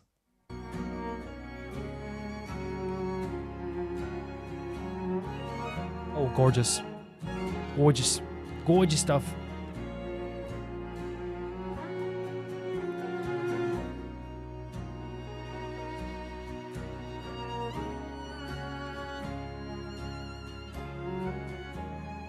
So beautiful.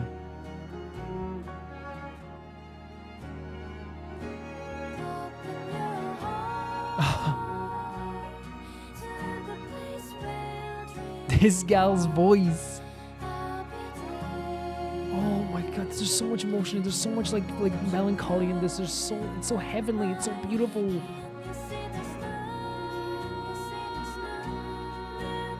She harmonizing with herself now as well. It's beautiful.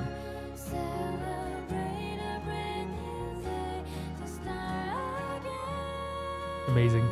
Absolutely amazing.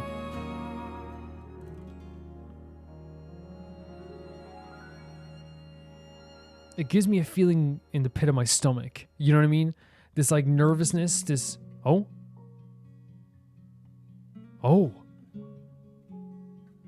they're toning it down here a bit.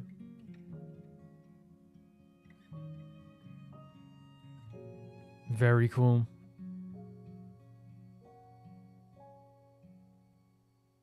Whoa. Wasn't expecting that ending, but it was really pretty as well. Really pretty as well. So when I say I wasn't expecting that ending, I think it's one of those things where like, I never mind an ending like that. You know what I mean? It's never a thing where I'm coming away from being like any, feeling any bad about that whatsoever. Even if it's surprising. The reason it's always shocking to me is that like some people choose to do it, some people don't. And I think that's always like a really interesting thing to think about. It always depends on the artist, it depends on the song, it depends on the idea of the song. And in this case, it really was like a great choice at the end there, because I always bring back to like another song, and here's the thing, I don't care about comparing stuff, because like that's what like, that's what life is. You compare stuff to other things. I think of Faith No More's Epic, the way this song is so impactful and so punchy and so like emotional, and it gives you so much energy, and then like it fades away, and then the last part of the song is the piano just going do do do do. do, do, do, do. And you're like, oh, man. And so you can't turn it off. And here I was like, oh, maybe there's going to be like ending credits or maybe it's going to be an end screen. But they had this unbelievably beautiful, angelic, out of this world track. And then it out of nowhere just comes into this feeling of like, I thought it was over basically. And then they have this ending here that to me, it surprised me, but I also then felt like I was like sinking into like the song and the song was fading away in a more beautiful way rather than suddenly. And I felt like it was almost like something reaching out to you in a way. I know I always try to explain things in a very kind of like emotional way, but that's what it feels like. It feels like you can feel someone reaching out. You can feel something fading away. You can feel like a time is coming to an end through that type of track in the end there as well. And it's really gorgeous. You are very correct in saying Jackal Sniper that like a lot of people don't know maybe about the music and how good the music is in Liza P. Because Liza P, I think, is the ultimate type of game, always, in my opinion, where that game is always the type of game that, like, everyone who's played it loves it. Everyone who hasn't played it doubts it. I think, and I'm not saying I doubt it, but I'm saying that most people probably do look and go, it just looks kind of silly. I don't want to play a game about Pinocchio, But then, here's the thing.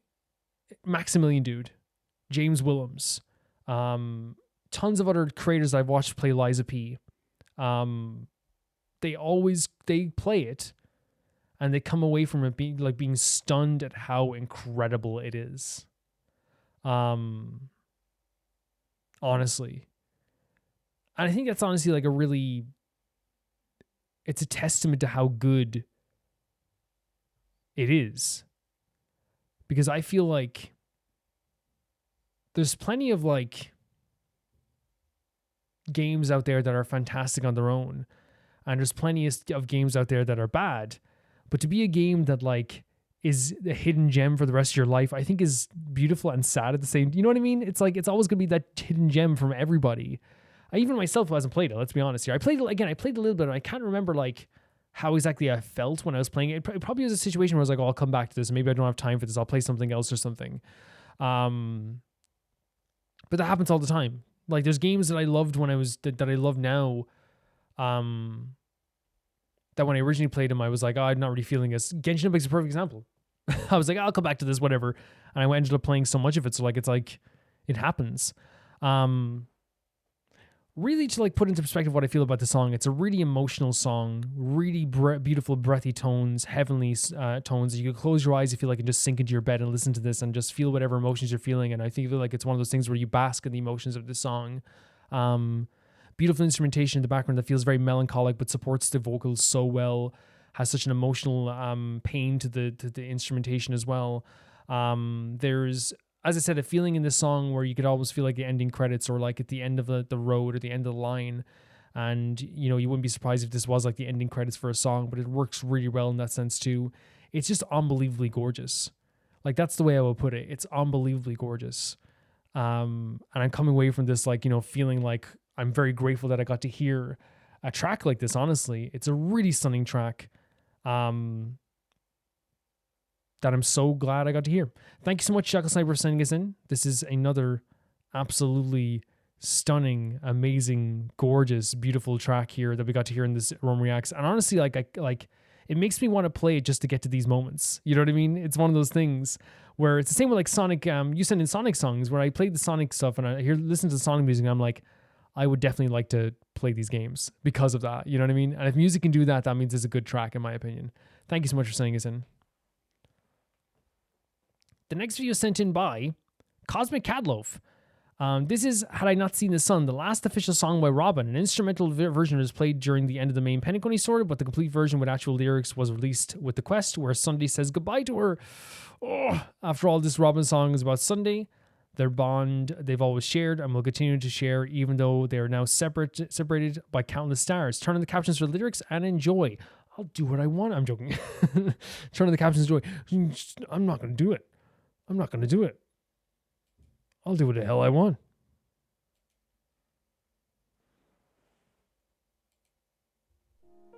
Let's go. We love Robin. That moment when she says goodbye to Sunday, it hit me so hard. I'm not good with goodbyes. Beautiful stuff.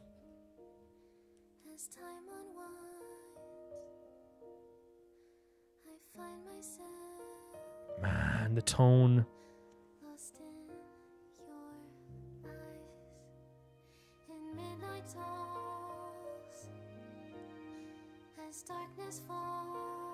Such a soft and beautiful tone, though, isn't it?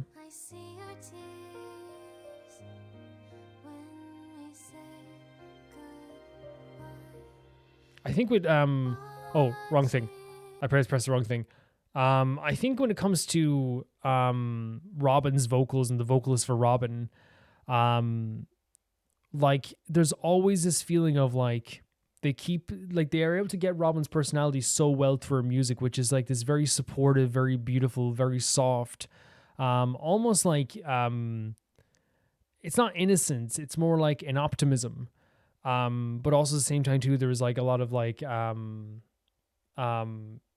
sadness that can be injected through her performance as well. And here we have this like very soft tone, da, da, da, da, da, da, da.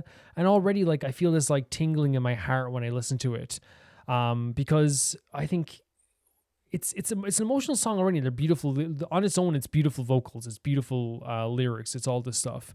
But I think that in the end of the day, even if it is all this stuff all together, you come away from stuff like this and it's still more emotional because you played through these character stories. You know, when I hear Robin's vocals, I get emotional on the base level like this because it's Robin. You know what I mean? And that says something.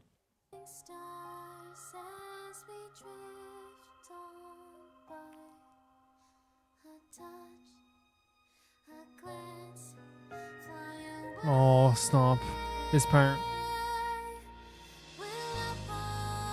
Stop. Cosmic, I love your band. Your band, I can't. I know I gotta, but I just can't. I see the vision of Sunday walking away, the story of the two of them, how they both started the same path, but they went off the opposite paths together in separate places, but they both want to end up converging once again. Will our paths converge underneath the sun? Will we be back together again? I genuinely think I should be allowed to call the police on some of you guys sometimes. I genuinely think this. I genuinely think that you guys should be arrested sometimes. This is so sad. Let's go back to the start of this because, you know, I know people are going to want me to feel the full weight.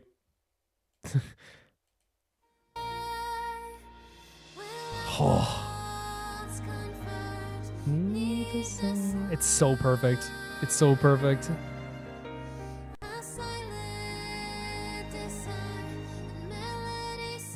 My face is even shifting to like sadness. Gorgeous. Yeah.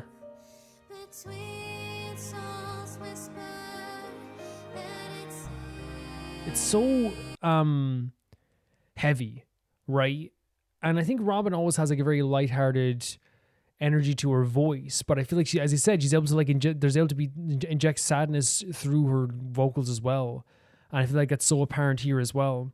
I'm coming away from this now, like even like this line too, like it feels so dark and sad and melancholic, and I think she portrays that so well. But beyond this soul and night, we shared a cherished dream is a very like interesting line too.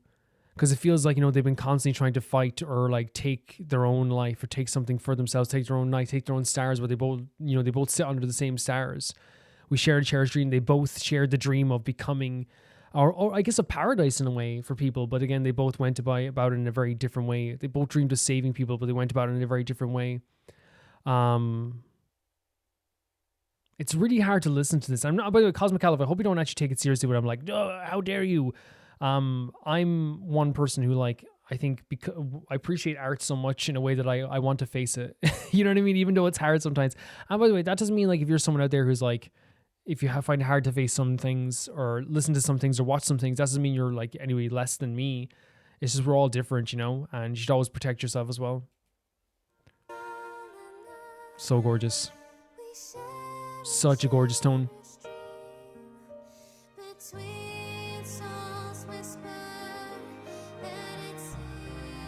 so powerful. So powerful.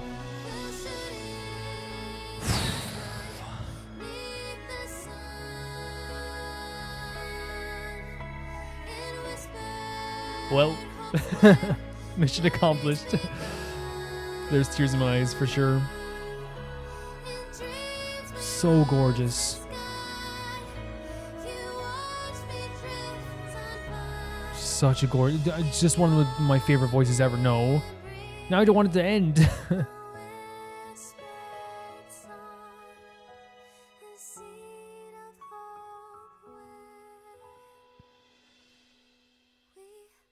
Whoa, that ending tone there as well. The ending part there.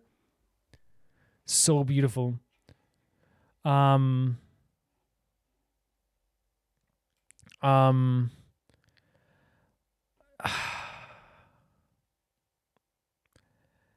The thing is about Robin as a character and her voice and the way they do her voice.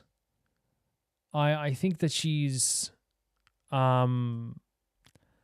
I think she's a perfect character to express the emotions of Penacony over and over again. It obviously helps that her voice is so beautiful and it's so soft and it's so gentle that like her character being so soft and gentle and beautiful lends itself to that voice so well. How when listening to her song just feels like it's someone helping you, feels like someone supporting you. And yeah, I get a kick out of, I get a kick out of that stuff. I think it's also important to note that like with this track and like say like even like this track that plays over the boss battle with Sunday, like the way that they're able to, that way that her voice has changed so many scenes is so incredible to me. To now, like, I now look at Robin as like not only just like a character that I love, but the voice of and the soundtrack of a lot of Penacony to me. Did her breathy tone during the song, her almost like unique to herself tone that you don't hear anywhere else in other parts of the song, the elevation of her voice at times that sounded so beautiful. All the stuff she's able to pull off here, her voice is so emotionally charged for me while also just being very soft and beautiful and sometimes cute. She's a character who desires to help people, desires to see people happy. Her brother's also that as well. And I feel like that's what this thing, it's a song about saying goodbye, but I think it's also a song about them and how they wanted to converge on the same path. Right, they wanted to be there for each other on the same path, but didn't get to do that, and that's a big part. Like, and I feel like it's one of those things where, like, obviously Sunday did a wrong thing. He did the wrong thing. Obviously, he did. Like, we're not stupid. We know he did something wrong. But this song also portrays to me the idea of like how like I hope someday that we can meet again.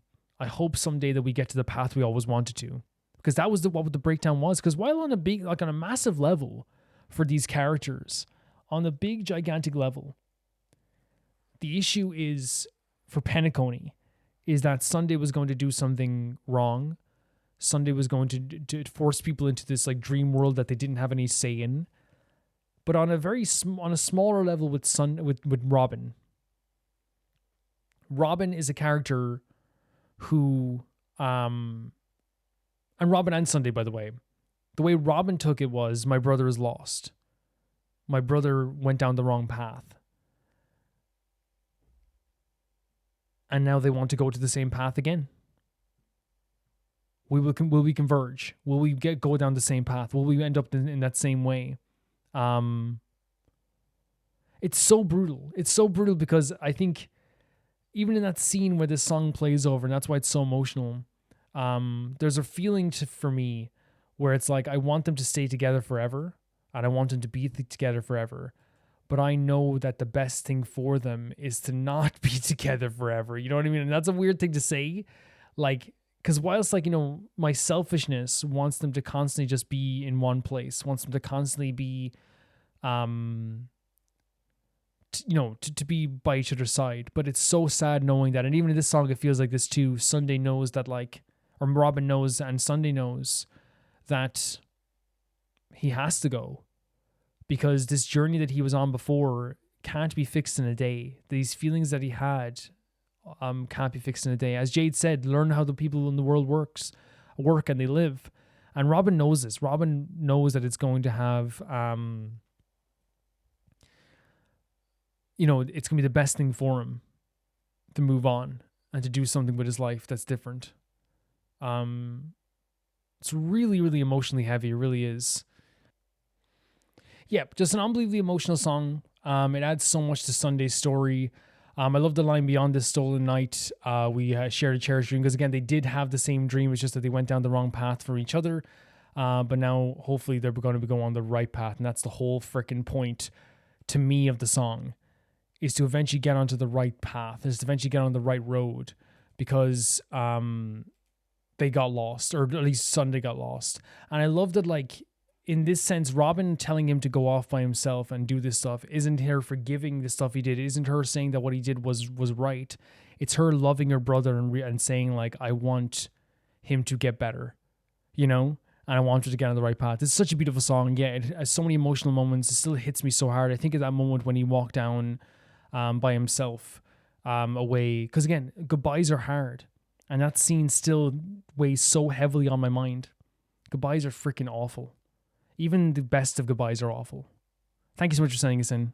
The next video is sent in by Felicious Felix, and it says, since you finished the Sunday stuff recently, have this cover. I will have this cover. I will take it for myself.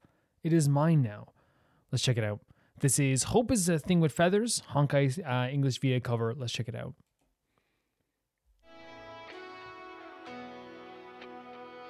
Might want to start from the start. Is this the song for the Robin's Ultimate? No, it's not. Is it?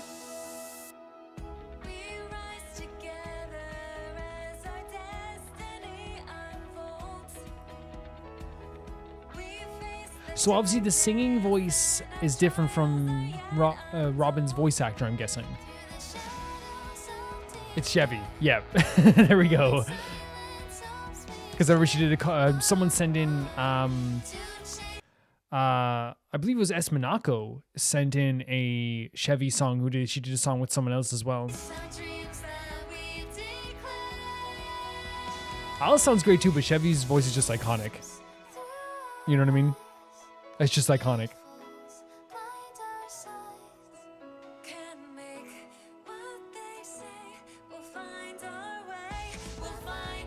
Find that way. It's so good. This moment in the game is, I think it's the best Tonkasaro moment for me, for sure. One of the best utilizations of music as well. Why am I so getting so emotional? It's the last Sunday track we just listened to, and now this as well. That's Robin track. You guys are trying to kill me. So good. Whoa. I feel like I was already emotional with the last track, and now like it's just like I thought I was gonna have like a bit of a break. I was like, okay, we were tearing up, but we're probably gonna watch like a K-pop video next. And people are like, Calvin, you decide what order they're in. Yeah, but I don't like going out of order too much. You know what I mean? Sometimes I like the variety, you know. I love Griffin coming in here and giving a different tone to it. I think, you know, Chevy, her version of the song is perfect, but I think it's really cool to hear this type of version as well. With Alice's more, I guess, what would you say, like more like higher tone voice, and Griffin's very soft, breathy tones as well.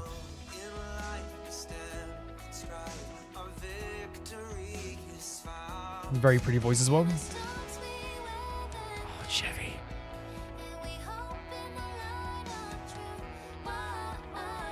Great harmonies.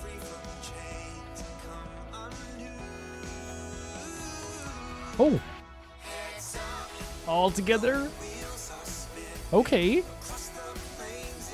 It's so interesting, isn't it, to hear like a different voice for that part? Because I remember during the boss battle, I was hearing that all the time, and then like afterwards, I think someone sent it in as well. It's so interesting to hear anyone but Chevy sing that line. But like again, it's one of the situations where I know Chevy's perfect at it, but hearing Griffin do a version of it as well, it just gives a different spin to it, right? And I think also like having the idea that Sunday, in a way, is singing this song with Robin also means the world to me. I think anyway, personally.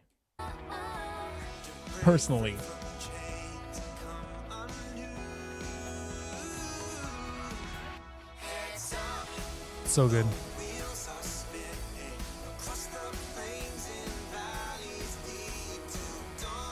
It gives a different tone to it, right?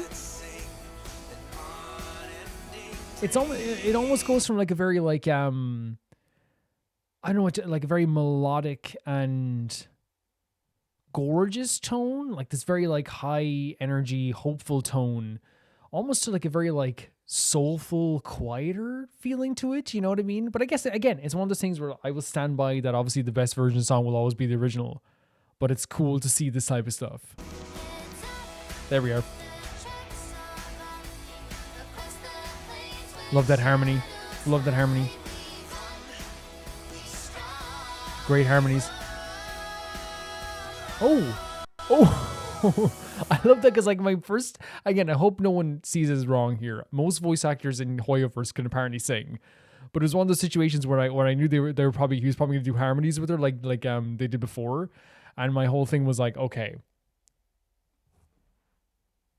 what would be really interesting right now if like the harmonies kind of like didn't work that well, because it's one of those situations where again, I need to make it clear, Chevy is like a world-class artist. Her voice is perfect. So like I was like, is it gonna be good here? And then of course it's not only good, but he actually like shows off a bit there, and that's a cool thing. And so it actually worked so perfectly together. Gorgeous harmonies here. Really gorgeous harmonies. He's handling it. Oh my god. Oh, the DJ Robin. This is so impactful. With all the harmonies of the woes in the background. Her voice as well. Oh. All of them together as well. So beautiful. I'm going to skip it back to the start here again, because it's a beautiful way to do that too. Yeah, like I'm not, it's not that I was worried. So much as I guess you could call it worry, but like I think like I put the Chevy voice on such a high pedestal that it is like this thing. It's like, okay, you're gonna sing beside her, and it's like, yeah, of course they not only tell me, Calvin, your worry is meaningless. It's gonna sound absolutely beautiful and give us such a different nice take on this. When they start harmonizing together here, the woes in the background, we hear each of their voices taking turns here, and then when it all comes together in the chorus again, it's actually a really beautiful feeling. It really is.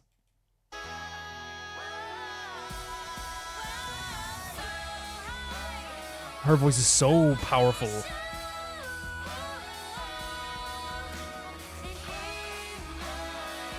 Wait, is that that's the line from the Ultimate song, right? Are they combining it, or is that in the original version? I just didn't know, because that's a really good idea. And they all sing it together. That's so freaking emotional and impactful. Is that how I see? This is actually really great. It sounds so good. Oh, all this scene.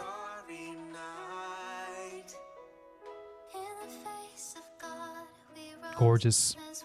Absolutely gorgeous. Skipping it back really quickly here. This part here when the chorus jumps in and she's singing a part of the song from it. I think it's from, maybe it's always been there. Like, it's not like I listen to these tracks all the time, but like using the Ultimate song as well to harmonize it with the two is such a cool idea. It's such a great idea. Like, and it really, it fills me with like a happiness weirdly, you know what I mean?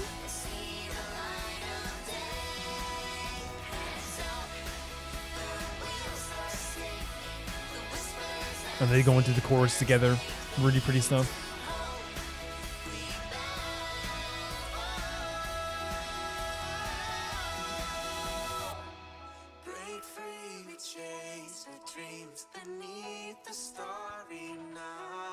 And I also think this is great here too. And again, I hope I make it sound like I didn't think anyone could pull this off other than Chevy. It's just that she's so iconic at it. But it's also a good thing to have the other two voice actors like sing together to show off their voices and their harmonies. If I ever made a game, if I had $1 billion to make a game, Chevy would be on the soundtrack. Easily. So that was the actors there. If we can just get the full names here. Alice Samora, Chevy, and Griffin Patau. Very, very good stuff from them.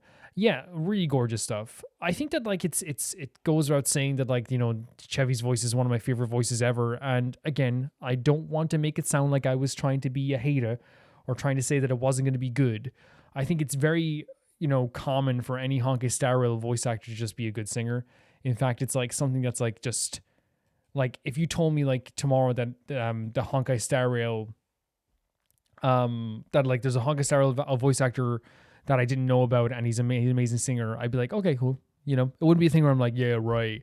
Because we heard these covers before, and like I think it comes down to the fact that there is like a lot of voice control when it comes to these actors. So that's why they're able to do something so amazing with their voice. And like a lot of them do train as singers as well. And like, honestly, I think also they understand too that like you will get a lot more work in voice acting if like, you know, and maybe not as much now, but like, because a lot of like voice acting big movies, like they do a thing where it's like they hire like, you know, celebrities to do the voice acting. Whereas back in the day, like when I was watching 90s cartoons and stuff like this too, and even like, you know, 50s cartoons and stuff like this too, they would do this thing where it was like, if you can sing, it's actually a double benefit because they don't have to hire someone separately.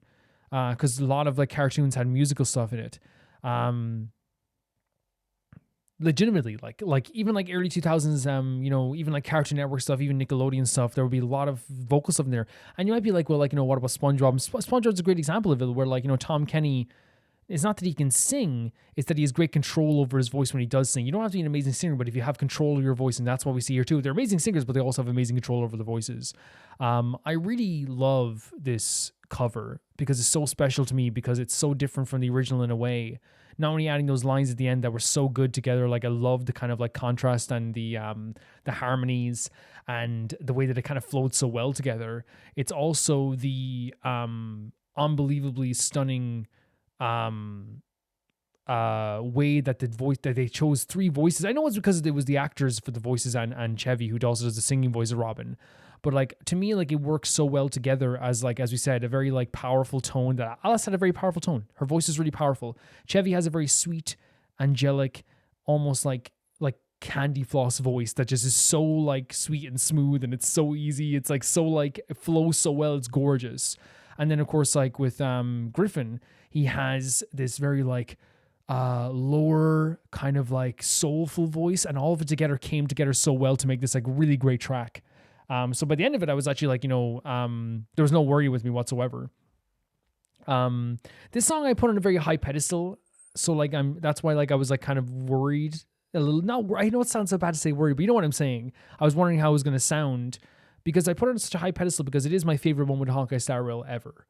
It is the moment where, like, I think there's moments in every single game where that happens.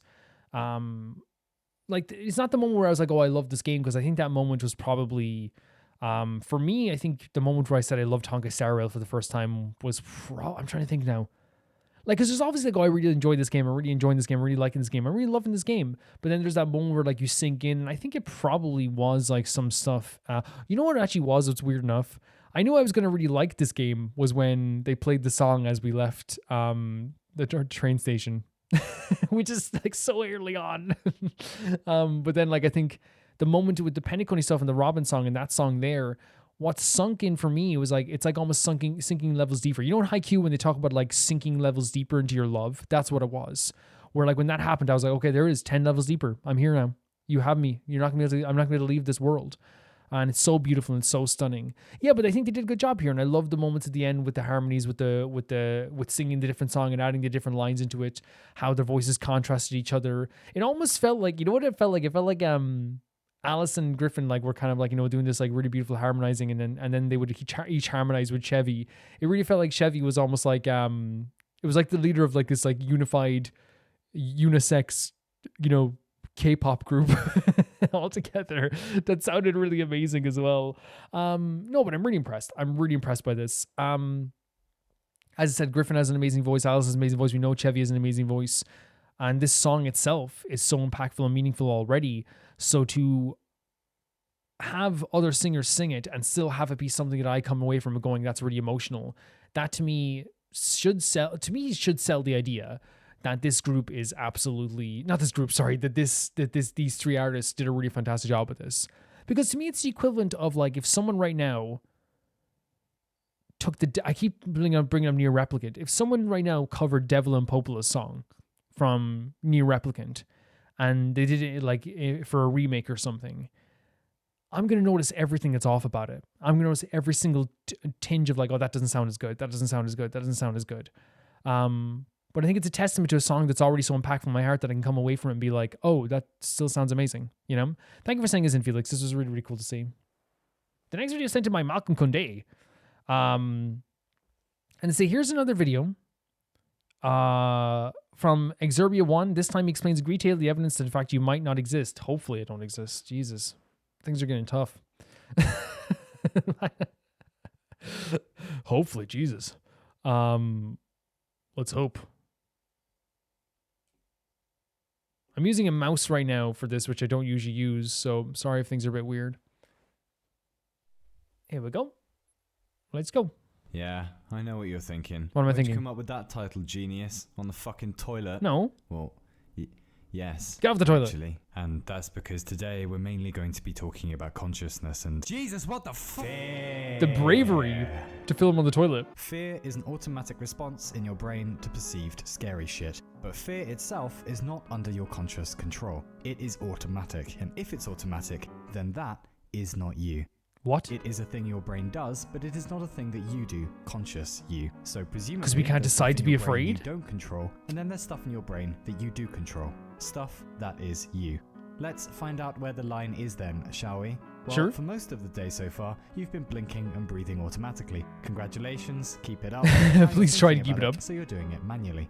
Anyway, you'll forget about it in a few minutes, and all of that will become automatic again. Right. So that is that like, I think we talked about this before with the same guy, but like I feel like that's the thing where like sometimes for me personally, like, and actually I found this out because I like, and I don't, hopefully no one's worried about when I say this, but like they say it's like to do with like if you have like on the days where sometimes I forget that I'm to breathe sometimes for like 10 seconds, where I'll be like, oh.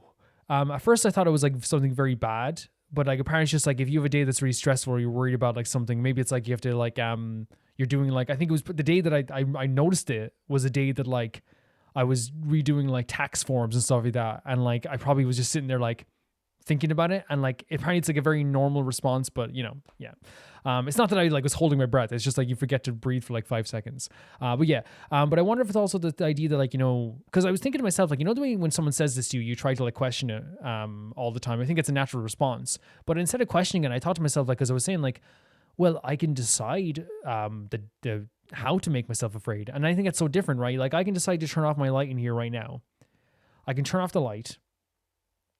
And then I can turn off the light and then turn on a scary movie. That is me consciously doing something, but I can't decide if I'm going to be afraid of the scary movie. Right? It's like unconscious, I guess.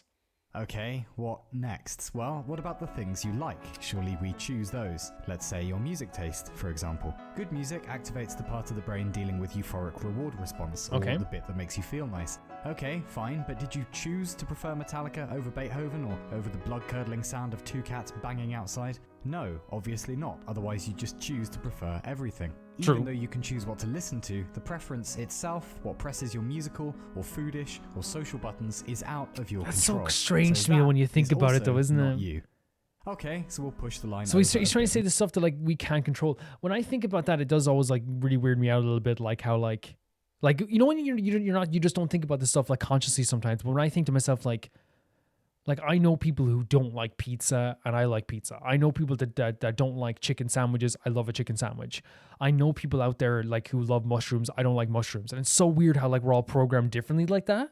You don't control what scares you, you don't control basic survival stuff, you don't control what you enjoy. So okay, but at least you can choose what your brain is processing, right? Where to put your mind.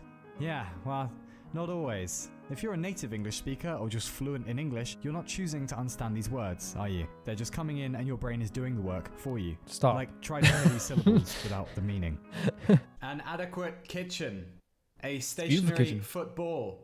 2 cats reenacting a scene from the motion picture Titanic. Gorgeous. Having provided a rubber ring for the mice. An anthropomorphized dog off for his final exam before qualifying as a lumberjack. A man successfully combining his responsibilities as an accountant with his love of nautical tourism. A man with a hitherto unexplained eye condition attempting to play a piece of music on the abacus. These are crazy stock images. Correctly. And a doctor who is about to destroy a burger as well as the majority of his left hand with the help of, if I am not mistaken, a silenced Walther PPK. It's impossible because language processing, when you're good enough, is automatic. Right. So that is not you. So like what we're getting at here is like there's a lot of aspects of our brain that we can't decide what to do with, right? And the reason I said stop is because like it's actually so true. It's one of those things where like I never thought of it like this, but like, you know, yeah, I don't decide like the example I would give is like I love watching Maximilian Dude, right? And I sit down and watch Maximilian Dude, but like I know for a fact that if like my sister or something sat down and watched Maximilian Dude, she might not like it, and her first reaction is like, why do you like this? It's the same thing with like I know a good example is like the Rose and Bruno Mars song, you know, I remember I like hummed that song one time, and then like a friend of mine was like, oh, that song's garbage, and I'm like, it's like the most pleasant and easy on the ear song ever. What are you talking about? And it's just like, it's true. It's like he didn't decide to like that. I didn't decide that I liked it, like just by choosing it. And I think it's one of those things where like if you try to decide what you like, right, it's noticeable. I've had things in the past where like, you know, I like if you try to be like, I know you know, it's like one of those things. If you try to enjoy a game that you don't like, your body like almost feels like it's in a cage. At least that's what I feel like. It's like oh, I want to sit down and like really try and give this game a chance, and you come out the other end, and for me it feels like I'm trapped for like 20 minutes before I go, okay, I'm not playing this. And I'm not trapped in like literal sense, but trapped in like, this is kind of frustrating to do. Jesus, but what about high-level stuff? What about playing instruments or driving a car? That must take awareness. That can't be automatic. Yeah, okay, probably, for the first while. But if you play an instrument, you may have noticed your fingers just know what they're doing, automatically. Or if you drive, you know it's possible to get from A to B in a car and spend the entire time having an argument in your head with your dad. Interesting. He still hasn't bought you that fucking Etch-a-Sketch, while never actually thinking about changing gear or pushing the pedals. Right. So high-level motor coordination, when you practice it, can be completely automatic too. Yeah, okay, but at least simple motor tasks are in your control. Moving a hand or a leg or whatever. Yeah. Or not. Very or simply, not? Benjamin Libet did a fairly famous experiment with getting people to press a button randomly when they felt like it. He was monitoring their brain activity while they did this. The weird thing is that the brain seemed to be preparing to push the button a disturbing length of time before people were reporting choosing to press the button itself. There are problems with this experiment for sure, but it does seem a bit like the systems underneath being conscious, might be way more essential than the conscious systems themselves, and that choosing to do stuff is maybe just a game the brain plays afterwards to justify what it was already going to do anyway. Maybe.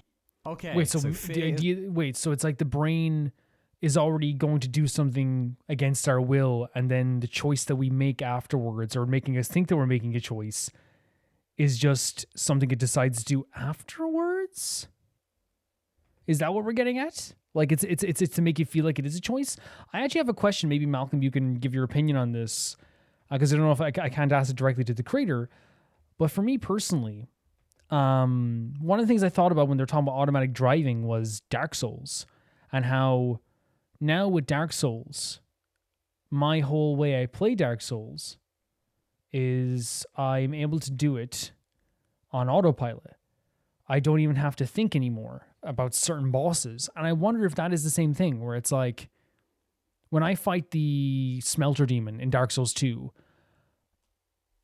I don't even like think I have to press this or whatever. I just kind of just go for it. But I wonder if that's just still a conscious choice to like still roll and still do hits and stuff like this as well. I don't know. Maybe that can be answered. Isn't you. Survival stuff isn't you. Preference isn't you. Lots of motor control isn't you. Christ, what else is going on in there that isn't you? Well, a fair bit actually. Like, oh, you know, balancing when you walk, or falling asleep and waking up, or remembering who you are, or where you are, or when you are, or fetching memories in the first place, or taking all of the perceptions that are coming in through your senses and turning them into a coherent picture of the world that actually makes fucking sense, or even just processing everything at the same time, or processing text, or perceiving color, or just pretty much anything. Most of it is automatic, or at least not mediated by you. Yeah, it's so interesting to me. It really is. In your brain that you do control then, you silly, clever mess. Yeah, let's start by you closing your eyes. Right now? Go on. Are they closed? They bloody better be. Nothing nasty is going to come up on the screen or anything. Alright? Closed? Cool. If you listen to my voice for a moment and just try to ignore how grating and pretentious it is, if you put everything else out of your mind, all the anxieties and the neuroses, all the sensations of your body, you will find that underneath all of that is nothing but awareness. There's no obvious you on the inside. There's no tiny cat pulling levers and pressing buttons. There's no center to being conscious. It's just presence. It's just awareness. There are sensations and awareness of sensations. And then processes, probably most of them automatic. You, as a thing, don't seem to have a center if you look for one. You, conscious you, do not really exist. Not concretely, to be very simple about it. That is the idea, anyway. Go on then, open your eyes, you scallywag. Another automatic process. Okay, can I see what it said during the non-eye section? What's the most replayed section? Let's see. Let's see what it says. Cool. If you listen to my voice for a moment and just try to... Okay, you don't appear to close your eyes. If you put everything else out of your mind, all the anxieties and the neuroses, all the sensations of your firm body, demolitions of your you will find that character. underneath all of that is nothing but awareness. There's no obvious you on the inside. There's no tiny cat pulling levers and pressing buttons. Okay, no stamp crab. To being conscious. It's just presence. It's just awareness. No mouth and no sensations trousers. and awareness of sensations. And then processes, probably most of them automatic. You, as a thing, don't seem to have a center if you look for one. You, conscious you, do not really exist. Not concretely, to be very simple about it. That is the idea, anyway. Go on then, open your eyes, you scallywag. Another automatic process in the brain might be the system that says, I am a thing with a centered self. There is something on the inside doing the experiencing, and it is me. So, first of all, I really think it's really fun that he did put a section in there for people that open their eyes. I closed my eyes because it's one of those things where, like, I think the urge to open my eyes was there, but then I thought to myself, Calvin, you're, like, editing this. So, like, even if you choose to not look back, you can look at it in the edit. You know what I mean? Whatever shows up on the screen. But I think, like, you know, what he's getting at with that closed eye section was trying to, like, maybe take us out of the world for a second and just, like, you know, try to, like, really firmly explain this stuff to us. That, you know, we look at, like, movies like Inside and, like, that's what we wish, like, I guess, or what the inside of our brains would be, you know what I mean? But in reality, like, there's nothing, like, really, there's nothing that's on our side inside of our heads that's, like, trying to, like, you know, progress us through life. It's literally just was like an unconsciousness in a way.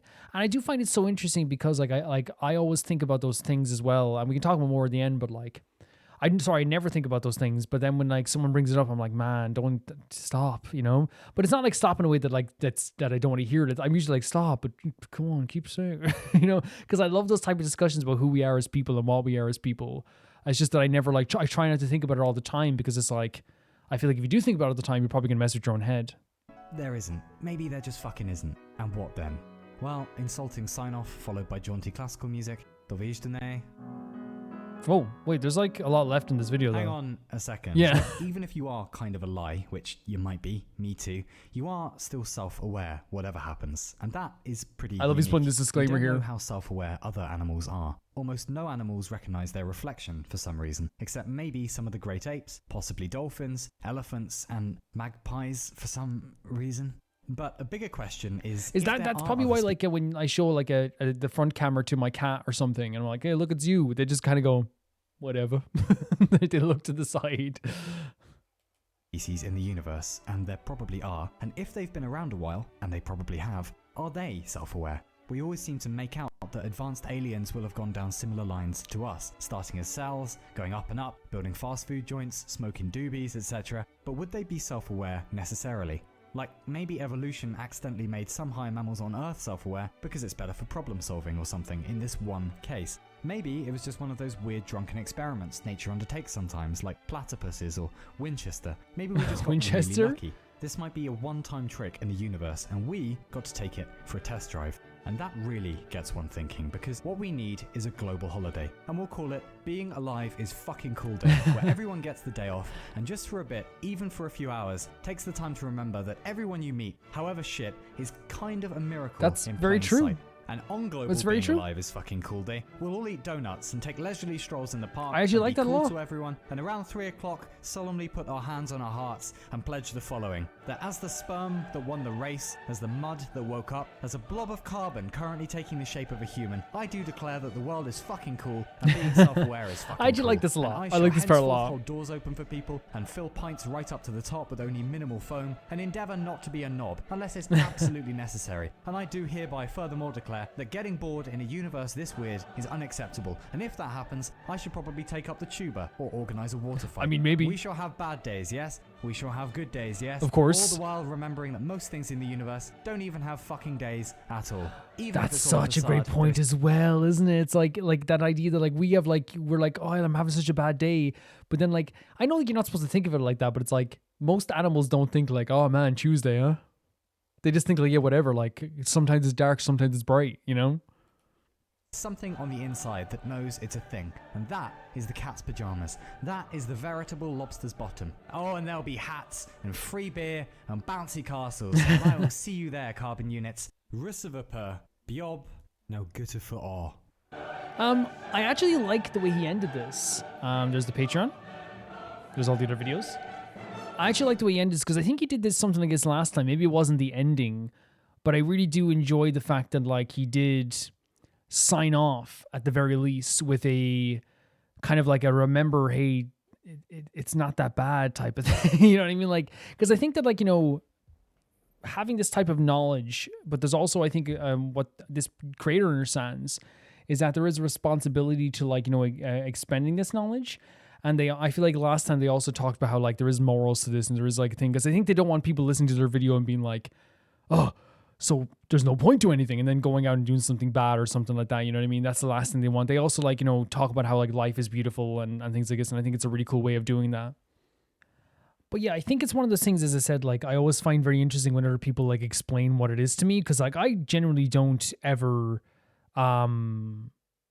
think about this too much, because it's one of those things that like it's kind of scary, but at the same time too, I feel like it's something you just think about like in a I feel like a pub setting is perfect for this, right? The idea of like, so dude, what if we don't exist, you know? And like, but in this sense, I don't think this creator ever does it in a way that's meant to be like F humans. And I think you can see that clearly at the end. It's more of a thing where it's like, isn't this an interesting thought to have?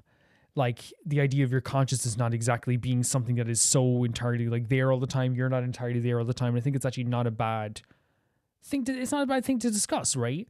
And from his perspective, what he's doing here is talking about the idea that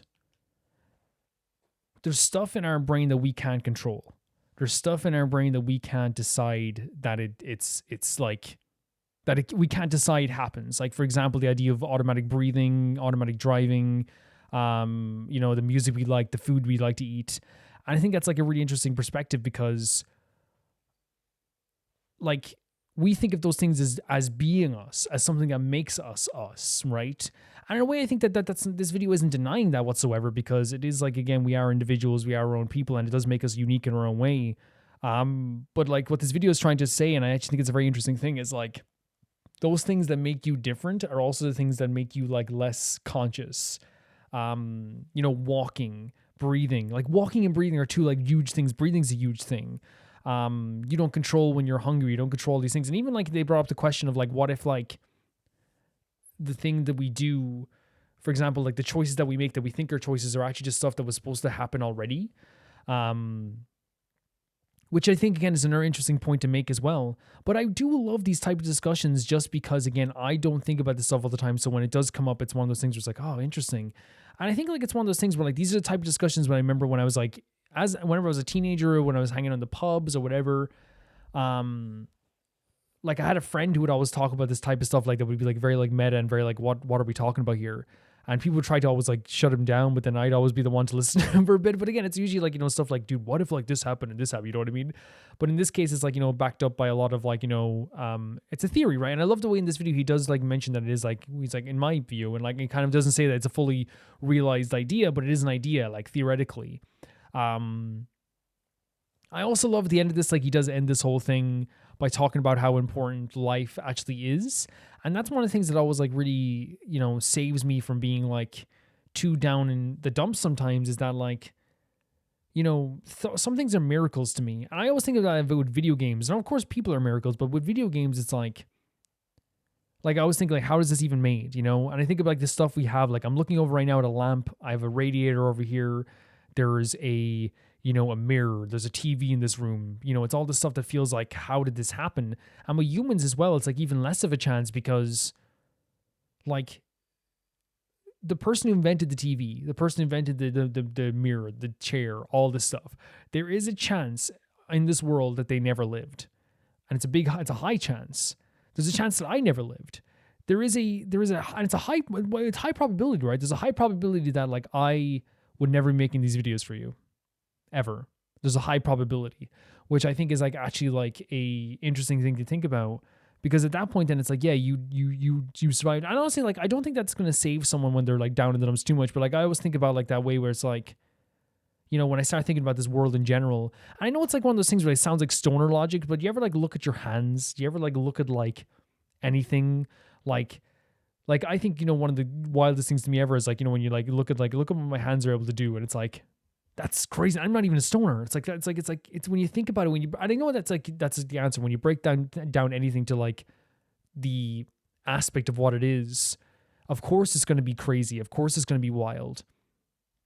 You know, if you sit there and you go, man, isn't it crazy that like lamps exist? Of course you're going to like start thinking about how amazing it is. But every day, just automatically go to the lamp, just like with breathing, just like everything as well. But I do think it's a great message to put at the end of like, hey, like humans got here.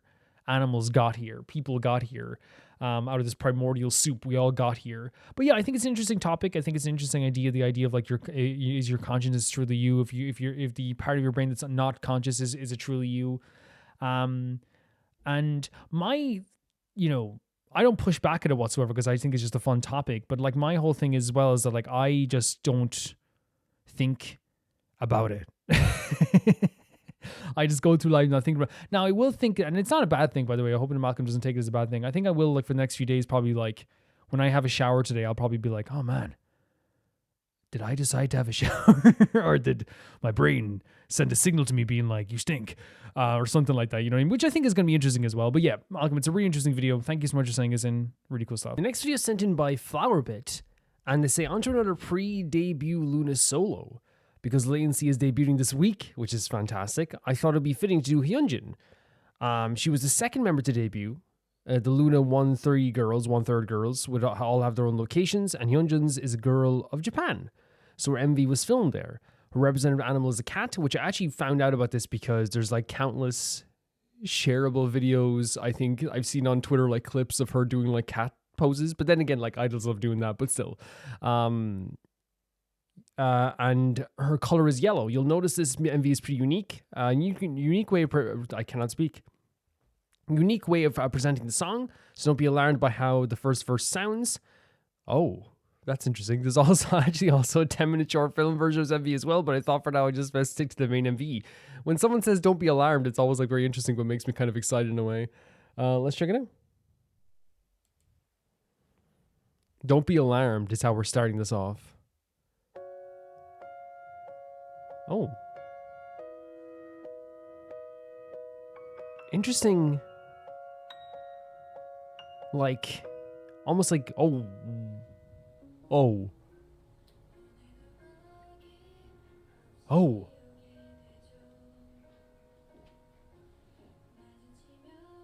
Wait. Is this what you're talking about, Flower Pits? Because already the crazy thing here with the cat, right? The cat head? Like, it started off like with this kind of very, like, almost nursery rhyme-esque, like, opening. Like, it was really pretty. Like, I felt like twinkling stars almost, like if they were represented in music. But like, this is a crazy way to start. It's not just my TV, right? The sound is a bit muffled, I guess, intentionally so. Is that what's happening? I had to come again today. Look at this shot. It's beautiful. Honestly, her color being yellow is very lucky for her that it, like, you know, because sometimes the color might not suit you. Looks amazing. I wait cautiously. What is happening? Without wanting anything.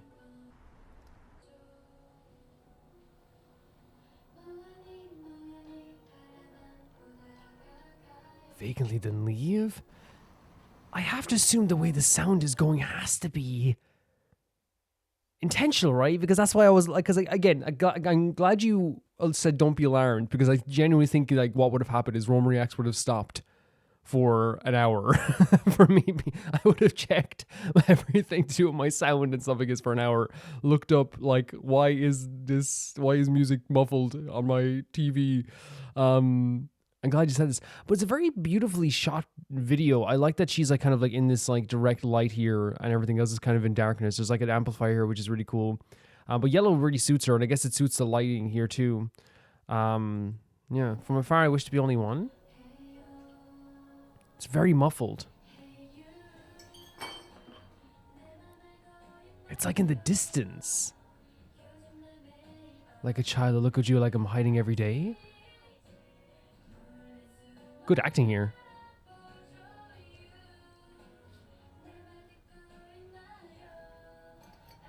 Someone broke something? Whoa. What? What? What?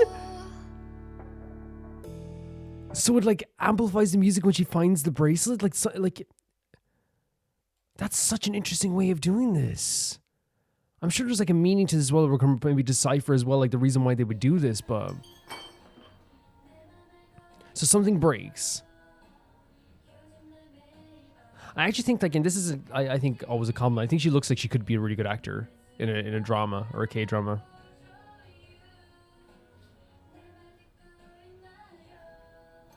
Even if it's muffled, it has a really nice melody to it. Her voice is heavenly, it really is. Okay, here we go. Here we go. I see you even my eyes closed as well. Look at this, she could be an actor in a drama.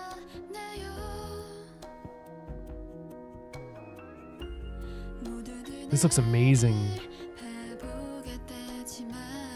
So I know that Hyunjin can belt out. I've heard her again. I've talked about the Into the Unknown meme, right? She's really fantastic at, like, you know, vocals. And I've heard her like sing some stuff in latency as well. She's really fantastic. But like also one of the things that like she did, I think she did in the debut of 1/3 as well, where she has this like really angelic and soft and heavenly voice as well. That is very surprising because, like, I think that, like, again, from everything I've seen from Hyunjin, all of the viral clips you ever have of Hyunjin, I heard either doing a funny face or people tweeting about how she could, like, stop a train with her elbow if she wanted to do, like, an elbow strike. You know what I mean? Like, people talk about that about her. So whenever you hear, like, this angelic voice, you're always, like, very surprised. But so far, this song has, like, a really entrancing melody. It's so beautiful and gorgeous. There's only like hints of like piano in the background, and like you can hear it like clearly, but like it's almost like hinting at the emotion behind the song rather than just like doling it all out, if that makes sense. It's very subtle. But her vocals are so enchanting, and they put you in a trance. They're beautiful. They're absolutely beautiful. Let's go back here as well to this. This is the most replayed section, so I'm guessing a lot of people, when they watch the video, they're like, this is the moment. It's gorgeous. She has a gorgeous voice. She has such a gorgeous voice.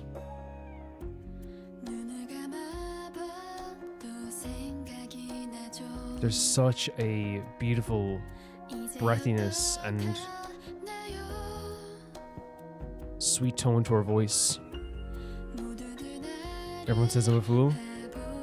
It's just so pleasing to even hear that type of melody. Her voice is pleasing. So gorgeous. I don't expect anything more. Oh my god. It's stunning.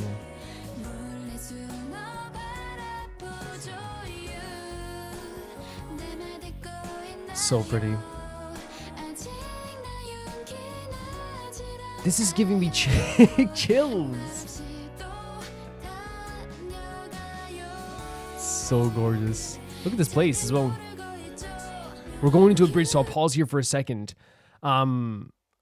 This is like when we say like instantly like iconic for a song. I feel like Loona has a lot of those things where like, you know, when you hear like hi, hi, hi, or like it's a sweet crazy love. It's whoever like wrote these songs and wrote the melody and all this stuff too. They knew how to make a song like instant. And when I say instantly iconic, it's like a track where it's like you're never gonna forget this. You're never gonna forget this. That melody is so stunning. It's the type of melody, and I think Loona does this a lot, where they have tracks that are so beautiful and so iconic. It's not that like you've heard them before, but it feels like they've been a part of your life forever. It's like almost feels like it fits like a glove. You know what I mean? So when I hear the da da da da da da da, like that track there in the chorus there, it's like I haven't heard this song before, but it just perfectly like is now a part of my life. You know what I mean? Like it just fits there because the melody's so beautiful, because her voice is so enchanting, because like it perfectly fits with the music as well. There's such a gorgeous tone and, as I said, melody to the song, and the music and instrumentation in the background is so sweet and gentle that all of it together just like, again, feels enchanting. It feels mystical. It feels magical. It's absolutely beautiful. I want to go back a little bit more because I want to hear the chorus. Here we go. Hey you. I love it starts with hey you. Do you know how I'm feeling? So it's like I look away when you look at me. A lot of cats imagery, right? See that tone? Oh my god. So pretty. So leaving again without saying anything, can't build up the courage yet. There's that bridge. Oh my god. She's trying to build the courage to say something. Oh my god. So gorgeous. This is such a gorgeous song. Oh my god, her voice. Oh, the image. What this imagery with the cat again? Stop. What is this imagery? Her voice is incredible. Her voice is incredible. I mean, again, I think that one of the things that I always remember, like recently in the past while, was I remember a lot of people were talking about Lucemble when they like, and I saw people saying it, like, you know, you see those tweets and people sharing those tweets from back in the day with like, who's gonna sing, and it's like, you have Hyunjin on your K-pop group and you have people asking who you're gonna sing. That just proves that they never hear stuff like this. Because first of all, I know she can sing, but like these type of performance is like, again, as I said, instantly iconic, so beautiful. The melody is so gorgeous, it's entrancing, enchanting, all this stuff here as well. This imagery is crazy, by the way, because I wonder if it is like comparing her the way she's looking at this person, like as how a cat would look at a person. If you don't know cats, sometimes they will like look at you and kind of assess you, but then it takes a while for them to truly warm up to you and truly let them know how, like, oh, I want to go up and like lie in your lap. I want to go up and like, you know, sit beside you. It takes them a while to do that as well. There's some great backup vocals here as well that are really gorgeous. I want to see here as well. There it is there. Sorry about that. Let's go from here. Love the locations. This part here. The backup vocals are so heavenly. Just an amazing singer. Is she in love with the hairstylist? Mm-hmm. Sharing this common feeling, right? I wish to be the only one. It's from afar, because again, That freaking vocal. That high note. This is such a crazy visual with the cat head. Did they make her wear a cat head or is this CGI? Oh, the beat getting a little bit deeper here, getting a bit more rhythmic. Gorgeous tone. Insane. This is such a, what am I looking at? I'll leave again without a word. What am I looking at here? All the different like, so it's like, it's her like multiple times. Oh my God, look at this. Her smile. It's like only like a little bit of a smile, but you can see in her eyes as well. That's why I'm saying she could be an actor. You know? If you can smile with your eyes like that, you could be an actor. Wait, they don't show the BlackBerry logo. I can't say F BlackBerry. That's okay though. I'd rather not have it than have it there. This to me is once again one of those times where like whenever like a Loona song is sent in, no matter what it is, to Roma Reacts, there is a feeling of like, I'm in safe hands. You know what I mean? And I think it's like, you know, I get that from other groups as well, but like I feel like when it comes to like, you know, Loona and Artemis and anything around that center, I know that at the very least, even if it's a song that like, again, I always talk about how like you don't playlist every song, but sometimes you put them in your playlist, sometimes you don't. Even if it's not a song that you playlist, because this is playlist, by the way. This is definitely playlist. I come away from Loona songs just being like, they showed something here that I could watch a million times over and over again. The perfect example of that is like, you know, Why Not? Like, I don't think I'd listen to Why Not every single day, but I've rewatched the video like 10 times. You know what I mean? I love hearing like, you know, Shu and Go On say groove it, you know, like there's something so beautiful about Loona work that even if it's not a playlist song, I will watch it and listen to it a million times over just because I'm like, it's so like you know, I'd say maybe you agree, Flower, but I think Loona are personally viral, where they're always viral in your heart. You know what I mean? They're always like, it's always in my heart. But yeah, this song here, if I can get the visuals up here as well, which are actually pretty freaking crazy. Like, first of all, as I said, she could be an actor. She really could be. Look at this. Like, even that small expression.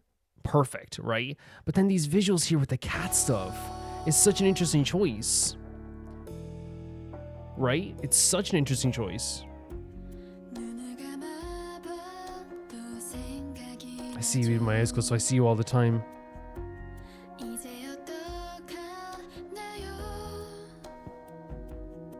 Where was the cat imagery again? It's up here, isn't it? Yeah.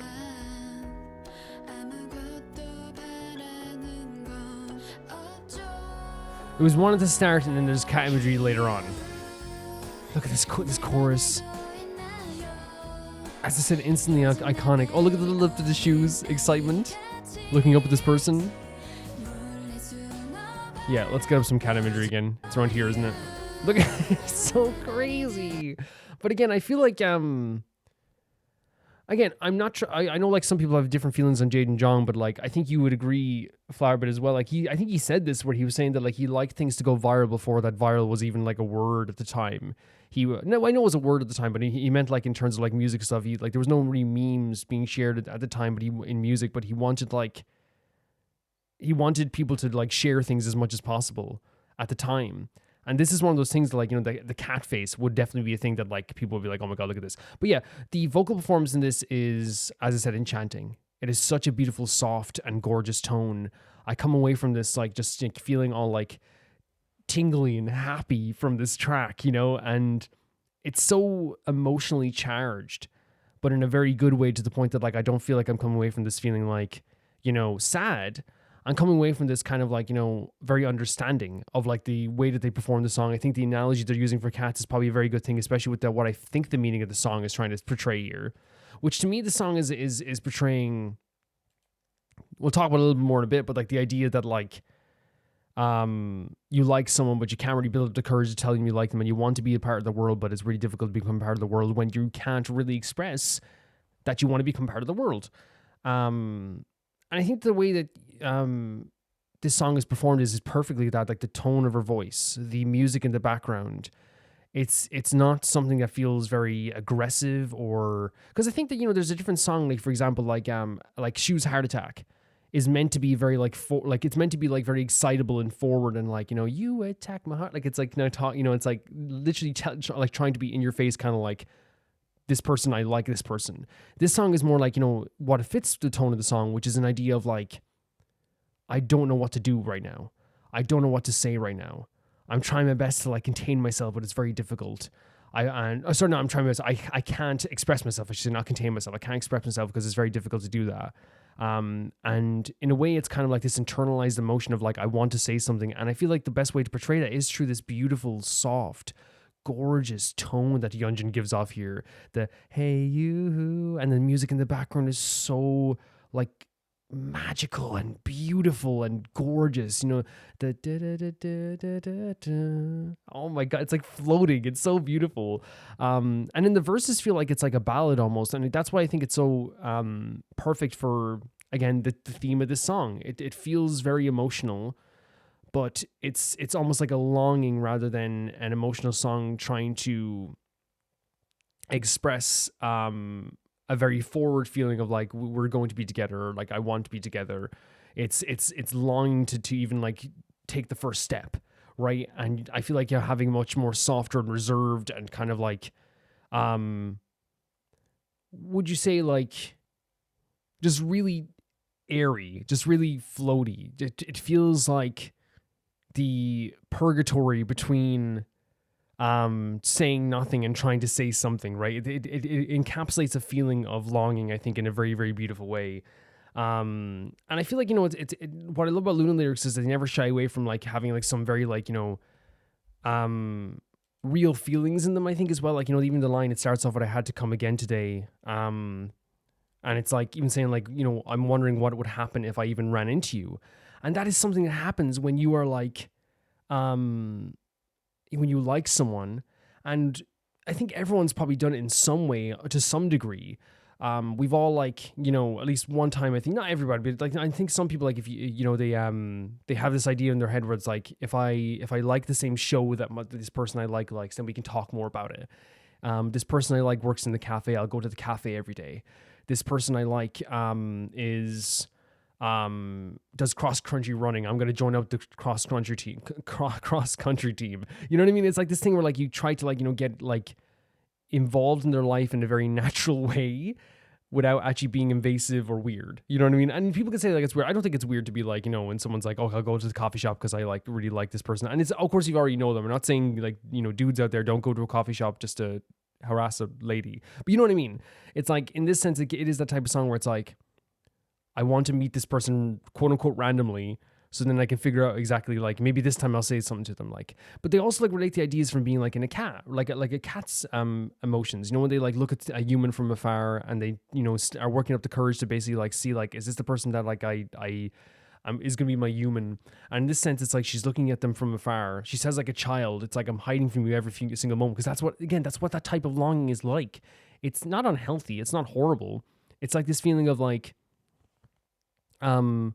I know I like this person. I know I want to be with this person, but I can't get the courage up. So every time, like, it's like, I know I want to be with them, but every single time I get to that point where I could get a chance to say something to them, I hide. Because that's the type of emotions it is. It's like, I'm trying to say something, but I can't say something. So it feels like I'm a cat or a child hiding away. There's even a line here that's really beautiful. Like, I see you, my eyes closed, which means that like she's thinking about this person all the time. She falls asleep and she thinks about this person. People are calling her a fool. She's like, you're a fool, which means that a lot of people are saying like, dude, give up. But like, again, I think it's incredibly cute, this idea of like going, if this is like in the video, going to like the hairstylist just to meet this person. And in the chorus itself is like, you know, do you know how I'm feeling? It's like, it's wondering, does this person even know how I'm feeling? But yeah, there is like beautiful lyrics here when it comes to the idea of longing as well. The music video is fantastic, as well as always, like with Loona. Loona tend to do this thing where they have like some of those beautiful videos ever. And I think they continued that on with like Artemis and even Lucemble as well. And Shu, from what I've seen, have some amazing, gorgeous lyrics. Videos, I should say. And the location's fantastic. It feels like it almost like a drama in its own sense as well. And as I said, Hyunjin's voice is absolutely fantastic. It's beautiful. I could listen to it all day. I could listen to her sing all day. And I think overall, like, I feel like, you know, as a summary of everything, her voice is incredible. The song makes sense in terms of the music video mixed together with the lyrics as well, and the actual voice like fits so well with the feeling of the song as well. And it really feels like this is really magical, longing, beautiful song that has impressed me so much. It really has. And I'm coming away from this like with a new playlist song. It's gorgeous. She's amazing. Stunning stuff. Thank you for sending us in, Flowerbit. The next video is sent in by What's Your Damage? And What's Your Damage says, hello, good morning, afternoon, whatever time. It's almost been exactly a year since I started showing you Idol videos. Crazy. And since then, they've rebranded. Insane. I'm also glad you liked them so much so far. Yep, I actually bought my first K-pop album recently, and it was an Idol album. This MV today is so special to me. It's one where the Queen Soojin is still present, and though I'm far from done showing you Idol songs content, I would like to show you other cool groups I love, though Idol will always be my number one. Fantastic. Anyway, to get to the song, this was of course written and composed and arranged by legend Jeon Soyeon herself. She wrote for the show Queendom, in which they placed third.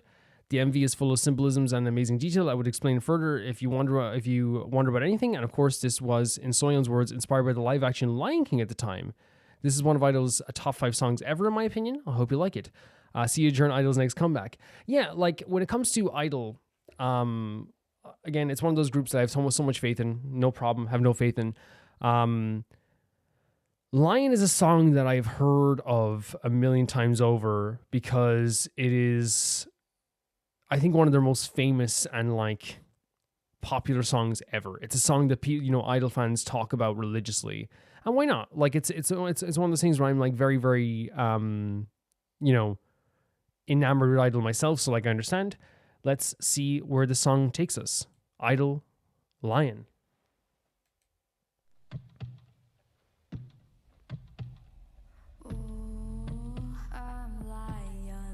Starting with Minnie, recipe for success. Nothing can confine me. Look at this. All the arrows around her, but not one in her. Everyone trying to attack her. It's such an iconic rap voice, isn't it? The shark goes, oh, Soojin. The claws in her back. Holy hell. Oh my. Whoa.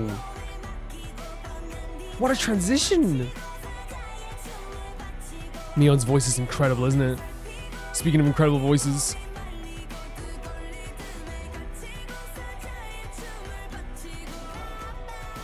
Whoa. What an interesting melody as well. Minnie's voice is perfect with this as well. So perfect.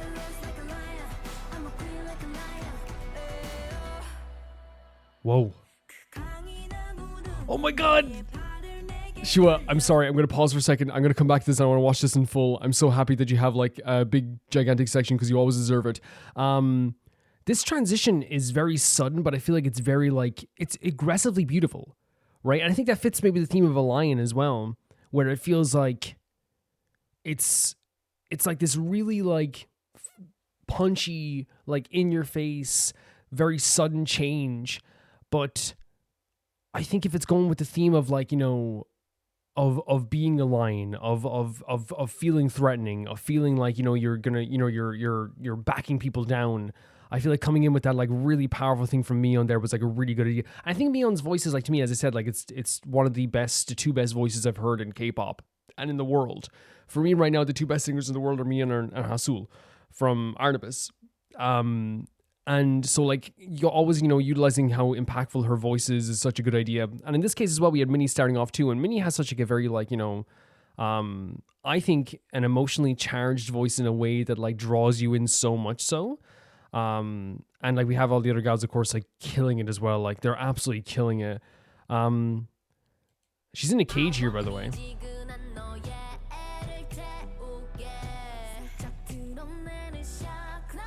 There's a bit of an elevation here as well, the claws on her back. People are attacking from all sides as well. The roar. It's so impactful. Like, what a transition. The boring rhythm on Devoted Lion Dance. You feel threatened by my music? Look at these visuals. A devotee's alliance dance?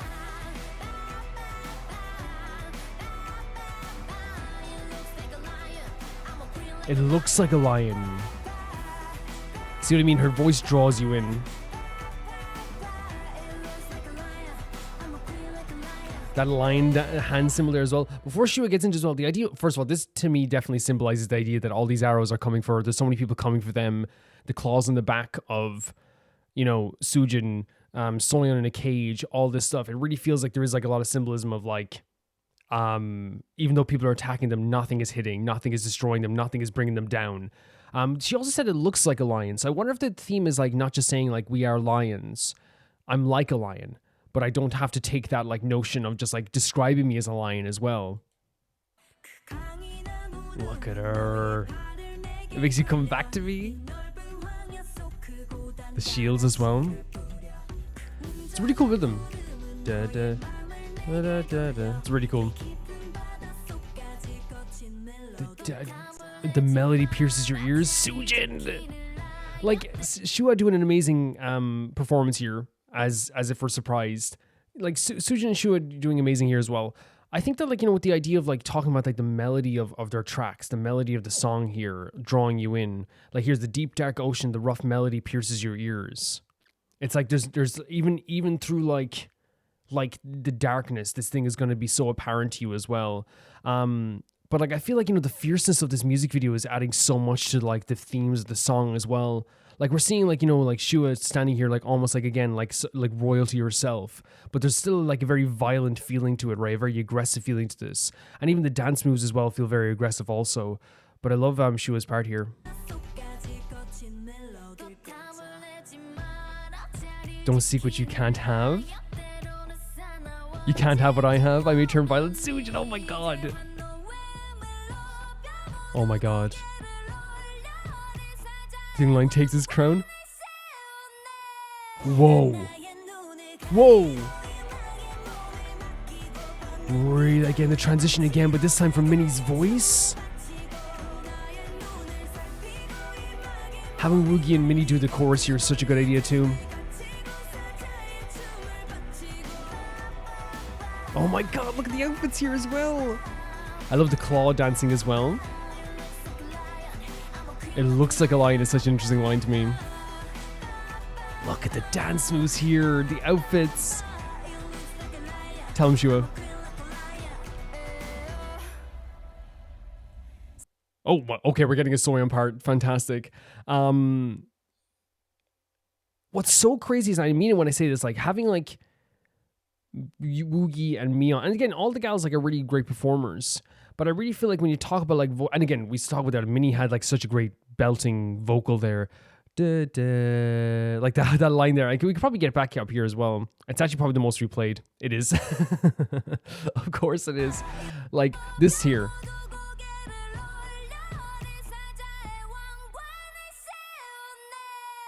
And that's what's so crazy about Minnie to me, right? That's what's so crazy about Minnie, is that like she's often utilized for what like something that she's well known for is. She's well known for, again, enchanting vocals that draw you in and keep you there, right? It's like it almost like grabs your hand and serenades you into a song, right?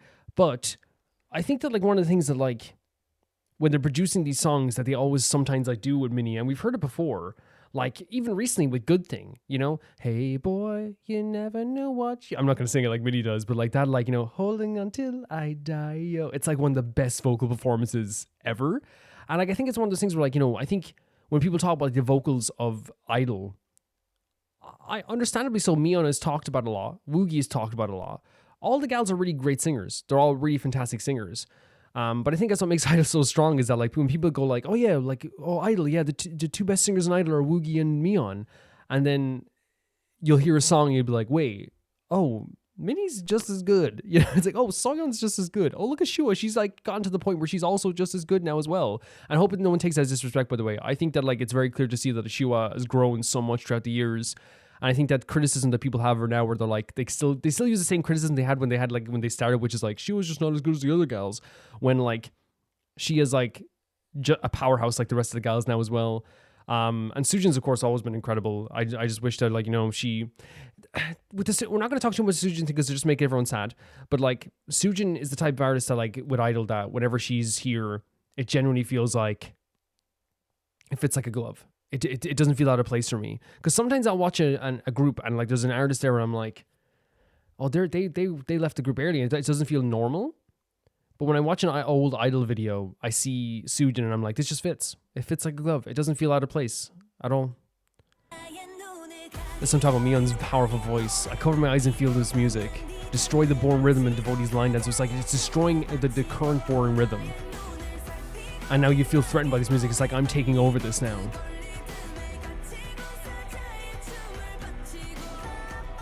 Oh, Sujin here, the melodic voice here as well. She's so great. She's so good. Look at Shua.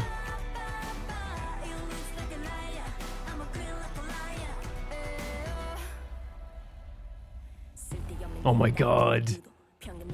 Gee, I did not expect to go this deep. With sharp claws. This beat. The elevation of her voice. Whoa.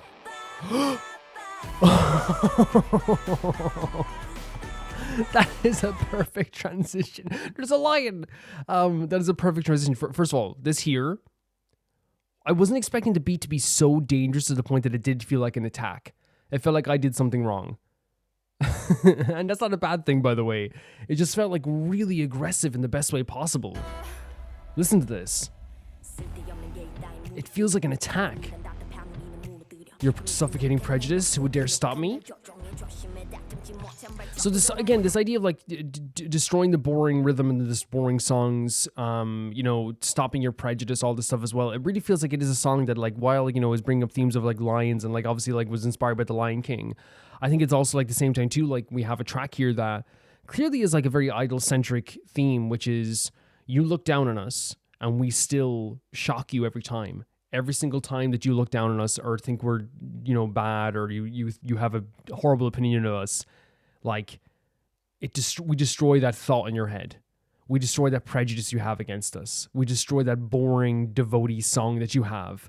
And I think it's like a really great theme of Idol in general, which is like, you know, something Soyeon I think believes in 100%, which is like never letting people know your next move.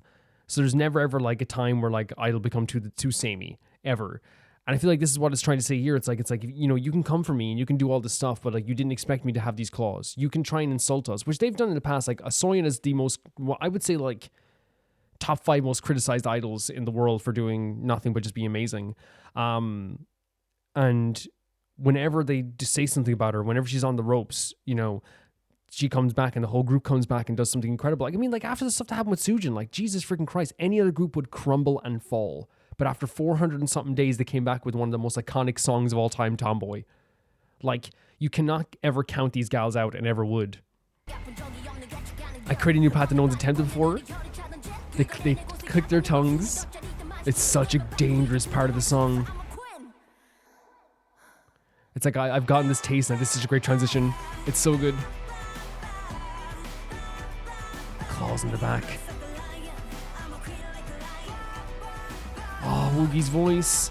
Look at them all go up here, the queens.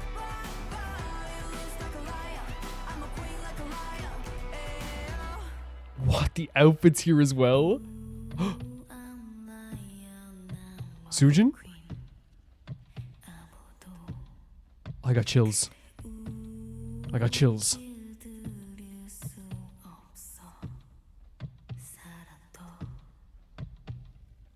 So incredibly impressive. And this imagery here as well. Sujin's voice enchanting there at the end. Again, this is the most replayed section for a reason. This is what I'm also not shocked by. I know Minnie's a great singer, but I feel like, you know, again, she's utilized mostly for what she's incredible at, which is an enchanting voice that draws you in. Incredible. And then she does this stuff. She does this. Which is awesome.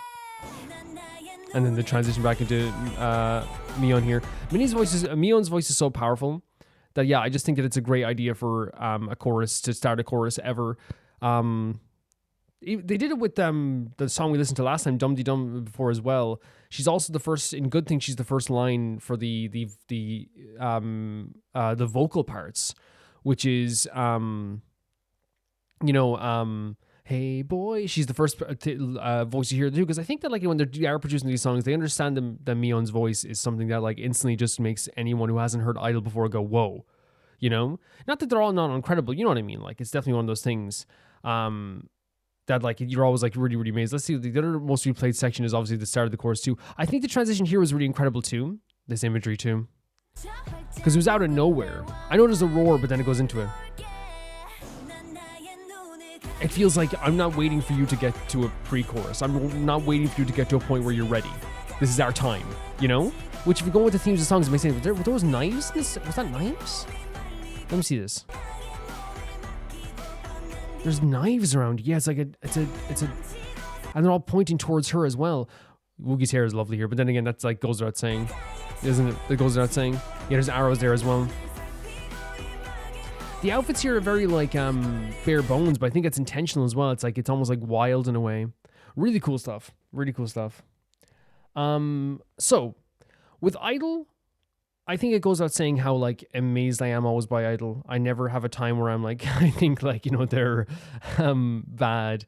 Because I think that like when it comes to like my favorite groups in the world, my 4 favorite groups, and I have 4 ultimates, always will be Idol, Artemis, in terms of groups that are like active right now, BTS and Zero Base One.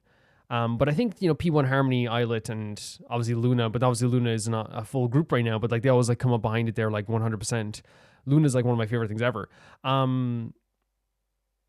But this is one of those reasons and one of those proving things where it's like, oh yeah, this is why I'm like a fan of Idol.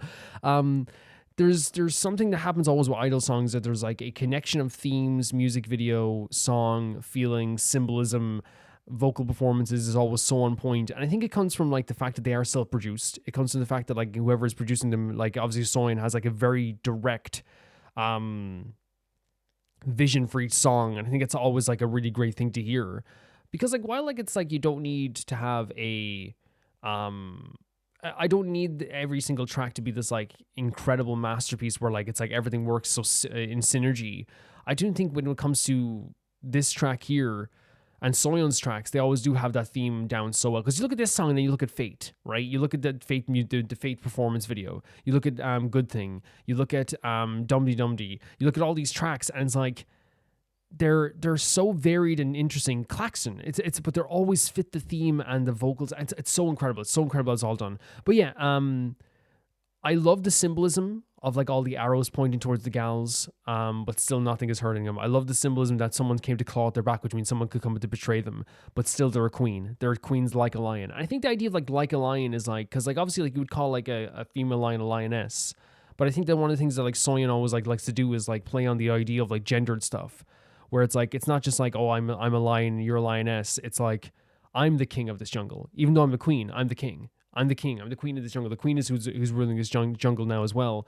And I think that like even the lyrics have that kind of like feeling to it too, where it's like you didn't expect me to have claws. Everyone's like looking towards me. Like I'm the one who's like going to change things, make things different. Changing up the boring ideals of what you have already with your dance moves. It's like you have these boring dance moves. And this boring dance, I'm the one who's going to change the stuff. And I think it's like such a cool detail to any Soyeon song and this song in general, which is like, move aside. You know what I mean? And I think like, the response that Soyeon does through music is always great. Because like when Soyeon talks like in interviews, she's so fantastic and inspirational. But then you hear her thoughts through her songs. Whether that be like stuff like Allergy, where she talks about like the problems with like, self-image and how women are taught to be like, to look a certain way and feel a certain way. Or like you talk about Queen Card, how like a woman of any size and any appearance is beautiful and can be a Queen Card. Like, or even like, it's like Tomboy about like gendered stereotypes, like all this stuff. It is really legitimately like a she always like is on point with this type of stuff. And I feel like with Lion, it's a song about the idea of like people coming for them, people critiquing them, and then they turn around and every single time they take the boring conceptions of what they see to be people's perception of them, they rip it apart and they do something so new. If someone right now came to you right now and said, what is Idol's genre in terms of like within pop? Because I think in K-pop there's like different genres. There's like, you know, you have like Isla, which is like dreamcore stuff and horror theme stuff and R&B stuff. You look at like AndTeam and there's like, you know, I know it's J-pop, but still like they do K-pop stuff as well, where there's like beautiful melodic emotional music, ballads and stuff like this too. But if you look at Idol, like they change their genre so much, and I think it is such a, you know, a theme of this song, which is keeping everyone on their toes. Like the lines in here that I think are most important here, and if I can get them, I'll read them out here as well. Don't seek what you can't have, which is like, don't come from the stuff I have. I'm a lion holding the fort. I may turn violent. This is Soojin's line, by the way. And then Minnie's like, hey, come and cheer us. Turn up the cheers. Everyone look up. The young lion takes its crown. Again, it's like this boring thing that you have here. And again, they're not talking about older K-pop groups, by the way. They're talking about the idea of like people's perceptions, I feel like, where it's like you have this boring perception of what music can be. We're going to change that up right now this second as well. And I think it's like a really, really beautiful way of putting it as well. I cover my eyes and feel this music. Destroy the boring rhythm. Yeah, like you said, and devote a lion's dance. I am literally like destroying what you have. And then even Wookie afterwards says you feel threatened by my music. And again, I feel like that is people going like, and they've had that in the past where people will critique them. And it's like, because you feel threatened. Like, look how fast we're coming up as well. Like, and they burst onto the scene as well. Soyeon's rap is also like a really, lyrically really great. I'll bite off your useless courtesy. We tear down your suffocating prejudice. Who would dare stop me? Who would dare to control me? Careful with my sharp claws. I create a new path no one has attempted before. That to me is saying, again, you can click your tongue, you can tut at us, you can do all this stuff, but it means absolutely nothing because we're going to tear down your perception of what music is every single time. You do not know what we're going to do next. I think it's always been true. I mean, even if some people feel like it doesn't land every single time, for me it always lands. I think Idol always lands really amazing. So, yeah, this is like a really, I think more than anything, it's one of those tracks where like, again, I don't know if like it would be like a thing that like I'd be listening to every single day, but I think it's a track that like is so impactful that I feel like you could listen to the song and feel very inspired, and you can believe in Idol as you're watching this or listening to this. And like there's the powerful notion behind this comes from not only just the lyrics as we're talking about, not only the video with all the symbolism, but again their voices. You know what I mean? Woogie and Mion like tearing up that chorus. Soojin and Shua doing the post-chorus with such an incredible like melodic performance. Soyeon doing that very dangerous heavy rap section. Minnie, like honestly, like I think is the biggest star in this whole video, like kind of bridging the gap between parts, drawing you in, and then doing some belting vocals as well. It really is just like an unbelievably fantastic vocal performance too. Thank you so much for sending us in. What's your damage? This was freaking awesome. I love Idol so much. And yeah, like Idol are one of my favorite groups. I adore them greatly. And I can't wait for their comeback as well. Really cool stuff. Thank you. The next video is sent in by Solvix. And it is a brand new animal. I was going to say brand new anime opening. Brand new animal opening. It's actually one of my favorite shows, but it has a very disappointing ending. It's forever still something I enjoy rewatching just for the fun of it. That's always rough when you have like a disappointing ending for a show. For me personally, like it doesn't happen often, but it is one of those situations where like it does happen. It does happen where you will have like an ending where it's like, so close to being good, so close to being perfect. But it happens, and you have to kind of like, I think, no, I don't want to say, I think power through it is not the way to phrase it. I think it's one of those situations where it just happens. It just happens. It's going to happen. And you have to sometimes just like, I don't want to be like, you have to deal with it. I mean, just in case it's just like a part of life, and it's horrible sometimes, but it's just the truth, isn't it? And you know what I'm talking about, because you watch anime more than me. You can be following an anime for years, and all of a sudden it like lets you down. Truly. Okay, so let's check out this track. Oh, it started already. Don't worry, I have it on mute because I always mute it just in case the sound goes off, so I didn't hear anything yet. Let's go.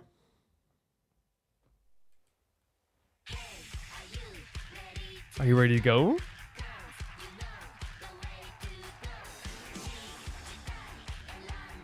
Okay. I might turn it up a bit if like just to get a full feel of this, because it seems like it's lower than some other things we've been listening to.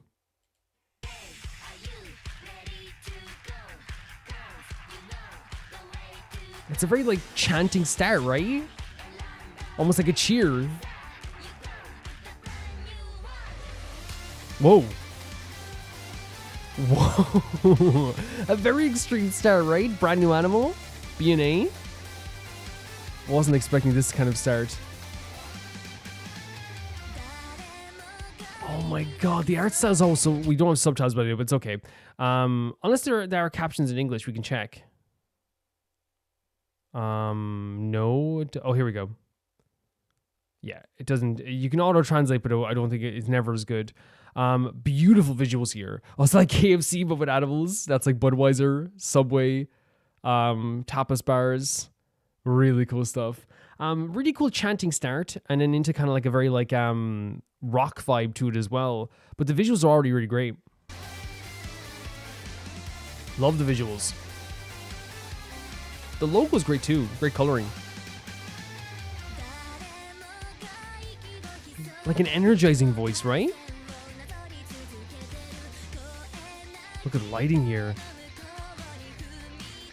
Whoa.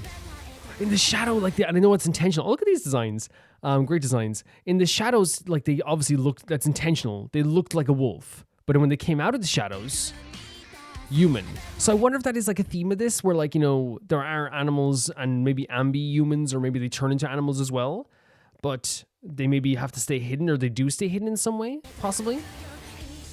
Oh, here we go. It seems like people have human and animal sides. That's what we're getting from this. Oh. Oh, really cool. You can see the transition happening right here as well. Oh, just that really energizing voice. Wait, is that it? What is this? Oh, it's the next video. Sorry. I was like, what is this? I was like, what is this? Let's listen to this again, because I went by too fast. Not because, like, by the way, it's like anime openings are usually this length, but it's more of a situation where, like, I think it was so energizing and so, like, so many visual things happening that, like, it's a good thing it went by fast. It's a really good thing. It means that it was good to listen to and good to watch.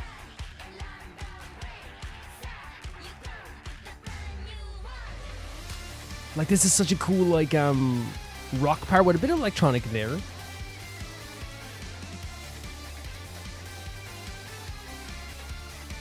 Love the city location here too. Yeah, the visuals here are fantastic. Lighting is fantastic. Colors are fantastic. The voice is so good. This is a great transition. You became like a rooster? Yeah, the voice is gorgeous. It really is. So powerful. Such a powerful transition.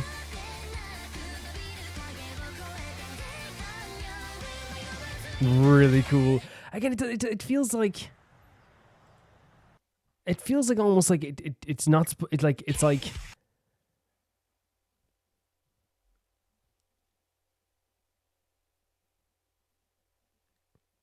It really has such a really... And I love this visual at the end here, because I'm guessing this is like main characters. Yeah, because that's the guy in the stairs, and this is a really great design as well. Like, I love the coloring. I love the voice. The voice is so great as well. I don't know what the actual idea of the show is, but it seems like that's what it is. It seems like there's like humans that can turn into animals at some stage as well. This is just a great transition, by the way. And I think the transition into the chorus is always like a really important thing. Yeah, I love these designs. They're really cool. It's always a really important thing. So here we go with... You can hear the build up here. With all these transitions. Is that guy the bad guy? It's such a bursting transition. It's great. Like, this is the type of song you hear when you're watching anime. And I feel like it's one of those things where you feel energized watching the opening. You feel like so excited. And I think like that's a good thing for any anime. Like, and it's not just like, you know, this anime, but like I feel like, you know, a bad anime opening is a bad start to watching an anime. You know what I mean? It's a bad start. So like when you get a good one, it actually feels like an incredibly good start to watching an anime. And this is one of those things I feel like I would come away from this feeling like much more happy, much more energized, much more excited. And I think it wouldn't be it would never be a disappointing feeling, if you know what I mean. And like I think that like, you know, yeah, it's the bursting transition here, it's the build up here, it's the visuals as well. As I said, like this town visual here is fantastic. Like the lighting here. Can we get some more? There's like penguins, all these different like stuff here as well. But yeah, like these visuals are fantastic. These visuals are fantastic. The lighting is gorgeous. The art style is already so pretty. It's like, and I think that's like already interesting for me as well. If this is what the art style is, it makes you want to watch this, right? For sure. The transition here is fantastic. So this must be the main character at the very least. Then we have like a bunch of different animal transitions here. This is great. This is fantastic. Like these are characters that I feel like I would love forever. You know what I mean? Other transitions too. That's very sweet as well. And this guy must be the bad guy. You know, must be. There's also transitions here with this character here. There's one here too. With like, he looks like a detective and he looks like a shark. It's so good. Because it's like a mixture between anime and like a cartoon. It's like something I feel like I would have watched like as a kid as well. But it seems like, you know, the actual idea of it has like a bit of a darker undertone, if that makes sense. Oh, but it's never insulting, by the way, when I say, because I feel like when some YouTubers go like, I would have watched this as a kid, it's very insulting. I mean, like I used to watch like, you know, I used to play GTA San Andreas as a kid. You know what I mean? When I say that, I more mean like, and I think you know this, Alvis, because like you've watched my reactions a lot, but like, I always feel like there's one of those things where like, it's different when you're like it's like, oh, I would have watched this as a kid and I would have like stayed with me forever as something really iconic. And then when I get older, I go, oh, the themes of this were way darker than I thought they were, you know, because it seems like there's like an underbelly here. It seems like there's something dark going on. And that's usually like how like, you know, you've you know, it's stuff like that happens. It's like, you know, you watch an anime as a kid. I remember I used to watch Yu-Gi-Oh as a kid and I thought it was like the most like, you know, beautiful and amazing thing in the world. And then when you rewatch it, it's like, they're like kidnapping kids in this show. You know, it's so interesting that way. But yeah, this is a really energizing vocal performance. The chanting at the start is really, really cool. The vocal performance is very fast and like it gets to the point very quickly. But I feel like the transition into the chorus is so fun to listen to. It's a short chorus, but like I feel like it's enough to get you kind of like really amped up for the show as well. It shows off so much in such a short amount of time of like maybe like, you know, all the transitions, the locations that could be there as well, the city that it's overlooking, who the bad guy could be, who the main characters could be. While also, again, it's like giving a great song in the background too that like really, really like feels very like aggressive and forward in a very good way. It feels very aggressive and forward. And I think it's really, really cool too. It's one of those things where I come away from this being like, oh, this is actually like really, really fun. And like one of those things where I'd probably listen to the full song as well at the same time too. Love the designs, love the animal designs, love the human designs. I think they're all incredible. And I think that this would be like a really cool show to watch. My theory about what the show could be is that it's probably like a show that is like about like maybe criminals or an underbelly of the world here. There's something going on that's darker here, and there's people within this world who can transition into animals, but there's also animals in this world who live here freely, because I think we saw a bear just standing around here, but I wonder if there's like a difference between just animals as normal and humans and animals. I wonder if there's like a different difference, so if there is. But yeah, I love the art style, love the visual stuff. Thought it was already fantastic, and I appreciate you sending us in. This was really freaking awesome. I was very energized by this. Thank you. The next video is sent in by Pauline Grint, and they say, Happy New Year, Romer. Happy New Year to you too. I think it's time to send this one. I'm kind of losing track of what you saw and whatnot. Hopefully it's new to you. It is 100%. Also, BTS's new album comes out March 20 at 14 tracks and a world tour soon. Yeah, it's, you know, when people say it broke the internet, it's one of those things where like, I remember like looking at the post where it said like, and I was like 46 minutes, like, you know, after it was posted, I saw it on Twitter. And I remember like instantly it had like 110,000 likes in 49 minutes. Unheard of. You know what I mean? And that's just on like one post. So you're talking about like all the posts over social media. It was crazy. So this song is Blood, Sweat, and Tears. I actually haven't heard the song, so it'll be interesting to hear it. I quite like BTS quite a bit. A lot. I do. I love them. What can I say? I love them. Let's go.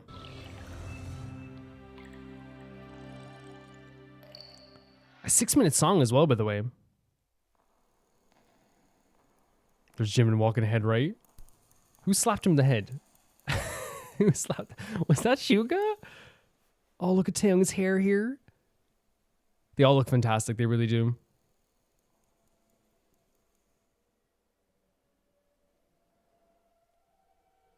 Beautiful artwork as well. Oh my god, look at Suga.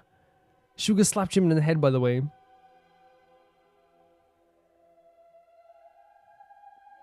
This heavenly track. I didn't expect this. It's almost like from an epic movie of some kind.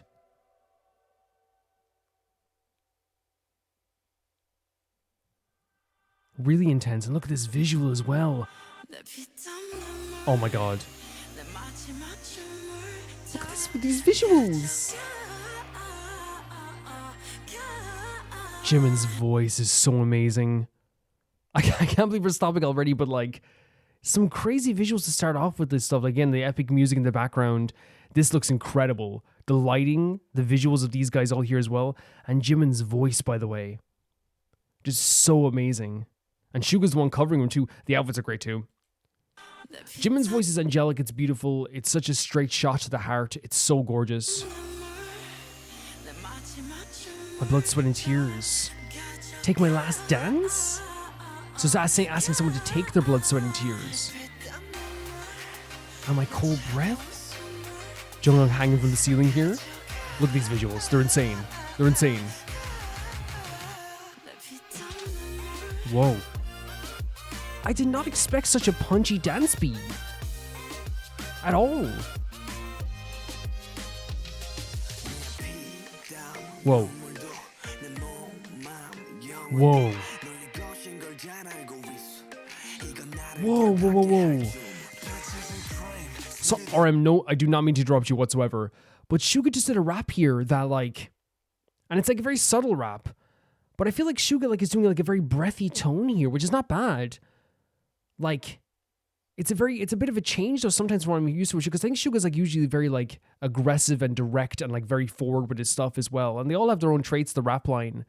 But like it's almost like maybe like it's to do with the emotions of the song as well. But like it's a very different feeling for a Suga rap as well. But it doesn't sound bad at all. At all. You know what I mean? It's like a very breathy tone. The spell that'll punish me? RM's doing a breathy tone as well? There's a bitter next to your sweet. Oh, okay. This like beat in the background too, I wasn't expecting it. I'll drink you deep now? A whiskey called you. Oh my god. Look at Taeyong's hair, but his voice. Oh. Taeyong has like I've always said he has a very caressing and beautiful voice. He has a very like surrounding voice. It really just like encapsulates you in such like it's almost like a duvet of like this like sound that really is just very beautiful, comforting, and sometimes very emotional too, but I feel like it always like feels like it surrounds the room. Whatever room I'm in, whatever feeling I have, it like takes over my feelings. It's such a beautiful voice. I think people describe it as a honey voice as well. It's so gorgeous. Jungkook, an amazing pop vocal. Look at these dance moves as well. Drinking his own blood. Oh. I just wasn't expecting such a punchy dance beat from what we got with the opening and the visuals. It's like I wanted more. So it's talking about something that's bitter and it's not perfect for them. It's not great for them. Look at these visuals as well at the table. Are you okay, Jin? Wow. Tie me up so I can't run away. Okay, I think I'm understanding the breathy tone now of the raps. Because I think that one of the things about the rap line in BTS is they always have like a lot of unique aspects to themselves that are really truly amazing. Whether it be the beautiful, as I said, the kind of like cool and beautiful but like very like direct and I think sometimes very honest emotionally raps of RM. And then like you have the very energizing and high energy. It's sometimes aggressive, but really just like gets you like really feeling something like really hyped or loud emotionally as well from J-Hope. And then with Suga, I feel like there's always a very like, as I said before, very direct, very like impactful, very like in your face. And I feel like here the three of them did like a very breathy tone for aspects of their tracks too, while also keeping those like feelings. There's RM still very cool. There's still an energy to J-Hope. There's still like that very like, you know, direct and dangerous emotion to Suga. And if I can just go back here to that aspect too, you can hear this. And I wonder if the reason they're doing a breathy tone here is to show an exhaustion from this relationship they're in. Grab me tight, shake me up so I can't they don't want to escape from this, but it's clear they know that it's bad for them as well. Let me just hear this too again for a second. Do you hear it? Like, I'm not saying it like in a way that makes it sound boring. There's an exhaustion emotionally, right? And I feel like it's a really good way of showcasing it. It's almost like air has left their body in some ways. And I feel like if you're trying to portray what here is like this, it's a spell that'll punish me, this relationship that isn't amazing for you, this person that isn't amazing for you, that's trapped you here in a way that you don't want to leave. Like even here, he still has the cool aspect, but they're doing that breathy tone, and I want again, it's fitting the emotions of the song for me for sure. It's a really cool idea.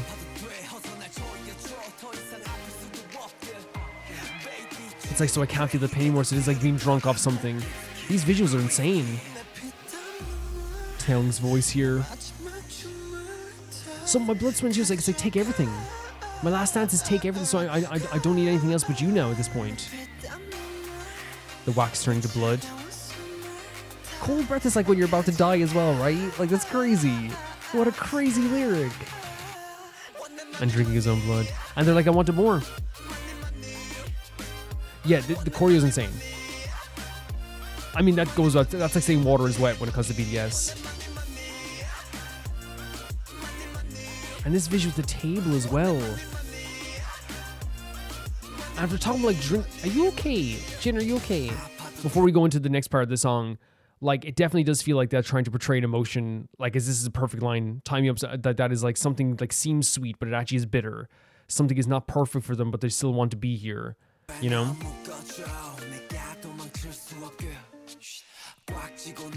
Soothing is like, I can't come to my senses. Yeah, it's exactly that. Look at the choreo in the back as well. Suga. So emotional. I can't serve no one but you. I knew the grail was poison, but I drank it. Oh, Jimin's voice. Oh, the little shoulder, look at that. Incredible. And my favorite contrast, a Jimin to a Taehyung. What is this? Look at Taehyung on the balcony. Again, this punchy dance beat. It's a crazy way of doing a chorus for a song that's so aggressive. And I think if you turned off the subtitles, you just have a very punchy dance beat with a beautiful, like kind of like soulful pop vocal in the middle here. But when you read the lyrics, it's a very like emotionally charged song. It really is. Look at these visuals are crazy. Is that Jin again? Is Jin okay? I know everyone's in distress, but Jin looks like he's lost. Kill me gently.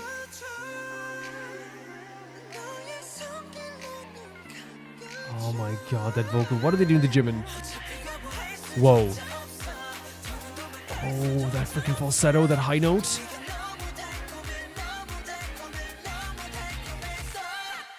Look at that visual with Jimin. Wait.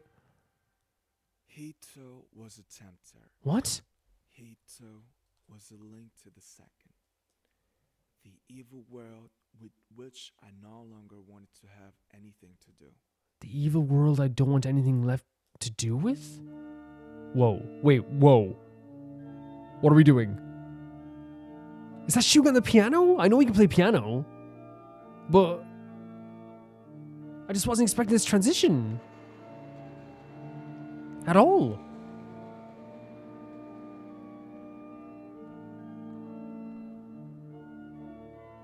Pretty freaking nuts. These visuals are insane. Speaking of insane visuals, Taeyong? Whoa.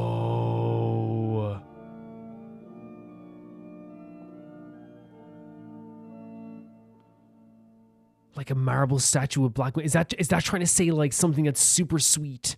Because in depictions of like ancient stuff like this as well, if you're talking about ancient statues and stuff like this too, they would depict like the darkness with the color black.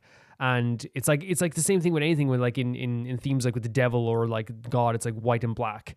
Who wears the black hat, who wears the white hat. So I wonder if this is what it's trying to do here. It's like this thing seems very sweet, right? This whole thing is very sweet, but it has black wings. And even here, like the black statue and the freaking white statue. I don't know.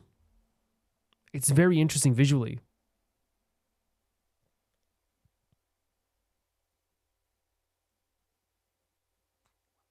Very interesting visually. Whoa. What? Oh, with like a cut wings? What's the cut wings symbolism?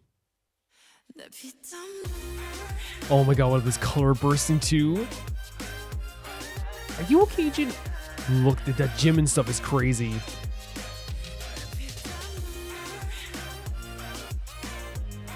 Again, great choreo, as always. Really involved. Very fun to look at. Are you okay, Jin? Jin seems like the main character of this whole, oh god. Oh, it's about to end. I want to look back on some stuff here. That's what I think. First of all, I think this thing here with the cut wings, my idea of this is I think this is them trying to show that like he can't fly away. He can't leave now. Right? I think the statue is definitely trying to show like a sweetness, but with a darkness, right? 100%. There's a lot of really cool symbolism here, honestly. Jin was lost through this whole thing, by the way. This here is crazy, by the way. The blindfold for Jimin. I think this is actually like incredible. Like this here. You see the way he's like, I think they showed here more as well. He's like attached to the door. Yeah. This to me, like, again, and maybe I'm just like thinking too much into it and everyone's gonna be like, Calvin, that's like bull crap. But it's like, I can't even run away anymore.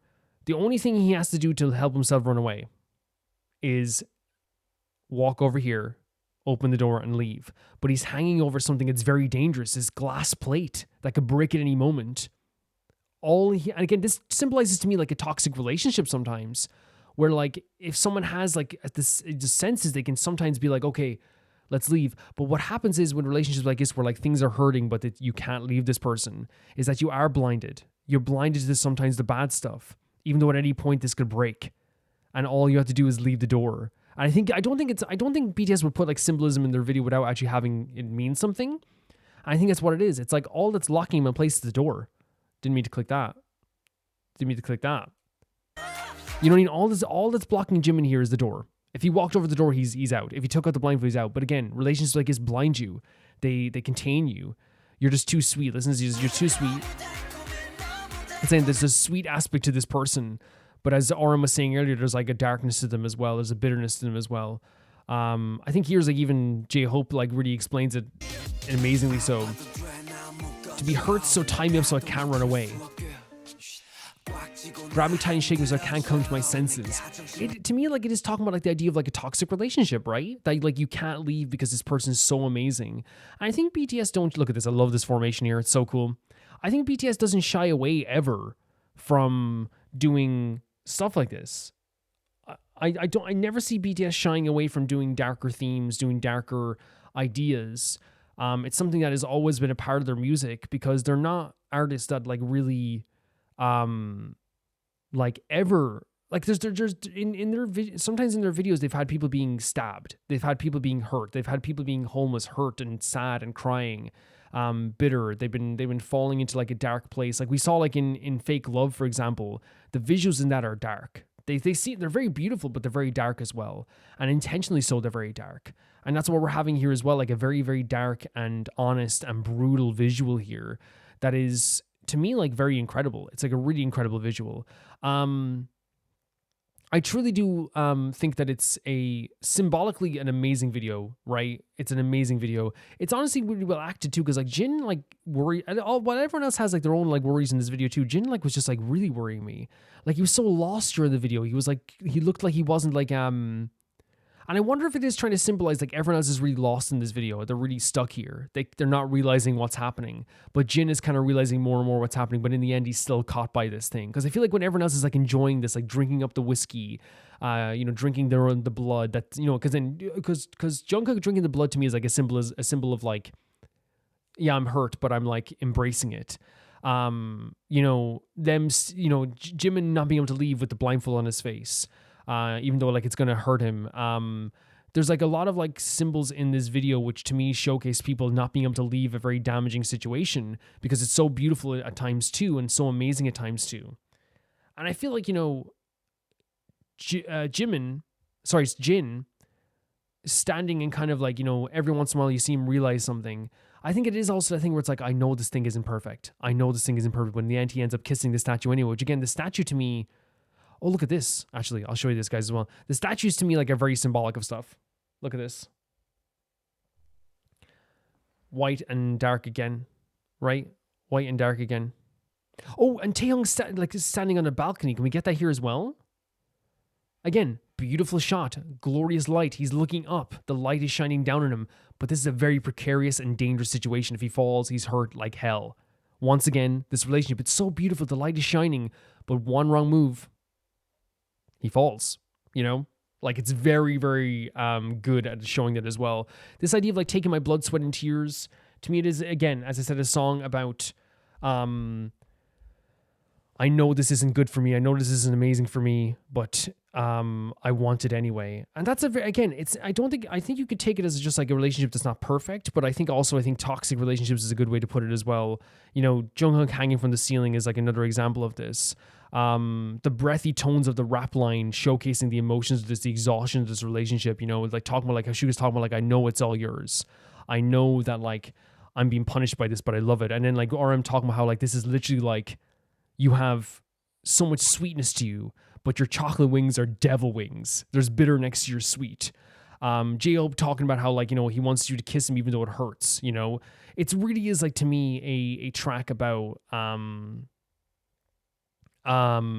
artists, like it's a track about like them, not artists, sorry, just got caught up in like thinking about them as artists, but like it's a track about like yeah, you have such a beauty to you, but there's something hurting me underneath. They even talk about like take my last dance, take my cold breath, take my blood, sweat, and tears. It's asking you to take everything, which showcases again a pain that they're going through, but they don't want to leave this location. There's even like a scene where like I think it's Taehyung like under this like very thin layer of like a sheet. Again, showcasing that the only thing that's keeping them there, and I'm not saying the only thing, because I want to make it clear, if you're in a relationship that is kind of toxic, saying the only thing is keeping there is like very, very dismissive. What I'm saying is that like physically, there's nothing keeping them there physically, right? There's just a sheet here, right? But it seems like a lot. It's insurmountable. How do I leave this door? It's like, we'll walk out of it, but how do I do that? I'm trapped. I'm blindfolded. You know what I mean? How do I leave the sheet? We'll lift it up. Well, how do I do that? Emotionally, how do I do that? To me, that's what I get from this as well. It's really, really cool. Lyrics are really cool. As I said there, we went through the lyrics there also at the same time too. I think vocally, obviously, it's BTS, so there's going to be like some amazing vocals. The Taehyung Jimin contrast is always amazing. Starting off with Jimin was really incredible. He has such a beautiful and angelic voice that radiates off the screen in such an amazing way. I think Jin wasn't vocally there, physically there singing, but did he get the high note at the end, or was that could have been Jimin as well? Again, I'm not. Sometimes I don't recognize as well, but you guys can tell me if that's the case as well, because he was the star of this video for sure. He was the one realizing stuff was going wrong, so there is that there.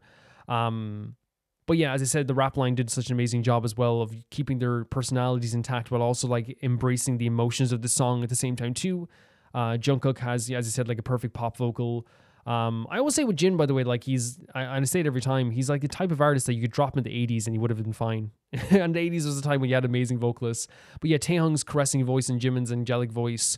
But Taehyung went really high this time as well, which is really cool too, showcasing what he can do here.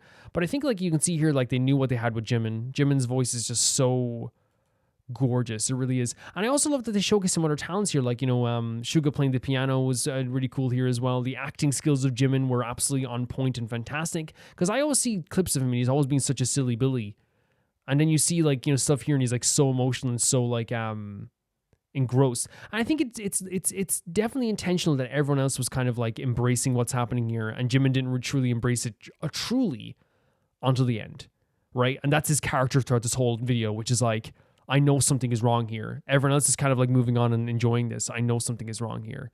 At least that's what I get from it anyway. That's what I get from it. But it's very, very cool, very, very beautiful.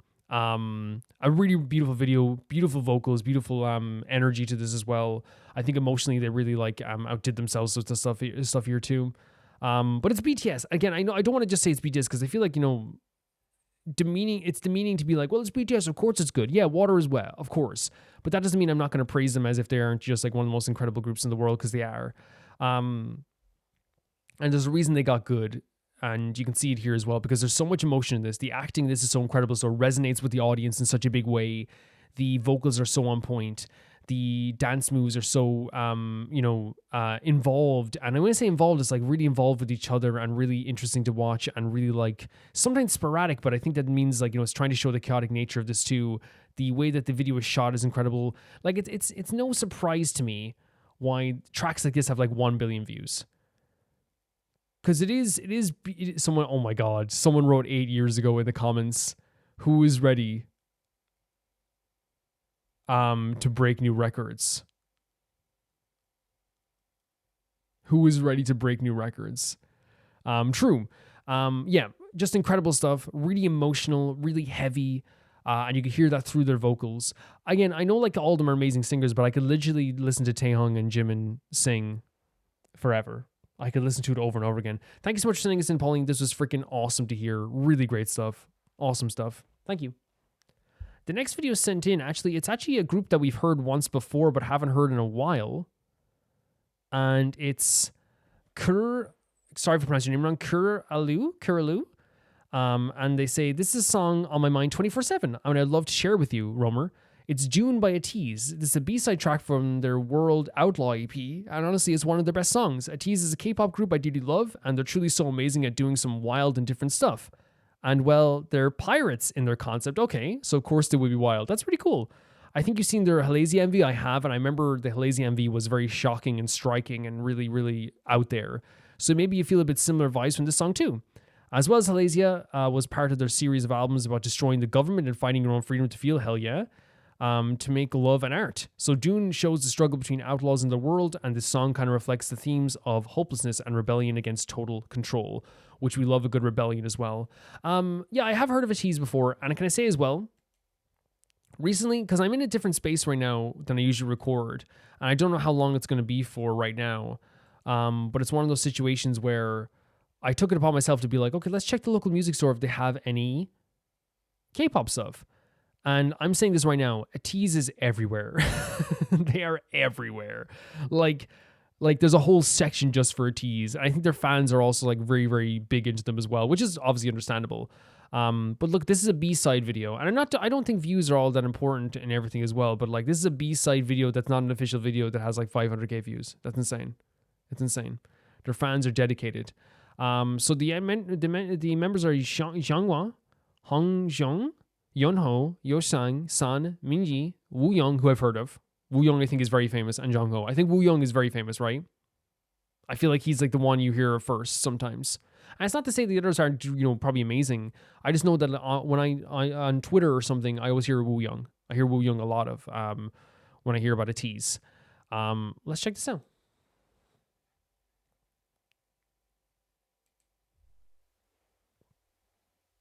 Oh, you can show the description in the video now? That's not what I intended to do, though.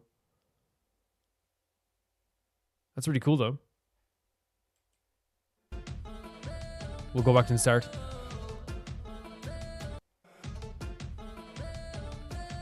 Yeah, they do have this type of style sometimes, right? Which is like a very like chanting style. It feels very like the word rebellious comes up, and if their theme is pirates, I think chanting and swashbuckling themes and kind of like the heavy drum beats. It really does feel like they're going towards a journey together. a very rebellious journey together, and like chanting is a perfect thing for that, honestly. Let's go. Yep. It fits the theme is what I'm saying.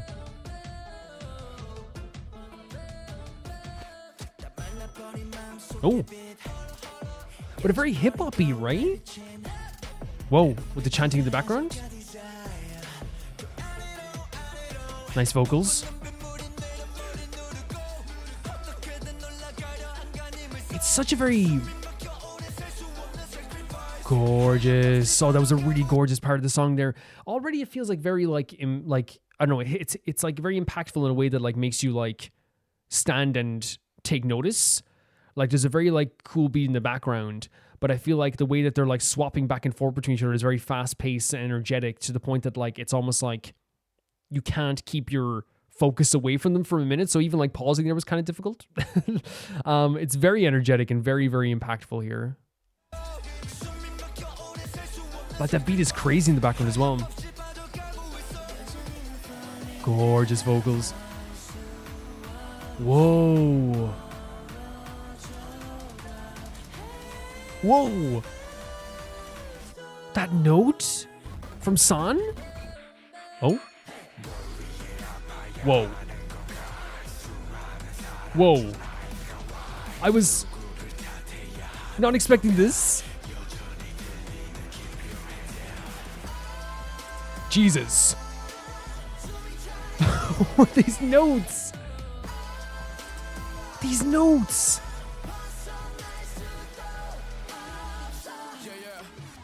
Okay, no, hold on a second here. Sorry, I was just like stun locked. Because I think like you never know what to, because I've heard one song like I think it was a year ago, this movie like a year and a bit ago. I heard one song and I haven't heard any Ateez since. And if before anyone asks like, why didn't you seek more Ateez out? The answer is always gonna be the same thing. I like to watch the K-pop stuff with you guys for the first time. Mostly, like sometimes like I'll hear a K-pop song that like no one's gonna send in and I'll listen to it or whatever. But it like, usually when it comes to like say groups like Ateez or whatever, I usually like wait for people to send them in. But the thing is about like this track is like the theme that you described as well obviously like makes sense because it obviously still feels like a chant. It still feels like a rebellious march forward. It still feels like this feeling of like everyone together, like singing together, like a call to action, right? But this like bust into the chorus here is incredible to me because it's enchanting. It has this very beautiful, like almost siren element to it as well. And it starts here with San having this like, again, the beat was so cool and heavy and impactful. And then it goes into this like really incredible and like out there tone that I wasn't like expecting, but I'm very pleasantly surprised. Like this build up here. So gorgeous. Like, isn't that like high notes? Really surprising me. Like, listen to this as well, like this dangerous aspect. Aggressive. Who should I blame still? Keep your head down. What a line. That part. Insane. Insane. I can't even escape. I'm breathless here every day. I can't even escape.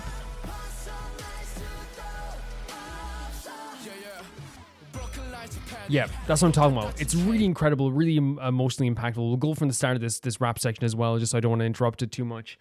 Really great stuff. Really, really great stuff. And like really shockingly, like I'm not saying like I'm surprised Ateez are good because people love them, but I'm really impressed that they're keeping the theme of their like the very rebellious feel while also still doing some like really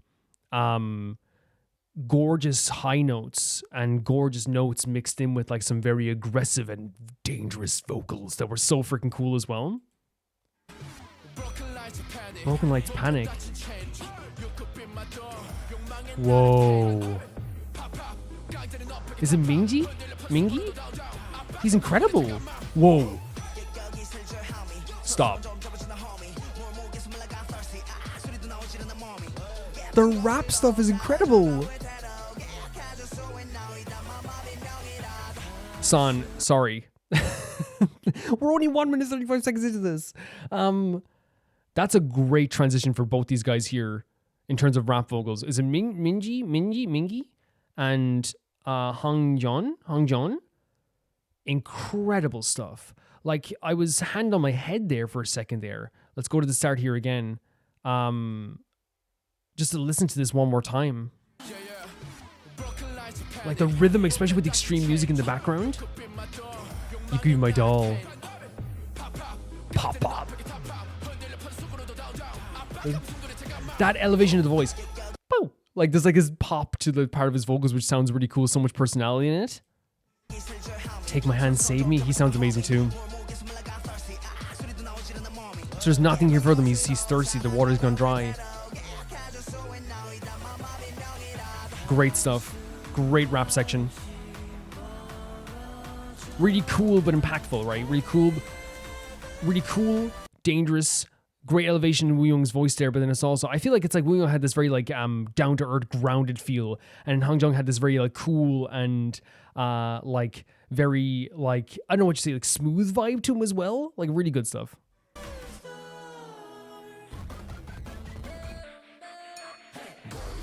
It's so dangerous and cool. Like it makes me like clench my fists.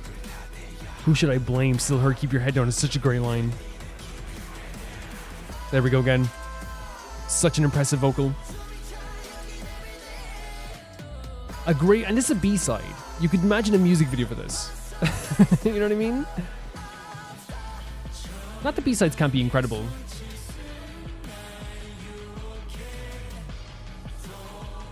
And this chanting part as well.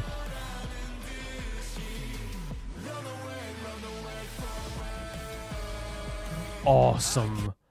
That droning like run away. Like it's so freaking good. But again, I love that they're keeping the theme of that rebellious nature, that chanting, that march forward. It really feels like it's called a call to action amongst everything here. It's really, really cool. I think they're all great pieces of a big puzzle here. It's really, really cool to hear them all together. I am most impressed, I think, with the rap line. You know, with the guys who are doing the raps. And obviously, like, you know, it's one of those things where, like, I'm not, like, trying to pinpoint, like, just singular people who are just good, because they're obviously, like, you know, clearly all very talented. But the Woo Young Hyunjin section still is very impressive to me. Sorry, the Minji Hyunjin, he was like, yeah, sorry about that. But they all have such a great section with so much personality, so much great energy, really keeping the vibes of the song and the theme. It's so cool. I love his voice. It's so smooth, so cool, so slick. Whoa. Again, you can see that march forward in your head. Who should I blame? It's like, who am I supposed to blame? Oh. Again, that going back into this too.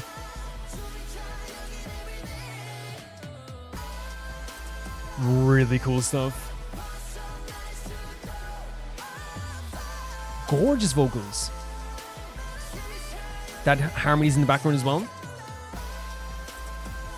Really great harmonies. Is that? Whoa. There's more. What are we doing? Oh, is there credits? There might be credits. Oh? I'm worried. I'm scared. I don't want to look forward just in case there is something.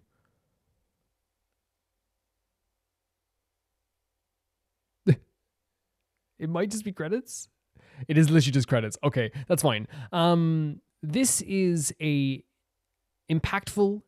This is a fitting song for a theme of pirates, by the way, and a theme of rebellion, and a theme of like having that high energy and marching forward.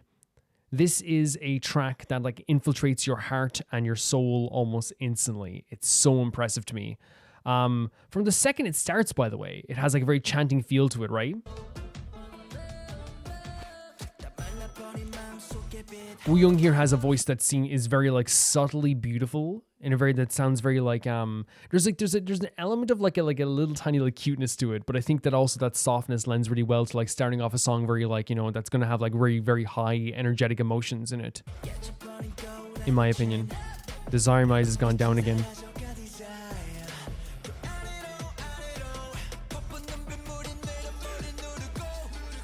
So struggling so hard to get up somehow. I'm out of breath, countless sacrifice.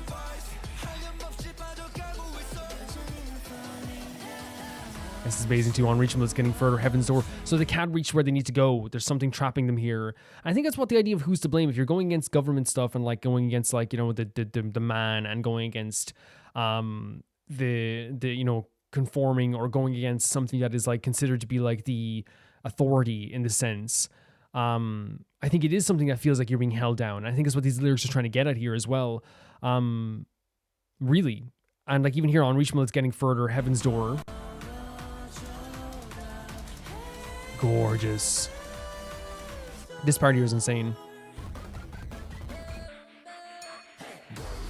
What am I hurt for of all many people? Why is it me? So why is it me who's getting hurt? Who should I blame? I think it's like still hurt, keep your head down. It's like pointing at the person who is to blame. Who am I going to blame? You. And then they keep their head down, right? This is insane. Transition. It's so crazy. It's like I'm breathless here, I can't even escape. So I'm trapped here, I can't do anything about it.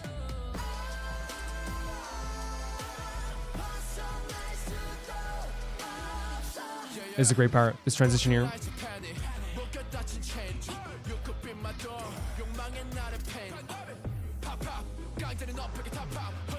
I love this high note he does here.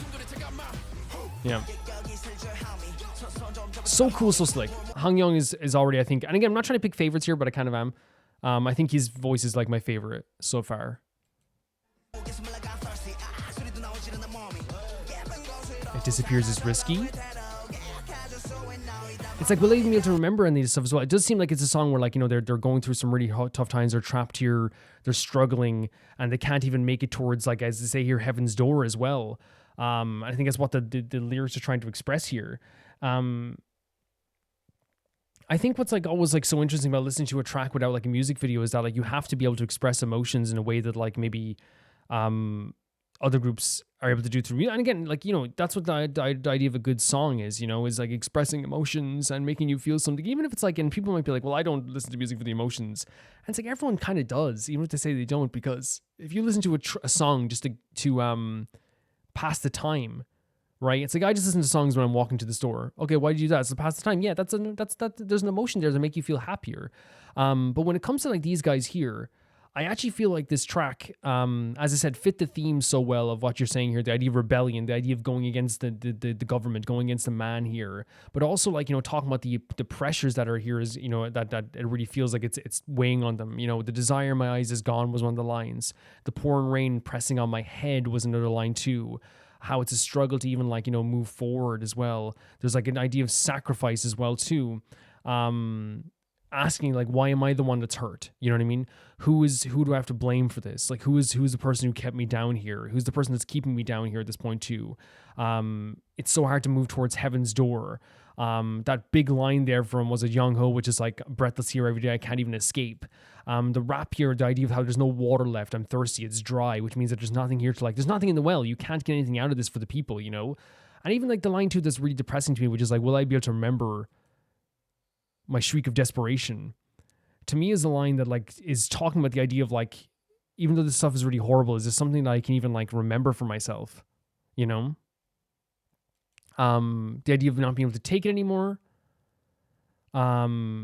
You know, everything's fading out. There was like even like parts where they were talking about like, you know, why are you like this to me? Like, why is this happening to me? What was the other line as well? Let me get it up here. I was really, really strong as well. Where is it here? Let me see now. Yeah, it's run, run far away. I can't take it anymore. Yeah, made it, fade out, fade out. It's why in the world do you like that to me? Why? I want to live. That's all they want. I just want to live. It's not asking for much. It's not asking for the world. It's asking to be able to live and move forward with their lives, which I think is such a like strong expression, because that's what rebellions are a lot of times. They're not someone who's asking for the world. They're not asking for something that is like absolutely like insurmountable and you're not able to give them. They're asking just to be like free. They're asking to have something that is like, you know, rightfully theirs, which is their life. But of course with the how do I say it, with you know, any government oppression, it's usually like, well, we know what's best for you. We know what's right. Don't worry about it. We know what's right. Which, as we know very well, is not the case most times. It's not. And I think that's what's such a dark aspect to this too, which is like, you're trying to say that you know what's right for me, but like, you're not expressing that in the best way possible. You're bringing me down. In this case, they're talking about like, feeling suffocated, being held down, not having any water, not having any life to live, just wanting to live. And they can't break out of this. So they're trying to find who's to blame. How can we push out of this? How horrible these situations are. And I think, again, as you said, the vocals here are amazing. Young Ho, when he was doing that part of the chorus there, and there's a bit of group vocals there too, was amazing. I think they're all like, the rap sections were really great. But I think the one that stood out to me the most was Hyunjin. I think he has such a cool vibe to him. Honestly, it's like really, really great. San had a really great high vocal there too. The contrast between Minji and Hongyeon was great also. They all did a really great job with the song here. And I think what also, as you said, fitting the themes, there is chanting here. There is feeling of like, these marching drum beats. It does feel generally like a song that is meant to be listened to and to be energized and to feel like you could be part of this rebellion as well. And that's not a bad thing. Feeling like there is like, a power to this, feeling there is like something there that like you can truly express yourself. And I feel like that's a really perfect way that they're doing this here. It's fantastic. It really is fantastic. And I've really like enjoyed it too. They're just very talented. It's a showcase of fitting your themes and fitting your emotions to this, keeping your concept going, while also like I think even if you're someone who's not going through a hard time like this, the way that they have the vocal performance, the way that they have like the very heavy and dangerous rap vocals in the chorus, and then it goes into like this really big high note from Youngho. Like, you will feel the emotions of this regardless. You will feel something very, very strong from this. And I think that's what music is all about. It's like, I'm not, here to say to someone like that you're supposed to feel this way, but it's going to make you feel something, right? It definitely will. And again, I think what's so cool about not knowing these members as well as like maybe I know other groups, and I always love this, is coming into this and seeing like, who's going to sing this part, who's going to sing the part, what are they going to sound like? And while I said I'm going to say Hyunjin is like my favorite of the group so far in terms of their vocal performance. I think that everyone did an absolutely incredible job. I really do think so. As you said, Woo Young has like a very like great way of starting the song. He has a very soft but cute and beautiful vocal there. Really drew you in while also sounding like, very cool at the same time also. But yeah, I think Ateez have a very big talent, and which again goes without saying for a lot of people. I think a lot of people are going to be like, yeah, like, of course they do. Thank you so much for sending us in. This is really cool to see. It's like one of my first Ateez songs in a while. Thank you. The next video is sent in by Tyree, and they say, this time I'm recommending a boy group I barely listen to. Men aside from ZB1 and Boy Next Door, and occasionally 17 and AndTeam, so this is a special occasion. The group I'm recommending this time is called Elast, with the song Crazy Train. Sorry, there's no subtitles. They're very special to me and Nugu, so please be nice to them. That's okay, that's fine. Some base level info, they debuted during the pandemic. Their company was involved in a cult scandal, and they lost one member because he didn't renew with the company. Okay. One of our member is in the military right now. He's not present in this MV. The oldest member is 29 and the youngest is 23. When they debuted, they had a kind of orchestral sound. I'll send in one of their older songs next time, and they're criminally underrated. First of all, I'm going to be extra mean to them. I'm joking. I would never be mean to any artist, I feel like. And it's not that we won't, like if there's certain things like obviously I won't like about some songs, but I feel like I always will find something I really like about most music. There's some tracks that like are just like I could name them. I could do a video like on tracks I think are bad. But mostly like it's one of those things where like there's always something to love about music, especially people who are like really trying and creating something beautiful and are passionate about something. The way I would phrase it is like this. It's like, I don't listen to Rihanna, right? I don't listen to Rihanna's music. But if you think I can find something beautiful about, California Dream, you know what I mean? You're insane. There's something beautiful about that music. And that's the way I look at it as well. Let's check this out. This is Elast, Crazy Train. Let's just enjoy the music then, and then I'll look up the lyrics afterwards. Let's go. So yeah, there is no subtitles, as they said. Korean, yeah. Oh. Okay. Okay. Very beautiful voice. All the cool visuals. This guy's hair. So nice. Whoa. Their voices already really easy to listen to. Gorgeous. This guy's whole idea here is really nice, really pretty. Their hair are gorgeous. Their hairstyles are gorgeous. But this is a really pretty styling here, 100%. Yeah, already like there's a really cool beat to it. It has like kind of like a very like mid 2000s pop punk kind of feel to it in a way. But then the vocals as well like have this really strong pop element to the point that like it's very clear, but it's also like very like fun and bouncy and kind of like energetic, and there's like a really beautiful feeling to listen to it as well. Like it's very, they're very soft, but like very melodic at the same time too. It's like really nice to listen to. Like here, like there's a cool vibe to this, right? But there's a softness to it too. Such a gorgeous tone from this guy here.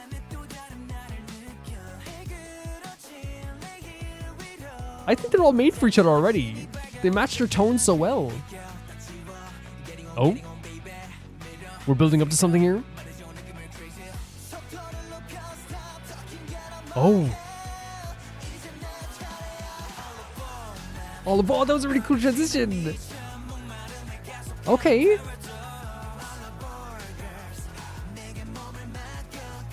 Very nice. Great note. That transition's so cool visually, but like also at the same time too, I love this guy's hair so much. It looks incredible. Visually, it's a great transition, but I feel like also as well, like the build up from the verses was just really fun to listen to. Like it really feels like it's like they're having a hangout session here, and it really feels like a song that is like, you know, you're kind of being invited into the song very softly. There's like again cool vibes to it. It really feels like it is like something that doesn't feel very like. It doesn't feel over the top. It doesn't feel like it's like I have to like, you know, there's no straining to listen to this. It just feels very gentle and like almost like cool to listen to. They have great vocals here. Their notes are really good that they're hitting here too. But then the build up to the chorus and the transition was actually really great too. And again, so much energy. There's a great energy to this group, honestly.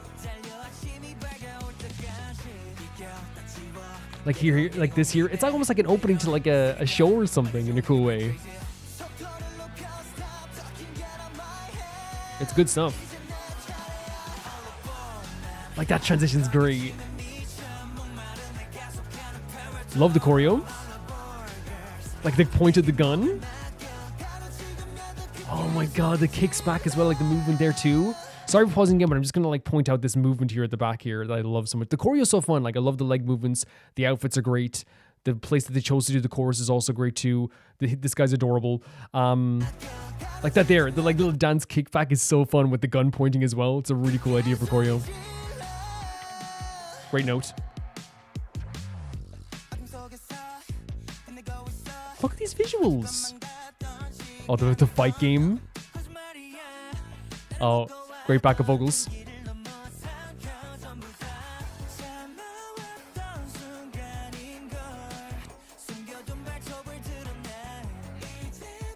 Love the scene too. This guy is a star. Not that they're all not great. I hope it doesn't seem, because obviously you're going to point out someone that's like your favorite, I guess. This guy's hair here, the outfit, whoever chose his hair deserves a raise. If he chose it himself, they need to put him in charge of everything. It's like, I remember when I saw Winter's hair in Whiplash and Espa, I remember thinking to myself, whoever decided this, it was the same thing. Whoever decided this needs a raise. Really good stuff. And look at the choreo, so fun in the background too. They have a great energy to them. And when I say they have a great energy to them, it looks like they're having the time of their lives here. And you can feel that through the screen. And that's so important to me as well. Again, across with all their amazing vocals, the very, as I said, so easy on the ear, so easy to hear. It's so smooth. It's like really like, again, not under or over, very inviting. It feels like I could sit down and listen to this and there's no like, there's no prickly nature to this. It just really is like a really fun vibe of a song, at least in the music and the vocals. But I feel like, you know, the lyrics might hide something a little bit different as well. We'll see. 100%. But it's a really great vibe to a song. It really is. It really is. This outfit again. This guy's a star. Oh my god, the scratch of the head. Oh my god, look at this. That's adorable. Oh my god, that's adorable. Are you kidding me? Oh, it has static mic. This is a great build-up. They're so energetic and fun. I love that transition. Oh, look at the smiles. This is great. I'm smiling from ear to ear with this. Again, great choreo. Great energy to their vocals. Really easy to listen to.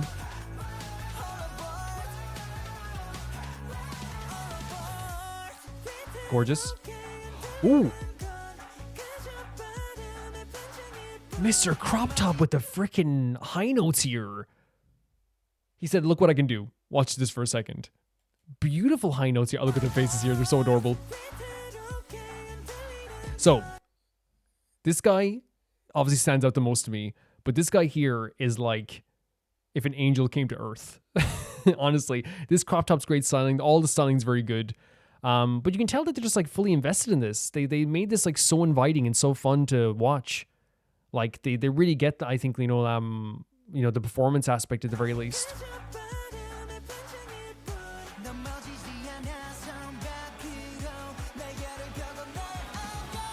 Great build up. Oh my god, it's a new outfits as well. Okay, great back and focus again. Yeah, the high notes in the background are great. They're so funny. The video's so funny. Like, look at them. And that chanting together as well. Love the outfits. That choreo's so fun. We're gonna go back right to the start of this again. But like, I feel like every aspect of this video is so fun. Even here, they understand it so well. They want you to have so much fun with them. And we are. We're having so much fun.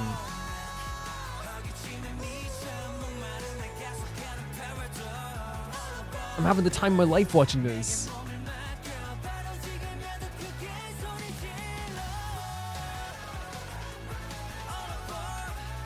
Really great stuff. I'm smiling so much. I love this choreo piece as well. The video game aesthetics are so awesome too. The smiles on their faces, they get it.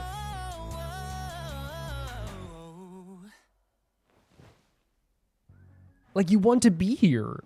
You want to be with them. They get the energy so right. Nothing left. Oh, crazy train.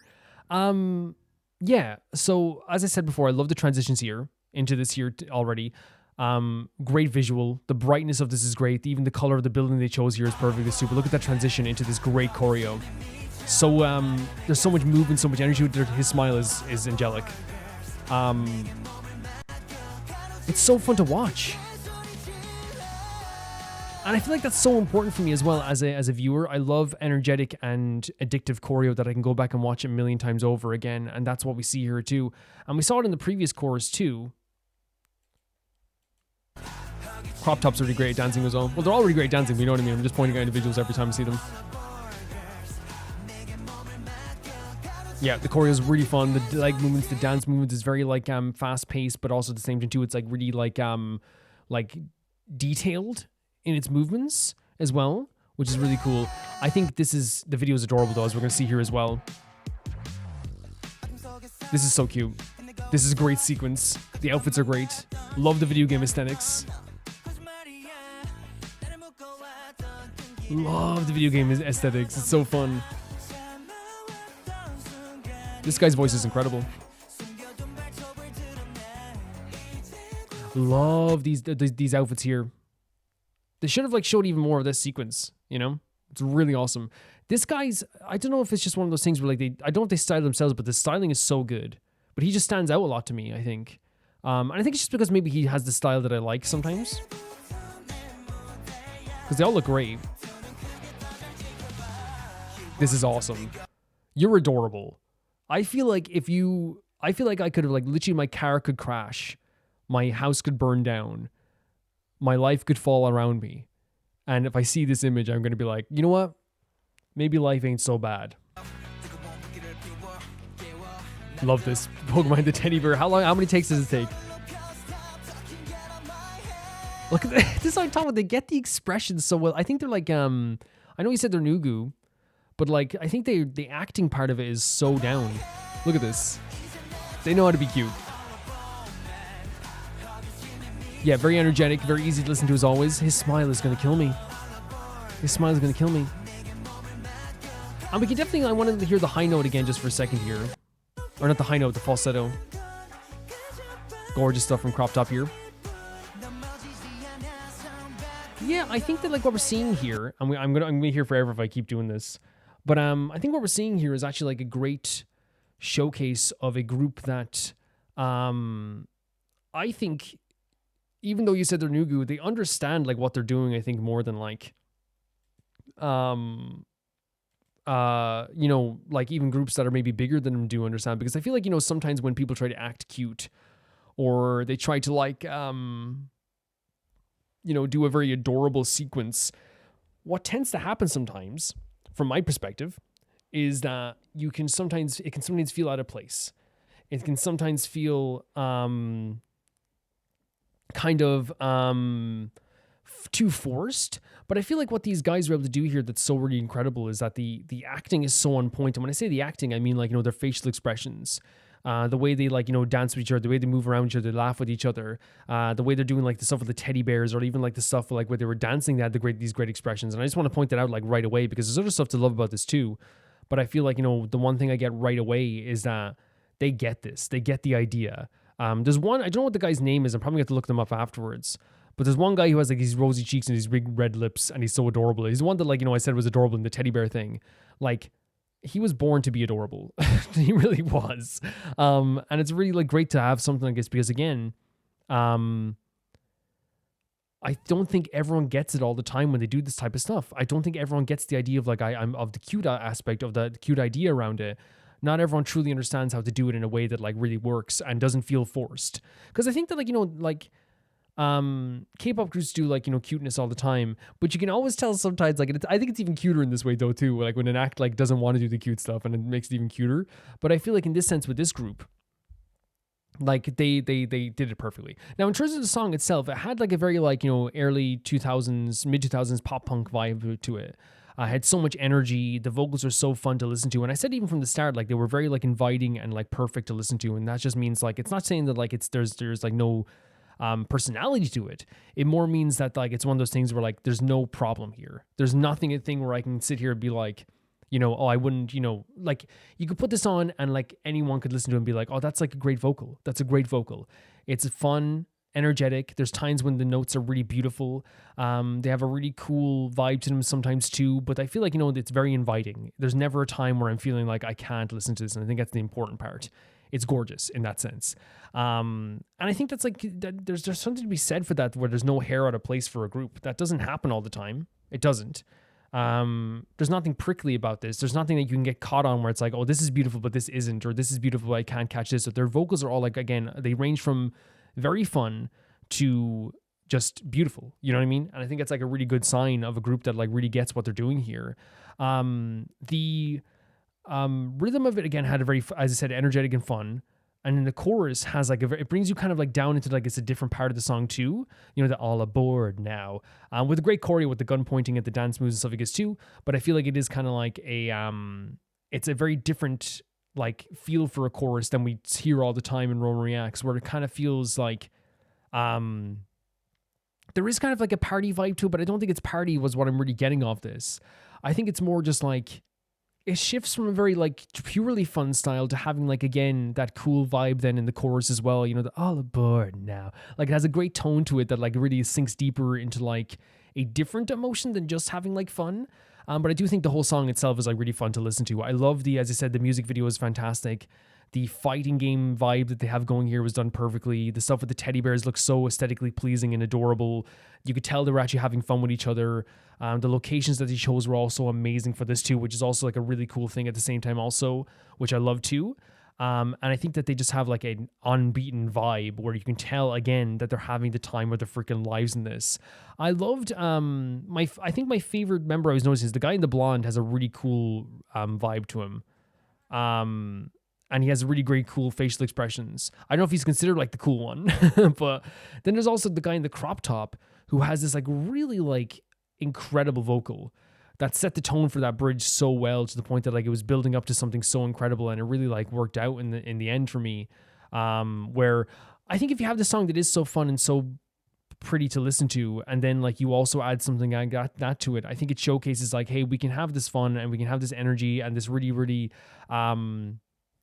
ecstatic feeling that made me smile throughout the whole video, but also like, here's the other things we can do too. Because there's one thing to be like, you know, and I love it, and I think it is a talented thing to do, is to have like voices that like just are so easy to listen to. There's nothing out of place, where it's just like I'm enjoying myself, I'm smiling, it's just so great.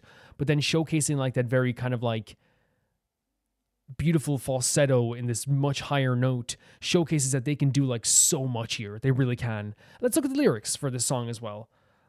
So it's all aboard is the first part of it. Then the verse goes, a burning moon, a night without sleep, tension, loss and hunger, drink it down, chew it up. What's left is the thrill and the heat, me and you, entwined hearts, rough breaths.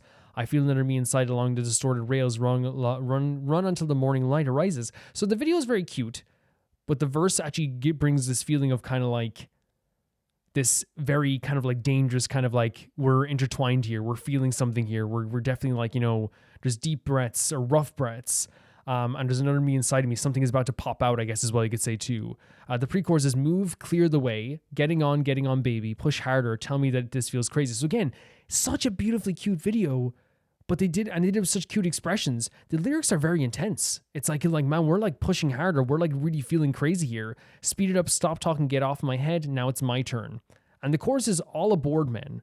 Drive mad by hunger, accelerating paradox and thirst. All aboard, girls, surrender your body to me right now, scream louder. So it does feel again like the idea of like just let it take us. Let this moment take us. We both want this to we both want each other. We both like each other. Let this just take us, I feel like, as well. Shining in the darkness, crossing through the time that seemed about to end. It was a lie. What held me down, what I endured, crossing the forbidden line. I swallowed it. This is the moment I held back for. Reveal the claws I kept hidden. From now on, this is my stage. Open your eyes wide. So it's like literally saying there's something inside of me that is really like coming out. I'm shining in the darkness. There's something dark here, but I'm being very bright. I've been held down this whole time, and now I'm coming back. It really feels like, again, trying to be themselves in this sense too, I feel like, and being what's truly inside of themselves as well. Awaken me, yeah, feel the echo inside, speed it up, stop talking it out of my head. It really feels like there's something coming out of them that is kind of like much more powerful, something that has been inside of them that's been held down. And again, it really feels like, again, if you're talking about like them and a girl, it's like we know we like each other. This part of me has been in me this whole time. Do you like this part? Let's just be together, you know? And then of course what's trembling dangerously is just proof of speed. I won't fall behind the line. I'll spread my wings and fly it again. It's like what's trembling inside of me is just something that proves that I am alive, I guess, as well, which I think is a great way to put it as well. And a really fantastic expression of like saying like, you know, there's a feeling inside of me that's about to burst out. And I think like, you know, you can see it as aggressive, but I don't think it's aggressive as much as it is once again kind of cute in a way too, because it feels like kind of like, rather than like aggressive or dangerous, it more feels like, you know, still cute, where it's like, I know we like each other. I know there's this feeling that makes me like want to say I like you. Let us express this. And I think it's done in a very, very cool way. Yep. Thank you for saying this in, Tyree. I really think that this group is like super, super fun so far, and I can't wait to hear more of them. I really can't. You can go into the Patreon chats if you want and let me know some of their names, and that'd be actually really great too. Would be very, very, very, very, very helpful, honestly. Thank you so much. The next video is from Kat Sid. Last hour, we took a close look at the Elder 2 zither-like instruments, the Gu-Shin. Guchin, not Gushin. Yeah, I think it's just by accident, though. Like, you have to, like, kind of get used to Irish people, you know, pronouncing things in different ways, and we have a different way to speak sometimes as well. You know what I mean? I'm trying my best. This time, let's take a closer look at the younger Guzhen. So unlike the Guzhen, the Guzhen has neither an ancient instrument nor still playable after 1,000 years, nor music scores written for it that's been preserved and passed down for 2,000 years. The instrument has also went through more drastic changes to its shape and number of strings through ages. So even if we did have ancient Guzhen scores, we might not be able to play them on the current form of instrument. Still, Guzhen is consistently popular with the people and has survived 2,500 years to modern age. There's other ancient zither-like instruments that's unfortunately got lost through time. Today, Guzhen's repertoire consists of mostly music written for it during modern times and pieces adapted from music originally written from other plucked instruments, such as the Guzhen and pipa. Perhaps its characteristics of this instrument are more to be excited of the new than to strictly preserve the old. Many of today's Guzhen musicians are also quite happy to try this ancient instrument on yet another new form of music dominated by plucked string instruments, modern pop and rock music. Here's a video of the Guzhen musician known to internet as Mo Yun, playing adaptation of Michael Jackson's Beat It.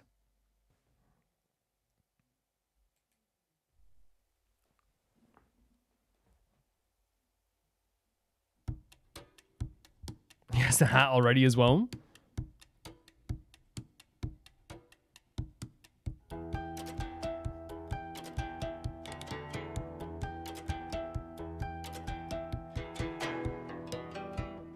Oh, that's pretty cool. Again, changing for that modern style as well.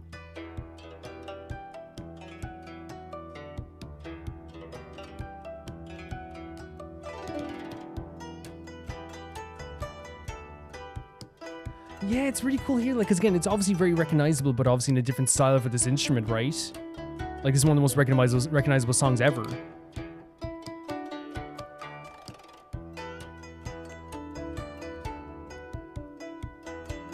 Truly.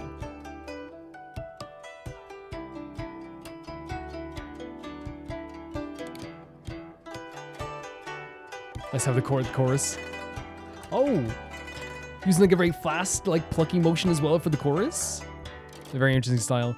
Yeah, like I find it always like very interesting when people are able to do this. It kind of reminds me of when like someone does like tap dancing to like a rock song or something, you know what I mean? And like it really like mixes the styles together really well. Or someone does Irish dancing to like a Beyonce song or something. It really feels very interesting to do it that way too. And in this case, we have like, a beautiful classical string instrument that is like melding together with a very modern, and I think Beat It, even though it's like a lot of people would consider it like retro now, it was like, still like, pretty modern at the time as well. But to meld it together is like a really, really cool idea. And here we hear like the little intricacies are doing, whether it's like, a faster pluck on the string for the part of the chorus, or maybe just like, instead of for Michael Jackson's voice, for example, like using like a different note compared to the actual music in the background. It's like a really cool idea.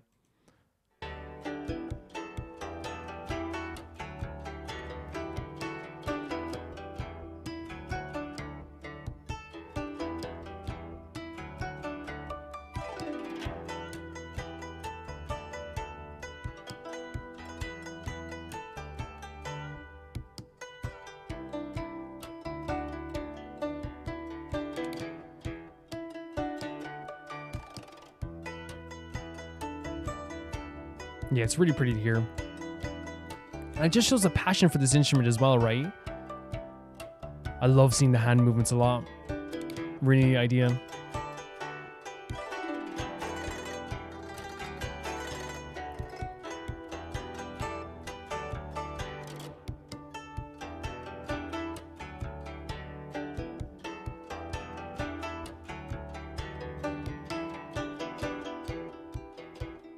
Oh, and the slow down part as well.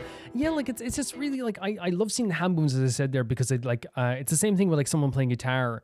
I think that like, sometimes it's if you don't notice that stuff, it isn't as interesting. But like after playing guitar for years, when you watch someone play the guitar and look at their hand movements, it's like one of my favorite things to do. Even when I'm watching a live performance of a rock show, like I'm always like trained onto like, the guitar player's hands, because it always shows like, the effort that they put in. It shows the skill that someone has, and also it's just like really mesmerizing to watch as well,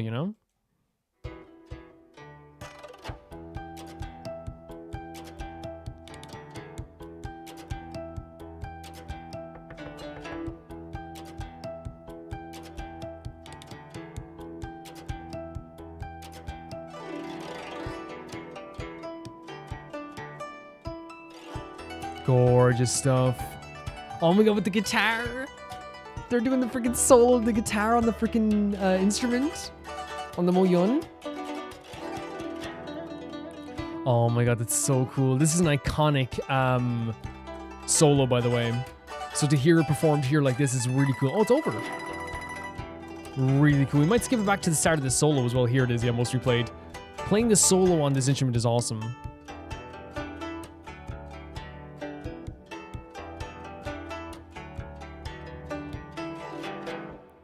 Here we go again. It's coming into the bridge. It's such a cool idea, because again, like I always forget about the solo in the song, but it's really iconic. And everyone who covers it is like, it usually like focuses on this part like heavily. Yeah, so cool.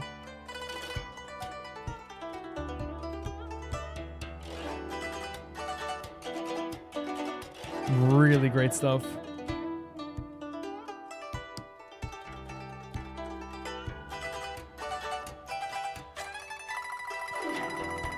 Really sick.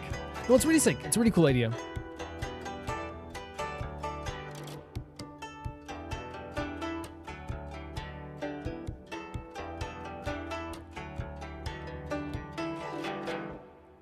And the ending as well is so slick and cool. Yeah, like I come away from this like impressed just because I feel like, you know, there's covers of classical songs all the time or more modern songs on classical instruments sometimes, and it sounds amazing. I think like one of the things I think we discover very quickly about like, say, like Metallica, for example, is that Metallica melding with like opera music was one of the best choices that people ever made. I think it's honestly like a really, I think it's always a really great thing to hear. And like, you know, I think the other ideas, like say, like for example, to use this song, like Fall Out Boy covering Beat It, but like in their style as well. It's always really cool seeing those meshing of styles, like a pop punk style with like a very like, 80s pop beat.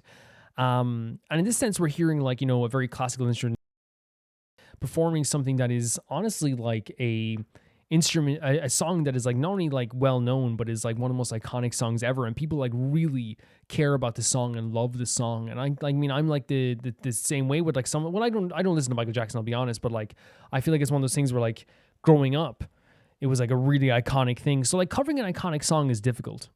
Covering a song that is like already well known is already a very difficult thing, because what you have then is more eyes judging you than ever before. Like all of a sudden you go from being like, oh, I'm performing the song that I love, to I'm now performing the song that everybody loves, that I now have to like put this pressure on me of like how big this can be and how awesome this can be.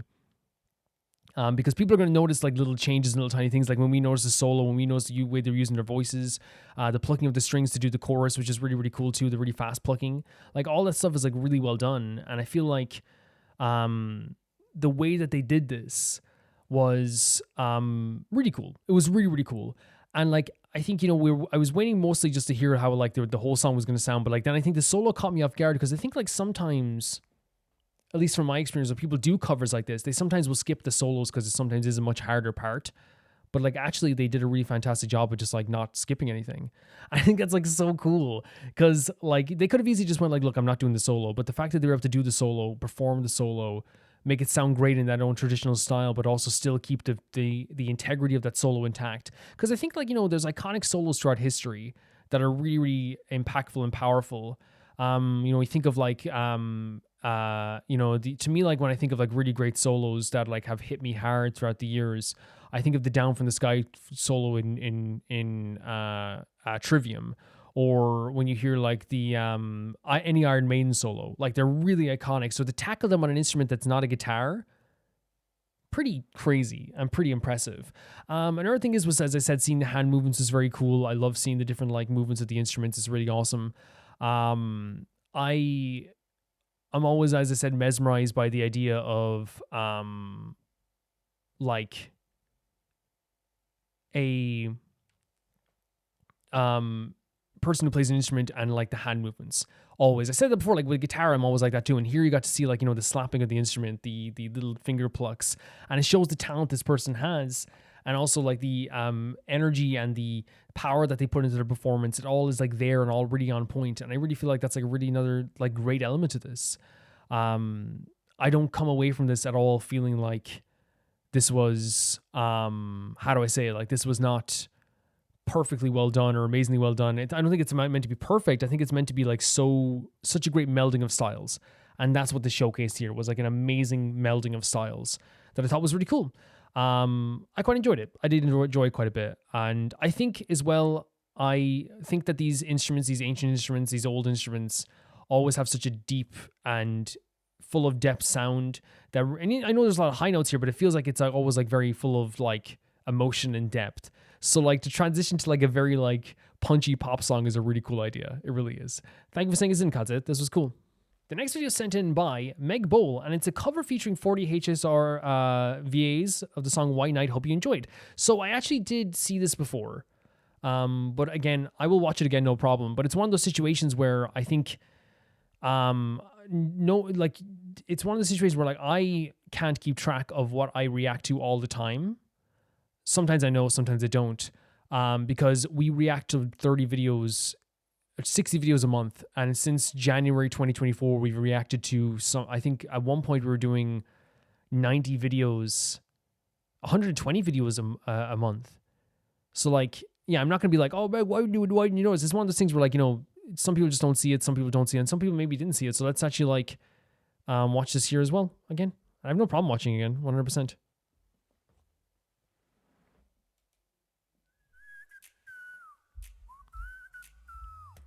Like, it's a very cool track and a very cool cover. Look at Aventurine. It's crazy how I think Honkai Star are able to have like so much fun with their tracks as well, right? So fun. I know we can go back and look at Misha's voice. Corey Landis. Great harmonies.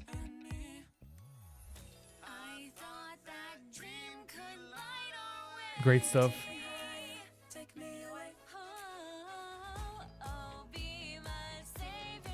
I love Misha and Robin doing like a little version here together. Great stuff by Camden.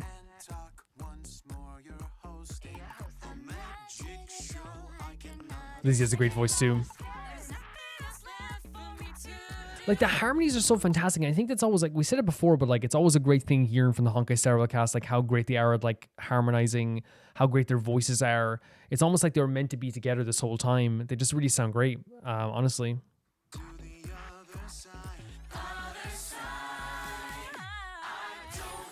With these visuals too. That fight was so incredible though. Oh my god. I forgot we had to see this again. Love the group vocals too though. Man, that moment as well.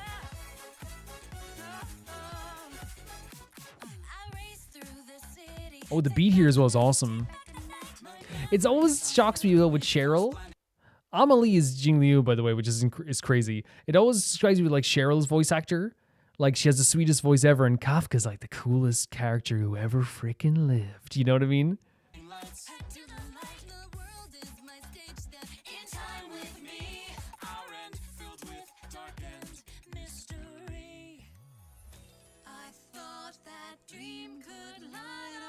Great harmonies again. Great harmonies again.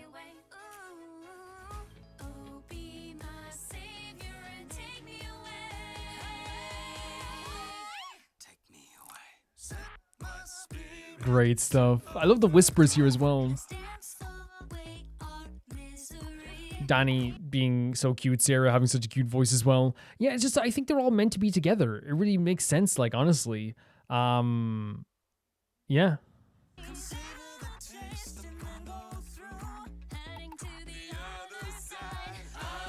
Like, even if everyone's not like the most like incredible, fantastic, superb singer, I feel like they all sound great together is what I'm saying. But some of them are just like absolutely fantastic. And the beat as well of the song is always really cool because it's just fun. It's just fun all the way through. Oh my god, all these moments. Those high notes as well.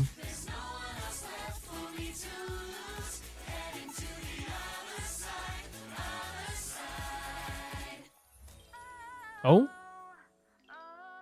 Bryn coming in with these notes too. Get a Risa. The Landos. The Landos harmonizing. Let's go, Amber. And Lacey doing a good job here too. This breakdown's great as well. And as, again, the song already has such an energy to it, but like I love the taking down of the energy, the bringing down of it by a little bit so they can bring it back up as well. It's really, really cool. Jesus. All of them together. So awesome. That's what I mean. This cast was like meant to be together. Those notes. Those freaking notes. Sounds so good. Who's doing the high notes?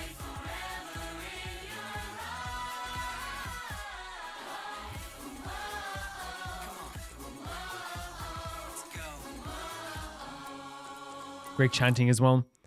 Just a great cast of characters. Like it's one of the best casts ever. Like in terms of character casts. I find the cast to be incredible. I really do. It's really, really awesome.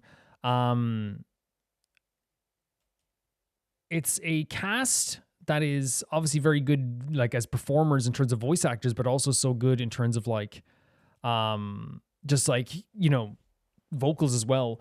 Yeah, I've obviously like heard that before, but I feel like it's still like nice to see it again and have like a little bit of a feel to it as well, because now going back and looking at all these actors and how talented they were, I come away from it kind of being like, oh, this is neat, you know?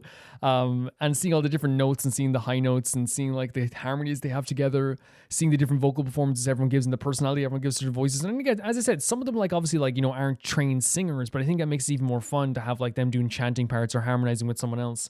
There are obviously some of them as well that are just incredible singers that like were born to do this too. But I think that obviously, as I said, always, one of my favorite things about this stuff and all these things here is that it usually is like one of my favorite things, not just because it is, you know, Honkai Star Rail, but because it is like a performance that showcases how much they care about the community. And I feel like that happens with Hoyo games more than any other series for me, where the actors for the games will like really get involved in the community in this way. They throw themselves into community projects like this and group projects like this to really make it like known that they are like a part of this world and they care about their character. And you could say like as well, like someone might say, well, that's because that's your most popular character. As soon as you enter a Hoyo game, that is your most popular character you ever play or you'll ever play.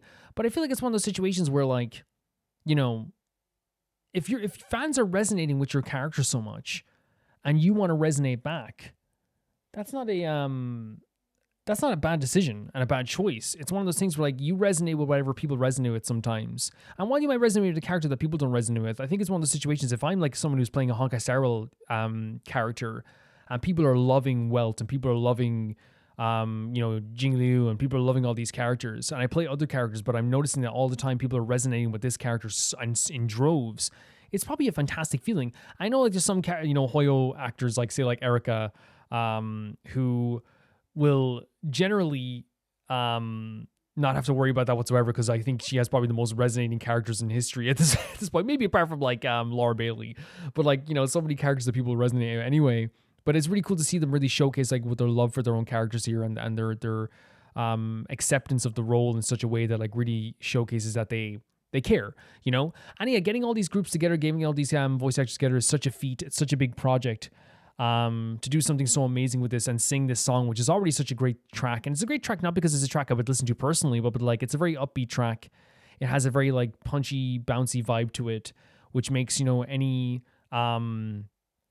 person listen to it. I think it's like maybe not even like the word resonate, but maybe it's more like a word of like, this is really just fun to listen to. This is really energetic to listen to. And I'm having such a good time when I'm listening to this.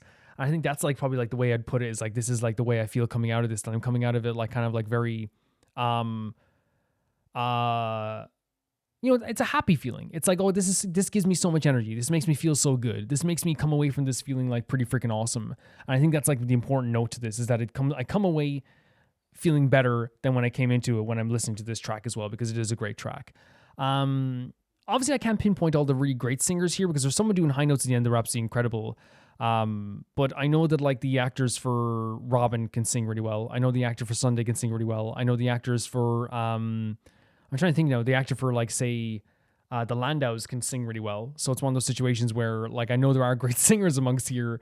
But I think it's just fun. It's just so fun as like a Honkai Star Rail fan to look at this and see the characters that you love dearly and be like, oh my God, look at these characters together.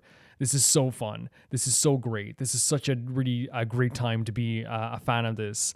And yeah, it's more than energizing. It really is. Thank you so much for sending us in. It was great to see this again. Really, really had a good time with this. Thank you.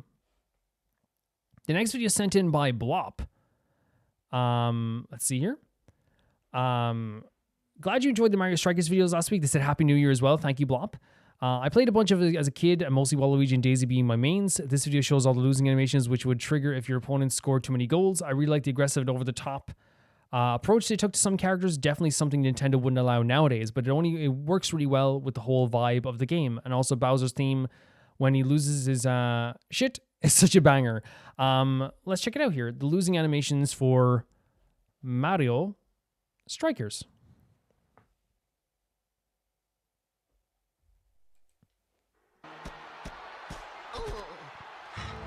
Oh my God. Was that a Mario? Is that his losing animation? Oh my god. It's a really a fun looking game though. They're tearing each other apart about this. They're really tearing themselves down about this. Oh my god, she's really angry about this. I mean, it is sports. You'll see people who's angry in sports all the time like this.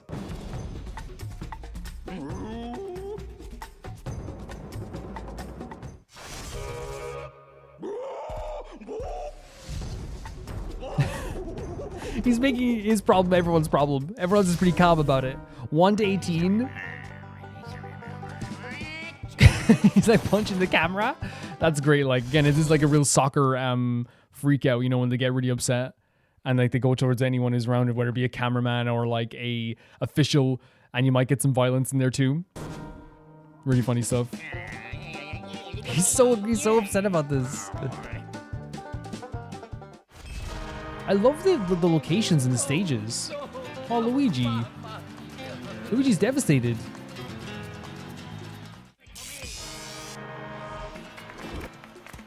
Oh my god.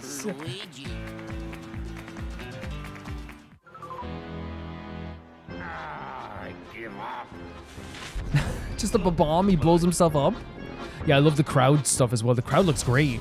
Like all these locations are, oh my god. He's really just like causing problems for himself here. I love the area arenas as well. Like look at the crowd stuff is really cool too. It's all like toads and shy guys. It looks really cool.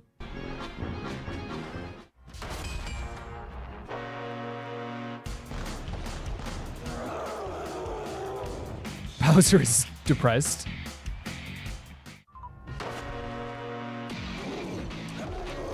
Oh yeah, he's going aggressively. But he's again, look, he's setting his own teammates on fire. I see what you mean by this wouldn't be allowed today, possibly. Oh, Yoshi. Yoshi seemed genuinely like so sad. So sad. Oh, but he's rolling up his sleeves. The aggressive ones are the funny ones. The sad ones are kind of depressing, but like the aggressive ones are so funny. Daisy. Great music too. The arenas are so cool. Oh, she's so upset. I love how like most of this is making, you know, their anger everyone else's problem as well, which is really funny. But Daisy already is a character that like has a very funny vibe to her. I don't know why. Bowser Jr. Oh. It's so funny because like his whole job in the games is to like annoy you the most than anyone else. So it's like actually really funny to like see him. He's really cute here and actually just feel sorry for him, you know?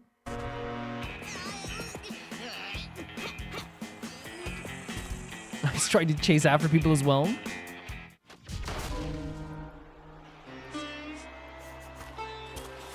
Oh, what the? Why is it so depressing sometimes? But then when they get angry, it's very funny. Yeah, the locations here are fantastic. Look at this area too. This is really cool too. Oh my god, with the helmets.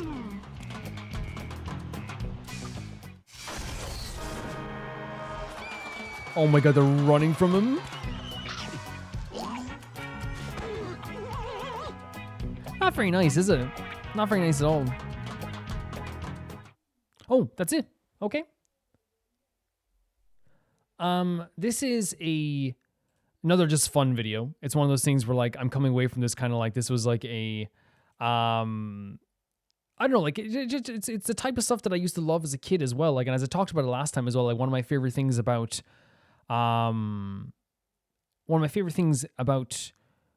these games always was, or games from the past, and they do it sometimes too now, but like I used to love idle animations. I used to love seeing what characters would do when you, because again, I feel like the reason why these things became so iconic when we were kids, and I feel like why a lot of people don't have time for them when they're older is a very important reason, because people want to play everything now.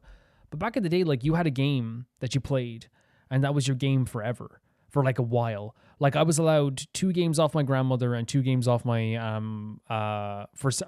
one game for Santi and 1 game for like my birthday, for example. So it was 4 games all year round. So one of them would be a wrestling game. One of them would be a wrestling game. One of them would be like say like 2 of them would be like story based games, and one of them would be a game that like could last even longer than that as well. So you play a game, and when you're playing it, say for example Spyro the Dragon, I would play as a kid. You know, you finish Spyro the Dragon, then you play it again, and you play it again, and you noticed every little detail where you're like, oh, did you know if Spyro does this, he can do this? I think a perfect example, as I said before, is Tekken, where like when I play Tekken, I would notice like not just like the how do I say it? Not just like the crazy animations and the crazy fight scenes, but you also get to know like the vibe of like the idle animations, and there's the things that sorry, I said last time with Kazuya going Samaka, you know what I mean? Or like, you know, Christy Gordo, go easy on me. Like all the stuff that was in your head, like in your head forever, or like even like Jin at the start of a fight when you fight him, he goes, yeah, you know, gets ready to fight. There really is like that energy of like, or Murdoch being like, I'll break your face. Like all this like really cool stuff like you start to notice, and it becomes like such a big part of the personality of the game. And I feel like that's the same thing for this type of stuff too, is like, it's just fun to see. And like, you're like, oh, look at this animation. And you start to play the game to get those animations. And here we get to see all of them and all the losing animations. And what I think is so funny about all of them is that they range from like absolutely depressing, really sad stuff. Like seeing Luigi sad there, seeing Yoshi sad, seeing all these characters sad. And then they go to something really aggressive and really comedic. But again, it's really just like them making their anger everyone else's problem, which honestly like is a very funny thing as well. But it's, you know, it's gonna happen I think sometimes too, where it's like this wasn't their problem before, but it's their problem now. Like when I say like making other people's problems, like they're aggressively angry about like losing a soccer match, and of course they like set fire to like the other Koopa Troopas. Daisy gets so angry that she's like cornering them in the corner. Waluigi gets so angry that he punches the camera. Like there's really, really fun stuff here that really is a great thing that they're like a fun thing that they're showcasing, because it doesn't have to be something too serious. It doesn't have to be something too aggressive. It's just really fun to see all the characters here like do their little thing, and then it becomes like an iconic part of their characters as well. And I feel like that's such a common thing when it comes to video games, especially as I said back then, where I can come away from it kind of being like, this is like super fun, super energetic, super nice to see. And I have just like a really good time with it, honestly. I love seeing this just because it is like, it reminds me of my childhood, and it reminds me of like seeing games like this and having and being so obsessed with stuff like this as well. It was so fun. But yeah, it's really fun to see this. My favorite one was probably the Daisy one, which is really, really adorable. But yeah, they're all very, very cool. Thank you for sending in, Blah. The next video is sent in by Ria. And let me just get this up here. Where am I? Where am I now? Where am I now? So professional. I'm the most professional person who ever lived. Rarity being dramatic and an iconic queen for 6 minutes straight. Recently, I was rewatching My Little Pony series when I was a child, and I remember reminding me how much I love the show, so I want to show you one of my favorite characters in the show. I have never seen My Little Pony. I've only ever heard of it. Yeah, I only heard about it as a kid, but I feel like I heard about it years as well afterwards. I've never seen anything about it, so let's check it out. Is Rarity. That gal probably just wants to make some sort of grand entrance. Okay. Told you. This way we can Is that the watch grand every entrance? moment of the migration without bringing any unwanted attention to ourselves. Well, what do you think? Is this Rarity Toast of the trench or what? making a grand entrance over and over again? Why me? Why? She's more of a dramatic character, I guess? Things that could happen. This is the worst of me. What's happened? Are you all right? And they're genuinely worried. My diamond encrusted purple ribbon. I have searched high and I have searched low. Low and high and low. Rarity? So it is like, I guess, high maintenance away, which can be very funny. It can be. Look at this outfit. Jesus Christ. Wearing my emotions, darling. Stress couture. That's when she looked down and realized she was wearing purple socks with a burgundy dress. The fashion faux pas? Purple and burgundy, darlings. The same color family. I don't think anyone cares as much as you do. Isn't that what you want them to be? Yes, but they should be ahead of the curve. If they're in fashion right now, then they're practically already out. So that is like something people talk about, like, oh, this is so last season, this is so next season. But again, I didn't know that there was like jokes. Like I thought My Little Pony was like a superhero show or something like that. I don't know. I never know these things.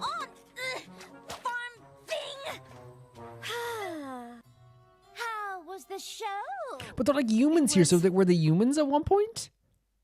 But it seems like Rarity is the same throughout most of the... Is this all the same shows or like a different show? I'm not quite sure. But at least there were humans at some point. Maybe it's like a bunch of different shows strung together. But it seems Rarity is a type of character that is high maintenance that I think is actually very funny. Like, I do think that's always a very comedic thing to do, especially if they have like a heart as well.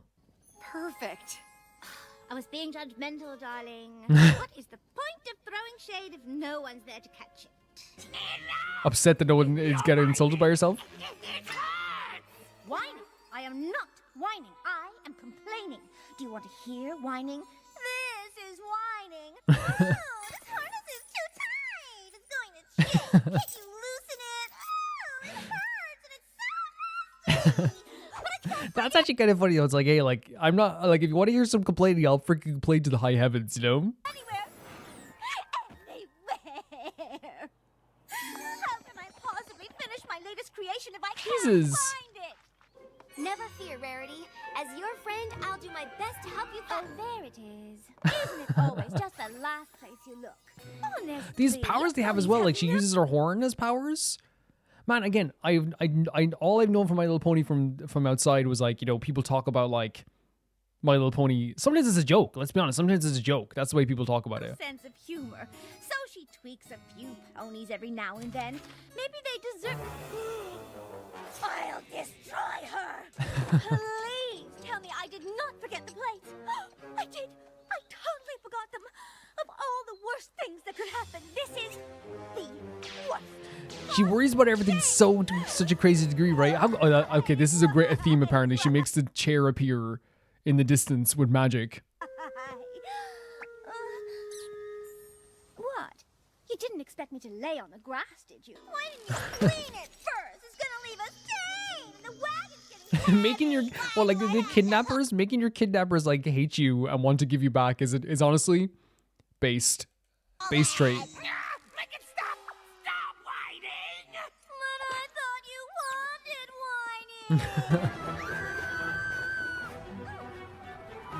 whining. No, perfect. I love characters like that. I love any character who can do something like that. It's very, very funny. I'm more into fashion, but I'll rip you to pieces if you touch one scale on his cute little head. Leave me alone. I want to be alone. I want to wallow in whatever it is that ponies are supposed to wallow in. Do ponies wallow in pity? Oh, listen to me. I don't even know what I'm supposed to wallow in. Everything's a problem. Everything's an issue. Everything is like some roadblock for her. Everything is going to upset her.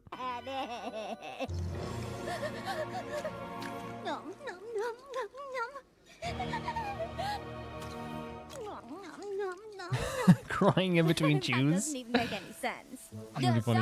Does not. Does not. Does so infinity. Ha. Does not infinity plus one. She was genuinely shocked by that. I guess technically I'd have to move away to live in exile. Where would I go? And what would I pack? Oh, it's going to take me forever to do all of that packing. Great outfit.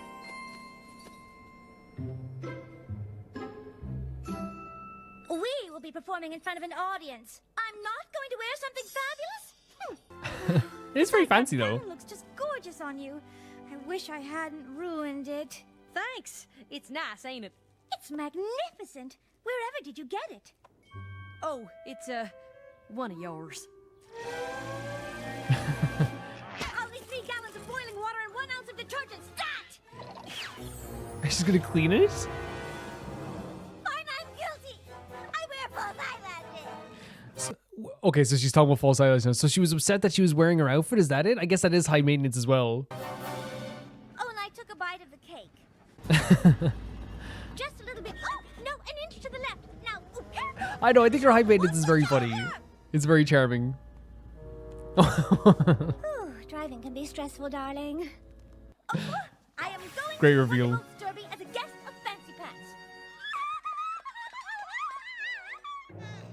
What are you supposed to pack when you go into exile? You're supposed to pack warm? Exile? Again, that's the thing. She's worried about what she has to pack when she's going to exile. That is her character, 100%. This is the worst possible thing. What? I really mean it this time. Driver, take me home. Lady, I need an address. That's like when people go, like, you know, in those movies where they sit down and they go, "Where are you heading to?" "I'm going home." It's like, yeah, where? She thinks she's so important that everyone knows her home as well. Music is very relaxing. Sure. Oh. She's able to thread the shred in the guitar? Much better. Yeah. Not expecting that. Rarity, your glass slipper. Now your prince is sure to find you. She doesn't want the prince to find her. As I asked. It's practically a crime. Okay. Now from the top, make it drop. That's some wet What? ass pussy. Now get up. What? In the mouth, that's some wet ass pussy. I'm talking wop, wop, wop. Oh, so they're getting marked for kids? That is hilarious. That is so shocking.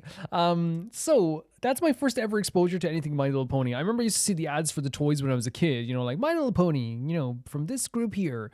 So I never knew anything beyond that. But what I can say is that, like, for me, when it comes to characters that are high maintenance like that, I actually do kind of like get a kick out of them. I know some people might get annoyed by them, but I actually do get like a little bit of a laugh out of any character that has like a bit of high maintenance to them, that has a bit of like a, I don't know, a comedic tinge to them in that way too.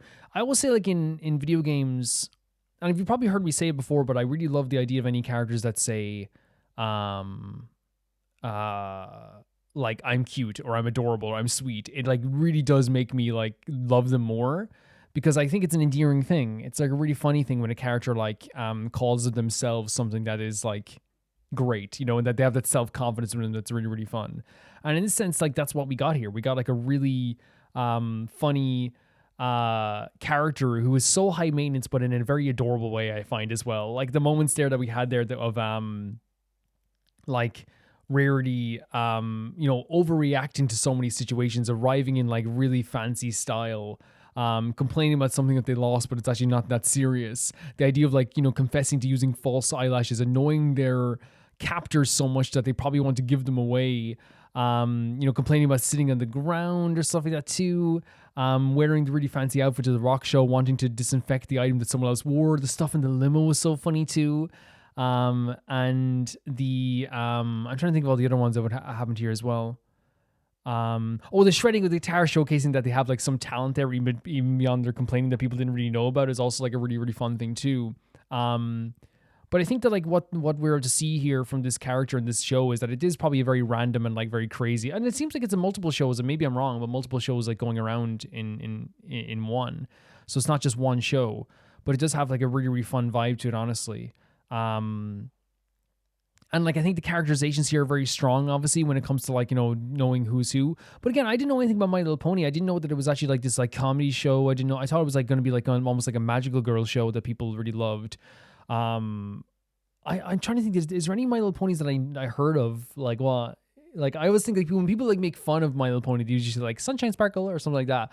So I don't really know the full names, but I do think that the show here put its best foot forward, at least when it comes to like comedic stuff like that as well, which is actually really funny and charming at the same time too. I said I love high maintenance characters. There's some really funny moments here. It actually has like a really great color palette to it as well. Like obviously like the animation is very modern and stuff like that too, but I think it is like probably more maybe I want to say 2005, that era would be some of these shows or this show. Because it feels very like that animation, that Cartoon Network style, or that Cartoon Network era of the world that was like really going along with this style. But I found it to be really fun anyway. And as a character, she's actually a really charming character in a very funny, high maintenance way. Like there's some very funny moments here. Like I said, like, you know, I think my favorite funny moment of this whole thing was probably like the stuff with the captors. If any single character can make their captor want to like get rid of them, that means it's a fun character in my mind. Thank you so much, Rhea, for sending us in. This is my first exposure to something like this, so it's actually like really interesting to see stuff. That's what Roam Reacts is kind of all about, I suppose, as well. So thank you so much. And the last video sent in by Zevi, and they say it's a random Identity V song. They put it out just for merchandise line. It was called Whisper of Winter. It reimagines some of the Survivor and Hunters as a band. I'm trying to click. See, there it is. As a band, There's no English subtitles though, but the vibe is very chill already, so you can just relax and listen. Let's go. So there's a chill vibe to this. We're just going to relax and listen. Let's do that.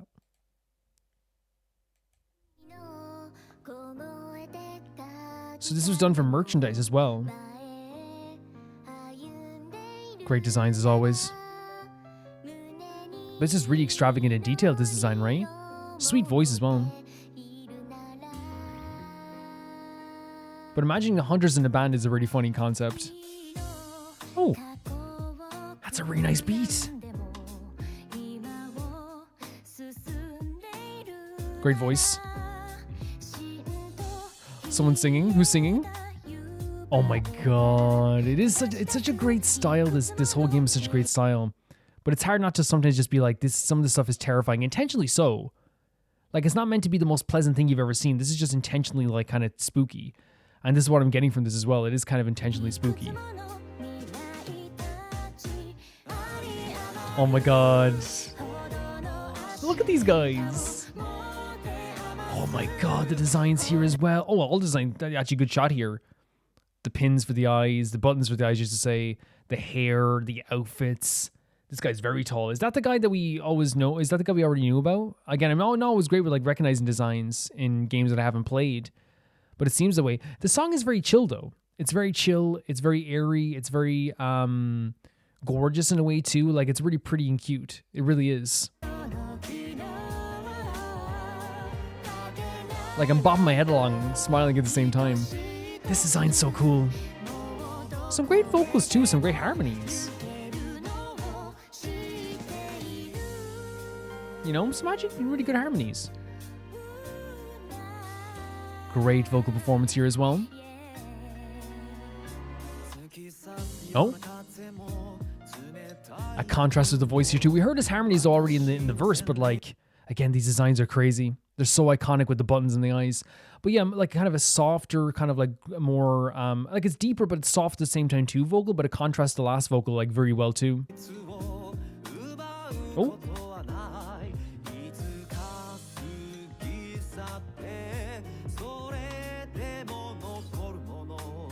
Really great stuff. Ooh. Oh my god, and the very sweet vocal here as well. Hitting that note though. Gorgeous tone for this voice. Listen to this note and the transition into the sweeter tone as well. So naturally good. And then this very sweet and cute tone. Look at this, the way this is designed though. I love the cut-ins too. The colors are great.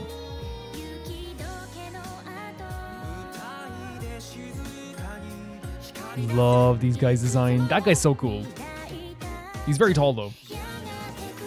What the hell is that? The kid? This is so like sweet and bubblegummy and so gorgeous, which is I'm not totally used to Identity V, because Identity V can be like very like scary. You know what I mean? Very dark. So this bubblegum feeling is like really charming and beautiful, but I just wasn't expecting it at all.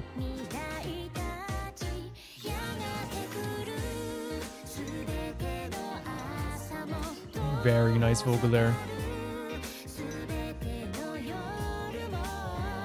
Love the harmonies, yeah, love the harmonies. Love these cut-ins, oh my god, are these the names as well? Yeah, great designs. I love how their voices intertwine with each other. This character scares me, though. Love the color of the cut-ins, the blue around the white.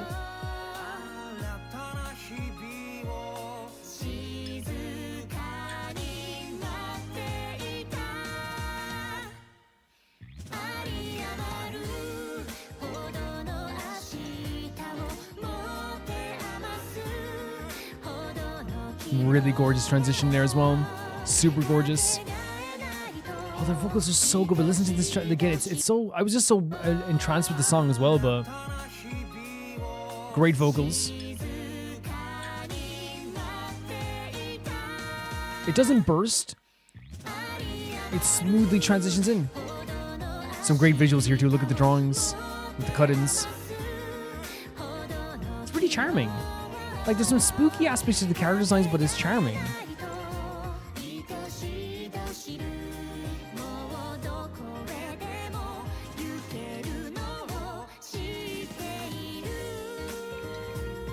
Oh my god, the piano in the background as well. Yeah, they look great. Oh, the vocals. The cityscape as well.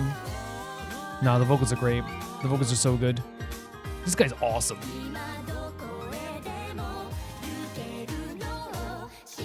Okay. With like a postcard? Or I guess like a fan card? Really fun stuff as well. It's really cool. Yeah, the designs of this are great. I love the cut-ins here like this as well. It's such a great idea. I'll show you here again. Just to pause on one. Like the color with the fading gray with the blue in the background is such a gorgeous thing. It's really, really gorgeous. Really like that a lot.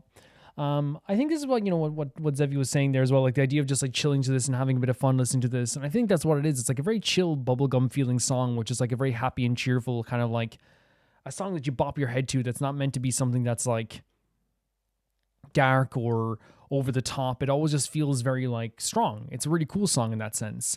And I'm coming away from this feeling, that exact feeling where I'm like, I guess, I don't know how to say it. Like, it's like, it wasn't something that like was like, I'm used to Identity TV, but I'm coming away from this kind of like very charmed and like, it's like, oh, this is nice. Bopping my head along. This is sweet. This is something that's really, really, pretty and not too crazy. Which again is very shocking from Identity TV to have something like that, because then we're very used to it with Identity TV, something that's like very like dark or spooky or something crazy or something that's like, whoa, this is so bursting with like fear and drama and really terrible and sad emotions. But here it's like almost like the opposite, where it's like, no, this is like just bursting with like something incredible, which is just like these happy feelings, and it's really, really pretty in that sense. I love the designs of the characters, and of course Identity TV always has like really great designs, so it's not surprising that the designs of the characters here look really, really cool too. Obviously they're meant to be hunters that are banned as well, which I think, like, you know, keeping the kind of like scary aspect of those hunters while also like, you know, doing like a more cheerful, happy design for them is like a really cool idea too. And I wonder, like, for people who love those hunters and love the hunters designs and play Identity TV, like seeing something like this is probably the equivalent of like seeing a fan art for me for like, say, like Yu-Gi-Oh or Tekken, where like all the characters are like, you know, hanging out together or they're at a party together.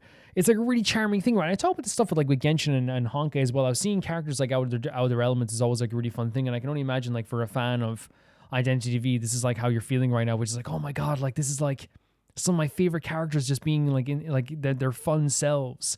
Like it's a really charming idea here, I feel like, at least for me personally. I said I love the colors, I love the designs of the outfits, the way they cut in stuff with the animation and stuff like this too. Like it wasn't like too serious of an animation, but like it was really fun and charming and had a lot of pretty moments here, showing off the characters, showing them with the microphone, the instruments in their hands, which is always a really cool thing as well. Showing them all together, showing them walking through the street, probably going to a new gig or whatever. Showing different frames for probably their lives and their performances. While also having just like a really great color coding here too. And as you said, the performance was actually great too. Like the vocals are great. The harmonizing was really fantastic. They all like did a really fantastic job with their performance. And I really came away from this, like, as I said, like feeling very happy, like feeling very charmed. And like, I don't know. I think it's something like when Zevi said like, hey, Identity TV, like, this really charming thing that you can just like vibe to. My first thought was, well, for an Identity TV fan, that might be like, you know, worms attacking you instead of snakes. It's like, this is just really charming. Because like Identity TV is like beautifully dark. It's beautifully dark. It's beautifully scary. It has all these things that are involved in it. So of course it's going to be scary at times too. But like, for me, it's like one of those situations where I'm looking at it and I'm like so surprised that we have something so bright and colorful and just fun, just beautiful, just vibrant. And it's a really great contrast. And I think honestly, like if you're a fan of like Identity TV, and again, since this wasn't for the story, it's for merchandise, it makes sense. But if you're a fan of Identity TV, I can only imagine that you like had a great time with this and absolutely adored this. And that's the perspective I've given this. Anytime I get to see Identity TV, it's awesome. Can't wait to see more. Thank you so much for saying this in, Zevi. That's going to do it for Home Reacts this week, guys. This is probably a very long one, but there's a lot going on, I think, in this episode. And I want to say thank you so much to my patrons at the highest tier for being so freaking awesome, and any patrons that join as well. Thank you so much for being so cool. The patrons are Tyfire2, Jamie Bull, Johnny the Banana, The Ghost Unizuma, Felicius Felix, Yuwood, Radish and Nusta, Yasassin, True Peanut Butter, Peter Shelson, Liam, Hike Asperian, Jerabinum, Neo Sharite, and the highest tier of my YouTube, Rollgamer7, Blasco, and Lucinagi. See you guys very soon. Bye-bye.